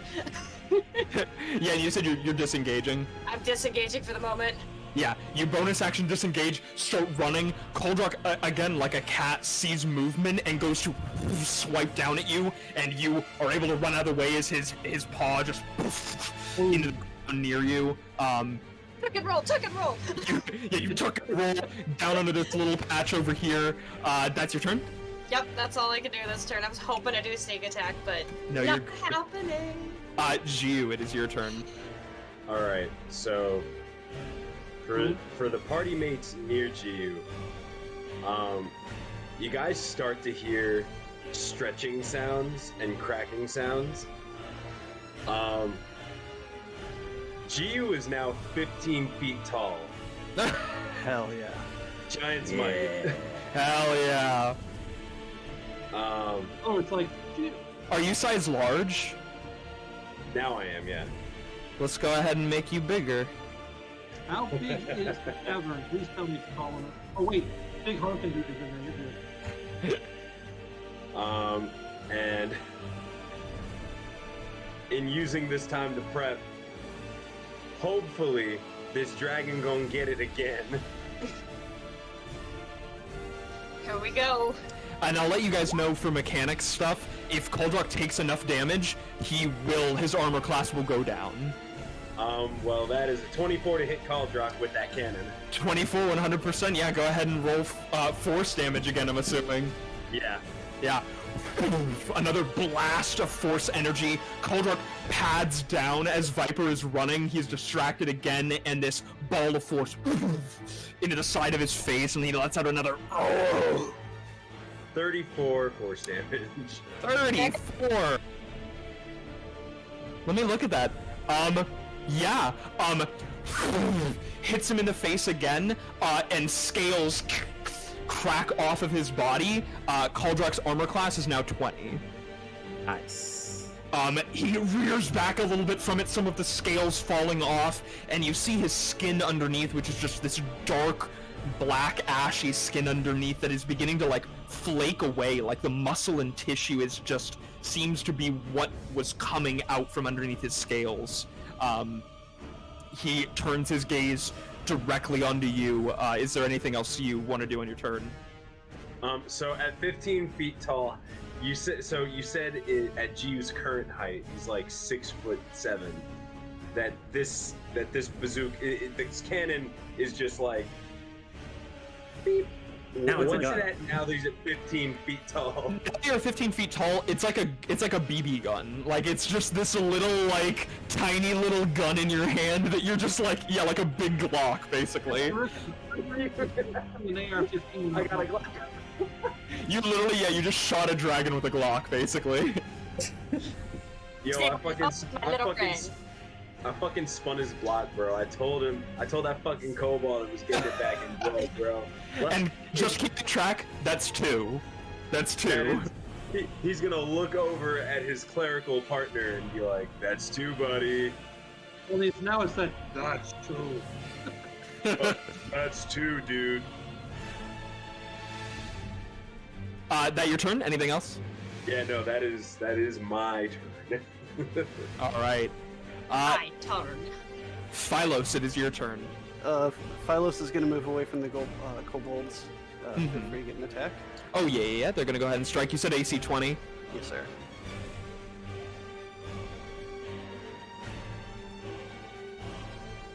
Uh, 21. Nice. 21. Yeah, you only take, I believe it was 4 piercing damage as some of the kobolds, as you're moving away through the chinks in your armor, ripping at your flesh a little bit. He tries to shrug it off and runs 25 feet back there. And looks up to his giant friend up there and reaches up to his head again and pulls out from his holy symbol a little sun as it slowly starts to orbit around a flame and pick up in pace faster and faster and faster, and then just flings it at you and cast haste on you. Yo, very nice. Nice. Oh man, I can't wait for this next part because you just did the thing. The thing. That's another voice of authority. Since I don't get to attack, I give you my attack for voice of authority. Oh, shit! All right. Twin? Ah, so close. Oh, yeah, because AC's 20 now. That's all right. 19. 19, yeah. You take another shot at Kuldrok. This time he is looking dead at you and just moves his big head out of the way, and it slams into the stone behind him, cracking some of the stone. Phylos, 2 out of 3 ain't bad, you filthy scaled gecko. and just checking real quick, that's 4 of the 5 charges? Correct, I have 1 more charge left. 1 more charge. Phylos, anything else? I'm going to casting that. It doesn't proc again. I'm going to twin it to someone else if they are in range. I had to double check on them. Right. 30-foot range? It is 30-foot range. All right, so I can see that. Ah, there you go. My wispy friend, a second sun comes out and I fling it your way, and it swirls through your clouds and makes a little galaxy out of your body. Yeah. Nice. Very nice. And I'm gonna Mark, take this my, is Sen and Co all over again. Ah, let's go, buddy. I'm gonna take my last bit of movement because knowing any child knows what a dragon does, and I don't want to be in his line of sight, so I'm gonna take a 5-foot movement. This Very much true. last of my movement and end my turn. All right, that's your turn. We then move on to Kuldrok. Kuldrok is going to use his movement. Here it comes. So it's still black on the screen for me. I can't see Kuldrok. You can't see there it Kuldrok is. now. Oh, there you go. Oh lord, he coming. Yeah, he Lord. actually go to the side a little bit there. Positions himself in the way that he knows how to do one thing. You guys see that incandescent glow in his chest glow brighter and brighter and move its way up his throat as he takes a deep breath in, and it is not just fire that he explodes out of his throat. It is like I want to say magma. It's more like napalm. It is this glowing, vibrant, fiery mucus, basically, that he excretes from his throat in a... Let me check the radius of it real quick. Well, I'm not very tall, and I got kobolds in front of me. I'm gonna Yeah. have a green shield. It is a 90-foot cone from where he stands. Yeah, he'll basically tag everybody. He will get everybody here. I need everybody to make a dexterity saving throw. Because Kuldrok has taken enough damage, his armor class and other things have gone down. So what was once a DC 24 dex save is now a DC 20 dex save. Oh well, it's that. Do I have to make it too? You do not. Yeah, you are way out of range. You said Oh, get dexterity, what? advantage on that. Yeah, we do get advantage. All right. Well, I failed it, but at least it wasn't the one. All right. So what do we hit? What What's the save? Oh no, 20. 20. Oh well, that's not gonna happen. Nope. Here we go. Yeah, I rolled a 2. A 2. 7. My God, boy. I Get the will. bad rolls out of the way now. I will use my reaction for absorb elements. Very nice. So you are going to half this? Yes. Very nice. Real quick, just to get a gauge, can I get everybody's hit points? Because I believe everyone's still at maximum except for give or take a little bit of damage. 115. Oh, I got 73. 73, I'm at 70 of 74. 74, Also- and 73. 73. Double checking Kuldrok's breath weapon real quick. Okay. Yeah, okay. So I'm gonna roll it because the average that it is posting for the thing is 91. But it is I'm dead. It is 26d6. I'm gonna roll it on my own table to see if it is lower than that. Gotcha. Wait a minute. Oh, that doesn't matter. I can't stop that. That's not an attack roll. Yeah. Oh, you'll blow that out of the water. So it is less. That's what I assumed. It is much less than what I assumed it would be. So everyone that failed takes 60 fire. From absorb elements, you take 30. Got it. Kuldrok, this mass of, again, this napalm-like fiery mucus that sticks to your bodies. All of the kobolds in front of you die instantly. Kuldrok does not care for them or the lives that they hold. They are immediately eviscerated and die. Fire resistance. Yeah. Oh, not. Oh, who has fire resistance? Tiefling.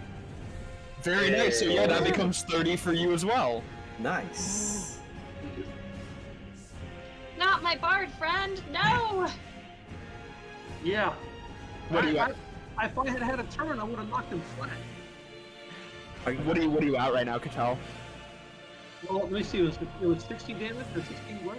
60 yeah. fire. Oh, total? Yeah, total 60. Oh, he's toast. I'm still on my feet. There you go. There you go. Very nice. Not by much, but I have a choice of either attacking him or not, and I'm going to take the choice. That is Kuldrok's turn. I'm gonna roll real quick in the chat so everyone can see. He recharges the fire on a, what is it? I believe it's a 5 or a 6. So I'm gonna roll a d6 in the chat real quick. Oh, yeah, no worries. That is a 6.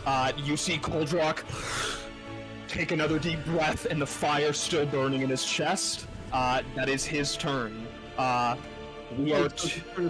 His turn is done.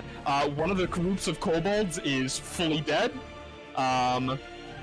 These ones saw him take damage, and so I'm going to roll in the chat real quick a morality check for these other groups of kobolds. I'm just going to roll one check. If it is if it is 10 or below, they leave. If it is 11 or higher, they stay.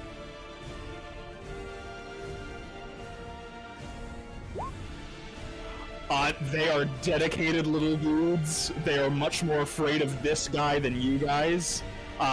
They are going to... Who is around that they can see within range? I believe it may be Viper. Ooh, yeah. Hi, is it my turn?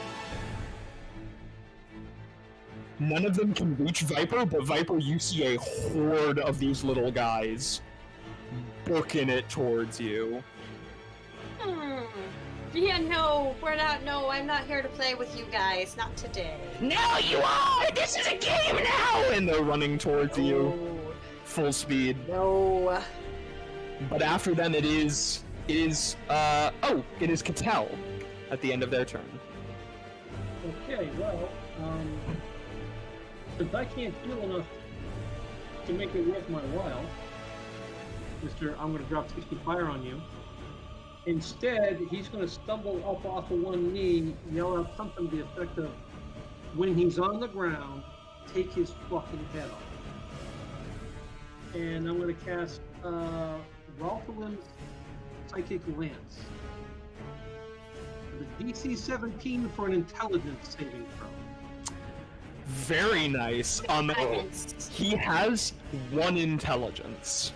Oh, okay. Nice. Oh, forget it. You'd have to roll a 20. Yeah, so I'm gonna roll in the chat. I'm gonna roll just a d20. If he gets a natural 20, he will succeed. This will get the time, right? Don't manifest that energy. Oh, no. That is a 19! Oh my god. You see, there's a moment of lucidity and an intelligent life within his eyes, and before it can fully manifest, your spell shoots off towards him. What happens? It's 8d6 of psychic, and there's 2 parts to this. So no, I'm gonna roll 2 sets of 4 because I can't roll 8. I don't know how to roll 8. Right. That was wonderful. Can't believe that. 4, but the second part of the spell is on a failed save, takes psychic damage and is incapacitated until the start of my next turn. Very nice. And how much psychic damage did you say he takes? 24. 24. But he's incapacitated until after I go again. Incapacitated. You see this magic hits him, his eyes go blurry, and he just starts shaking his head. He starts letting out this almost hissing like an alligator, just trying to figure out what's going on, and he is incapacitated. Very nice. Jack died. Yeah, in a very close call. That's your turn? Yeah, well, you know what? I can use the bonus action to give myself a little bit of a healing spell here. And that would be the healing word, which I will cast at... Okay. I don't know why that popped up. Healing word I will cast at 2nd level. I'm saving on my higher level spells. Bang. Bang. Bang. Wow, identical. I'm up to 25 now, guys. So Very nice. that's okay. Get closer to Do your me. thing. Get closer to me. But you know, the beautiful thing is the rogue now has sneak attack. He's incapacitated. She's coming at him from behind. He's toast. That's true. And his AC is lower, you say? Yes, it is now 20. Cattell, that's your turn? End of turn. All right. We're back up to the top of initiative, and the first Colo group is gone, so Coil, it is your turn. All right. Damn. My allies are not close enough for me to heal everyone, but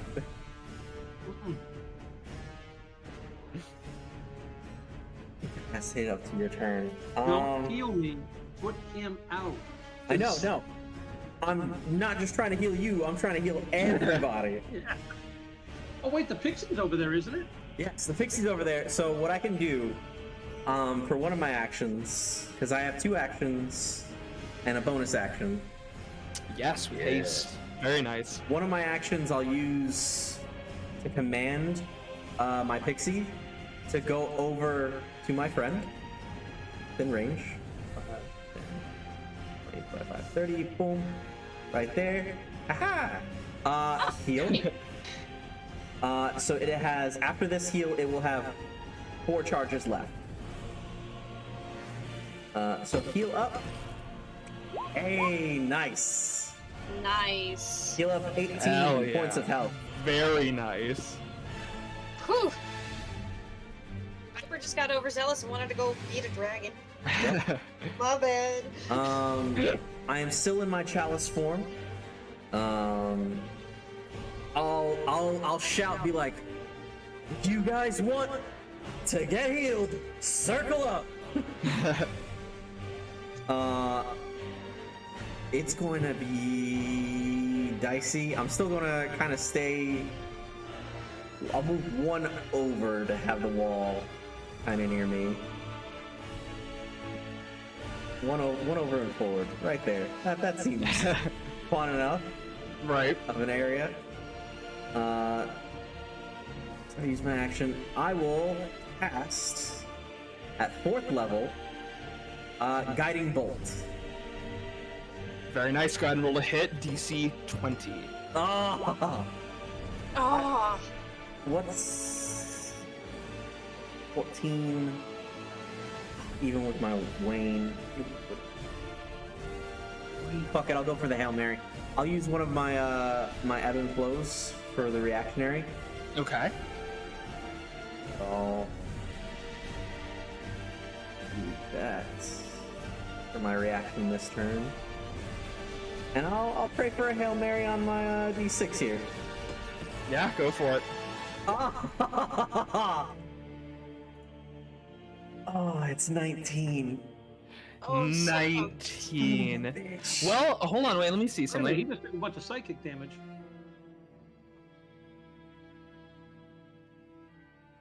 Yeah, let me look at the wording of incapacitated because I believe you might have advantage on him. Ooh. Yes, I believe you do. Yeah. Fuck yeah, let's go. So go ahead and roll again. Take the higher. Let's go one more time, please. So just one higher. You just need to get a 15 or higher. Oh, son of a bitch. Well, No? it wasn't meant to be. It wasn't meant to be. Yeah. So I Wait, cast. what did you need? I needed at least one more, because with my ebb and flow, like with my cosmic, I used my reaction. I got a 5 on my dice. I rolled a 14, but I only have 19. Bardic inspiration would help you out. I just need one. Just give me +1. Anything. Bardic. Fly him up. The inspiration flies through you again, giving you just enough. Go ahead and roll a hit. Or damage, sorry. Let's go. 76. Yeah, boy. Take 28 points of radiant damage. Ooh. And the next attack that attacks him also has advantage as it glows this starry fire. As you hit him with that, and he begins to glow with this fire, more of his scales fall off. His armor class drops by another 2. His AC is now 18. And so those were my 2 actions, was moving my spirit, casting Guiding Bolt. My reaction was for the ebb and flow, and finally my bonus action, I'm so sorry. My bonus action to use my starry archer form to hit him, hopefully again. Go ahead and roll a hit again. AC 18 now. It's basically 19. every time he... 19, there you go. It's every time he loses 100 hit points, his armor class goes down. Take 2d8 plus 5 radiant damage, so that's going to be another 15 points of damage. Hell yeah, bit by bit. So the archer just shinks another arrow. Let me look at it real quick. Yeah, he is not looking good. I think he's technically bloodied right now. You begin to knock these scales off of his body. He's confused. He's incapacitated. A glittering arrow goes into his skin past his scales. He's trying to focus, but he can't. That your turn? Yep, that's my turn. All right, Viper, it is your turn. Okay, so I've never done this before, so can I use my full movement and then use my bonus action to dash up to the top? Yes, you can. So that's what, 60 feet total? 60 feet total, yeah. So You're going right to the 5, head, huh? Yep, 5, 10, 15, 20, 25, 30, 35, 40. Yep. Oh, also because you start your turn at the ferry, it Yep. heals you again. Oh yeah, hell yeah. Oh. Okay. Let me just get that out of the way. Very There you nice. go. Heal up, 12 points of damage. She's gonna be fully healed in just a minute. Oh yeah. Pretty much. Please use the fairy for somebody else. Yeah. Fairy has 3 points. I can only move it 30 feet. Just slowly moving across the battlefield. So Viper's gonna move up, use bonus action dash. Since the dragon is occupado, At advantage. he's gonna put away his daggers and bring out the short sword. Hell yeah. So I'm gonna Kick move his ass. him. I'm gonna kick his ass. 10. I'm gonna go right. Yeah. That was actually cool to see the way the way it looked going across the screen. Yeah. What's a nat 20 for total of 27? You said nat 20? My nat 20. Nice. Alright, so go ahead, roll your damage, plus sneak attack, plus it's a crit, so double whatever the damage is at the end. Finish the fight. Okay. Okay, so there's my short sword. So that is 11 plus my sneak attack. So 11 plus 25. 36. So 36 and then doubled. Times 2 for a total of 72. 72 Small slashing. boy. Well, of There course, we the go. little one with no magic is the one that does the most damage. That's rogues for you. That's right. Rogues know about heavy, bro. Yeah, you run up next to him and are able to, he's kind of low to the ground because of that fire breath that he just did. You just run up next to him and drive that blade along the side of his neck, this long serpentine-like neck, ripping up along it, more scales popping off in the wake of your blade. He lets out a guttural cry. His armor class drops by another 2, as it is now 16. His breath weapon, especially because you just hit him in the neck, is gone and will only come back instead of a 5 to a 6 on a 6. And he is still incapacitated. He is not looking well whatsoever. Viper's gonna look at the dragon and be like, "That's for hurting my friends." It is still, it can't even register anything at the moment as you give it this one-liner and slash through its neck. Just gives a big thumbs up to Viper. That your turn? That is my turn. That is all I can do. An amazing turn. Gyu, your turn. This thing is looking bad. Gee, you All shoved right. the gun down his throat and pull the trigger. So I'm gonna. I guess I'm Artillery just gonna strike put the inbound. gun. I'm gonna put the gun because it's just a Glock in my belt. Gyu is gonna. I'm sorry, Gyu is gonna take off his helmet, unmask himself, and take off his jacket. And if you look in the reference chat, oh shit! He's going crazy. He's gonna look down at Philos. You know what? I think I got the hang of this prayer thing. In the name of Paylor, I would like to rage. Hell yeah. So you see this man in a tank top and the bottoms of a like military uniform. His like the runic tattoos, the giant runes on his body just start glowing sunfire. His hair glowing sunfire and standing up, and his eyes, instead of being regular eyes, just glowing gold. Nice. Hell yeah. And he is just gonna walk his way up to Kuldrok. Because he's hasted, so his speed is double. Yeah. Oh shit, yeah. Yeah. Walk with purpose, walk with purpose. Yeah, more than enough. You begin to pick up speed, running towards this incapacitated, injured dragon, ancient dragon that is now at your eye level with it down. Go ahead. I'm gonna put the fucking gun in its mouth. Alright. He's gotta be lower in his jaw. AC 16, I'm gonna say if you hit, this is gonna be a crit if you're doing it inside the mouth. 21. Oh yeah. Yeah, go ahead and roll the damage and then double it. So that is 8d6 force doubled. 70 damage. Nice. 70 damage. 70 force. Right in his mouth. Help on that. Doing a little bit of math here.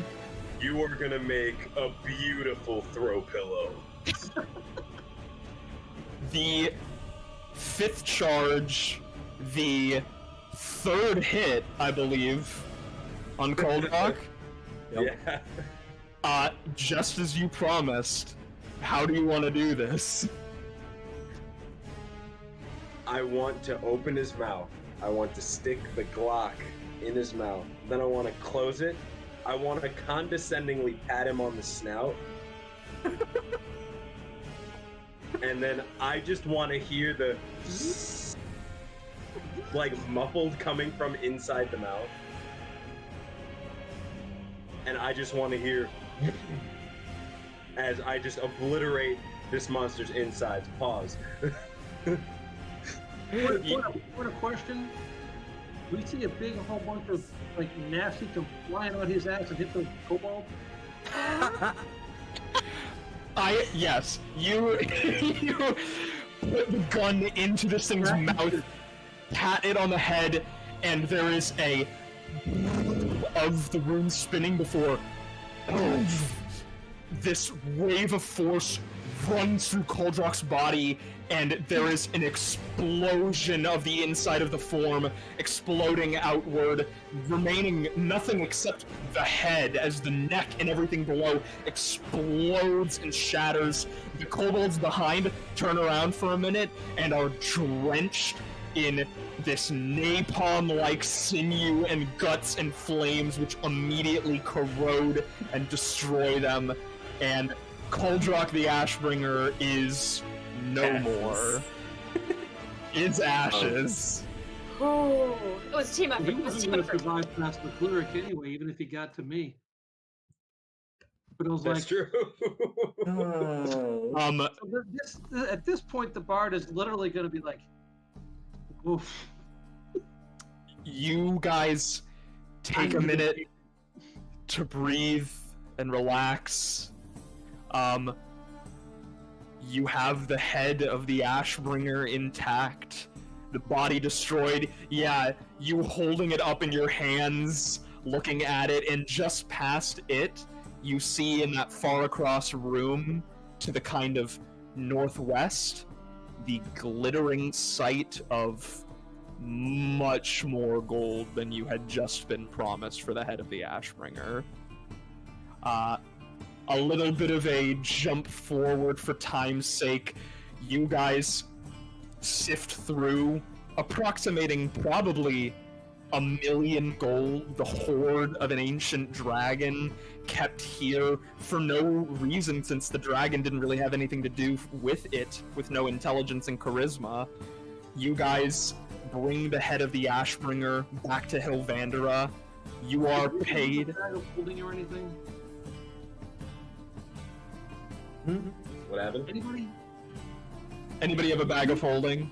Because a bag of holding could hold a whole lot of dragon scales, and dude, with the money you got, it's dragon scales. You sell a bunch of it, and then they'll use a bunch of it to make the best shields and armor you could possibly fathom. I'll say someone, anyone, if you want to elect somebody. Actually, I'll say Mark. Go ahead and make a luck check for me. Just a D20 roll in the chat. It's your birthday.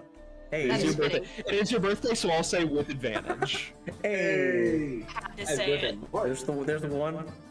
Roll. Yeesh. Bardic inspiration. 20. Yeah, 15. 15. As you guys are sifting through this pile of gold, it's not just gold. This is a dragon hoard of treasure. You find a bag of holding. You find a lance of dragon slaying. You find all of these items of great rarity, of power. Scooping things in. Scooping all of the gold into your bag of holding. Any sharp, It's pointy an awesome objects. bag of holding. It's the world's greatest bag of The holding. world's greatest, most empty bag of holding. While Coil is scooping things through, his healing spirit is like, ah, you got damaged last fight. Still healing. So Well, I can feel good. I did that little bit of damage to help out. That was a lot of damage. Oh yeah. Wonderful job. Yeah, This is man. the cool Was line not a that was little bit. elevating. That incapacitation did so nicely. So well. Yeah, man. Listen, everybody did their part great. Oh, hell yeah. Oh, And thank that's- you. I'm gonna fry him up. Gio, I had this idea. I promised to bring my share to share with the temple, but I think the temple could use an addition. Maybe the Temple of the Rising Star. You and me, we could train some monks to do whatever that is you just did. What do you think? You know what?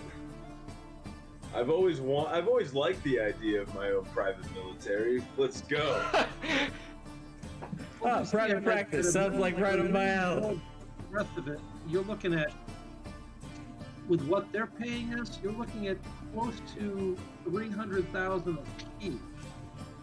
I could Oh, do with cool. an early retirement. Nice. And with that, we fast forward a little bit, and we're gonna do a little bit of an epilogue for everybody. We'll start with Gio. Where do we find you a little while later? You find him in the sanctum of this new Rising Star temple, not training monks, but training dragon-killing brawlers. With the symbol of this sanctum being the large dragon-slaying lance hung above the altar. As he spends his days looking over his students and polishing his gauntlets. Very nice. Cattell, where do we see you? Save me for one more person. I could have just one thing. Oh yeah. Let's say, Viper, where do we find you after a little while? So Viper would have taken most of the gold and given it to his guild, which is the Joker's Blades, and seen them thrive and prosper. And Viper being the head of the Joker's Blades, basically just make sure that their coffers are completely full. Very That's nice. a good boss. That's Yeah. a good boss. Partying with your team, keeping them well fed and wealthy. I mean, his father opened the guild with his mom, so you know, kind of gotta keep it alive and in the family. That's nice. And then Keeping in it. his spare time, he's definitely helping out his princess, which is Rena, Hey. making sure she's ready to assume the throne. This is damn. I gotta We gotta talk more about this story. This is. Oh, I've been working on this character currently. He's a character in another campaign I'm doing, and man, that campaign, oh my gosh. Nice. Hell yeah. Cattell, if you're good, where do we find you? Well, after he spends a lot of time with the local artisans crafting the most astounding,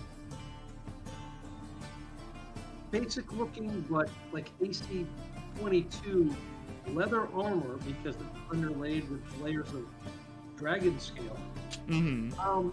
He's gonna go back home, and with the money and the prestige and the fact that yes, he's wearing the smallest dragon teeth he could find out of that mouth, he's wearing, and he's going to revoke his own exile.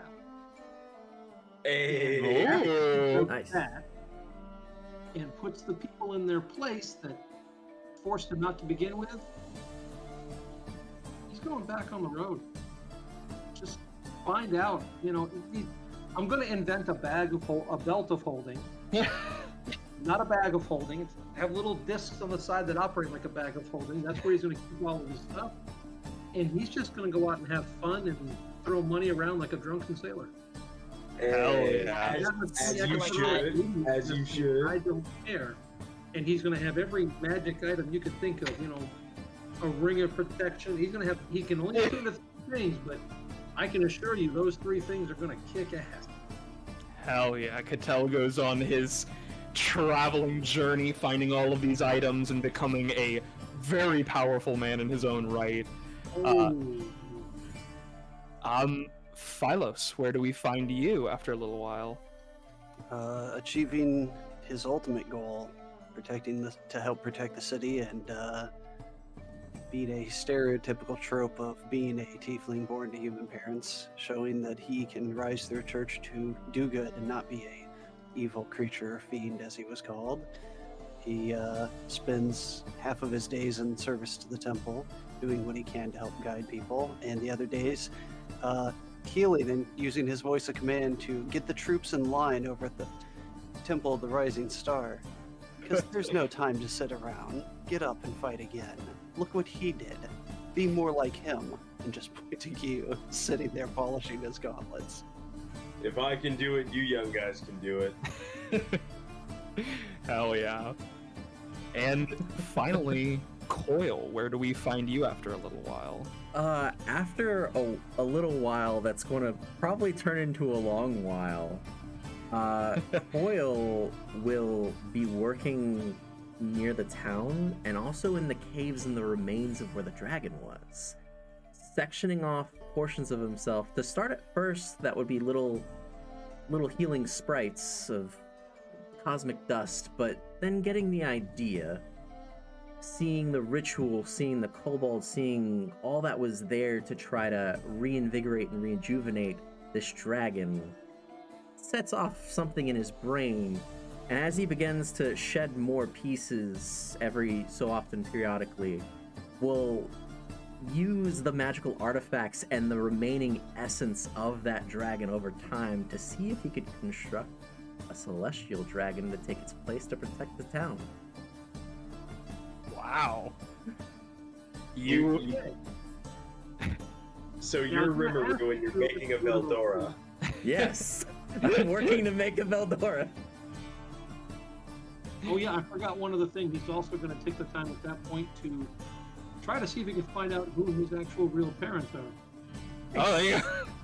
I mean, literally nobody knows. He's got Very important. cat's eyes. That ain't normal for people out here. But no, that'll be awesome. You each begin a small separate quests of your own as your lives build and flourish thanks to the gold and the adventure you've made here. And something begins to brew underneath the grassy hills of Hilvandera. And that is where we are going to close the one-shot. Thank you very much. And if this Thank continues, you. Thank you, guys. If anybody travels, they're going to hear all about the story that was sung by a bard that was just extraordinary, the heroic effort. Of course, the real funny part for me is we just took out a dragon. But in the start, we were very careful about the kobolds. Yeah. Until somebody went, Goodbye, Wow. Snout. "Welcome, guys." Once again, thank Gee, you, the Snout Cameron. Slayer. No, thank you guys. You've been an absolutely This has been wonderful so much fun. GM. This has been an Absolutely. absolutely That blast. was beautiful. Thank you for helping us Thank you. celebrate birthday and having this one shot. And also, again, thank you for coming in. And a happy birthday. Of course, happy yeah. birthday. Happy birthday, dude. Happy birthday, brother. Yeah, it's now officially the stroke of midnight. My birthday. Woo! Yeah! Hell yeah! Let's go. Are you the Hell yeah, double dude. threes? I'm the double threes now. Yeah! I'm right behind you. I'm right behind you. It's kind of sad though, man. You blew out the candle for you though. He gave me my wish anyway. Came true. Aww. His favorite wish, a dead dragon. Jen Kill the Dragon. dragon. Turn shut down at that part. Chew on this. Thank you for that, Glock. Thank you. Oh, you're welcome. You're welcome. When you got big, This is one of those, that moment when the DM realizes, oh crap, chain lightning and a boom tube. Maybe I shouldn't have given them both. now it's like, this is gonna be so good. This is gonna be so good. It was awesome, guys. Thanks so much. Thank you. Again, thank you guys. It was wonderful characters, wonderful ideas, and you did it. He's dead. Thank you so much. We'll catch you. Oh, Thanks again, guys. thanks for inviting me. That was a lot of fun. Yeah. Thank that you for was being beautiful. Oh, Thanks for re-inviting me. Of course. And then out, and in, then I'm just glad it all worked out. yeah. so are they, because that psychic glance, I think, helped. Oh yeah, definitely. Oh yeah. You made it all possible in the second half, bro. For real. I said- Mhm. I was just sitting there thinking, just let me survive the hit. Just let me survive the hit, please. Oh, that was awesome. All right, So guys, you good. have a good night, all right? You have a good night. Have a good night, you guys. Again, happy birthday, Mark. Thank Happy you very birthday, much. Mark. Happy birthday, buddy. All love. Good night, you guys. Celebrate an Good adventure night, everybody. Remember, Good Mark, night, you're a everybody. hero. Night. on. And with that ends our stream. Thank you guys for tuning in. Oh, thank you guys for being here. And remember, even though it's my birthday, you guys have been heroes. So, as always, keep on being a hero. Good night, everybody.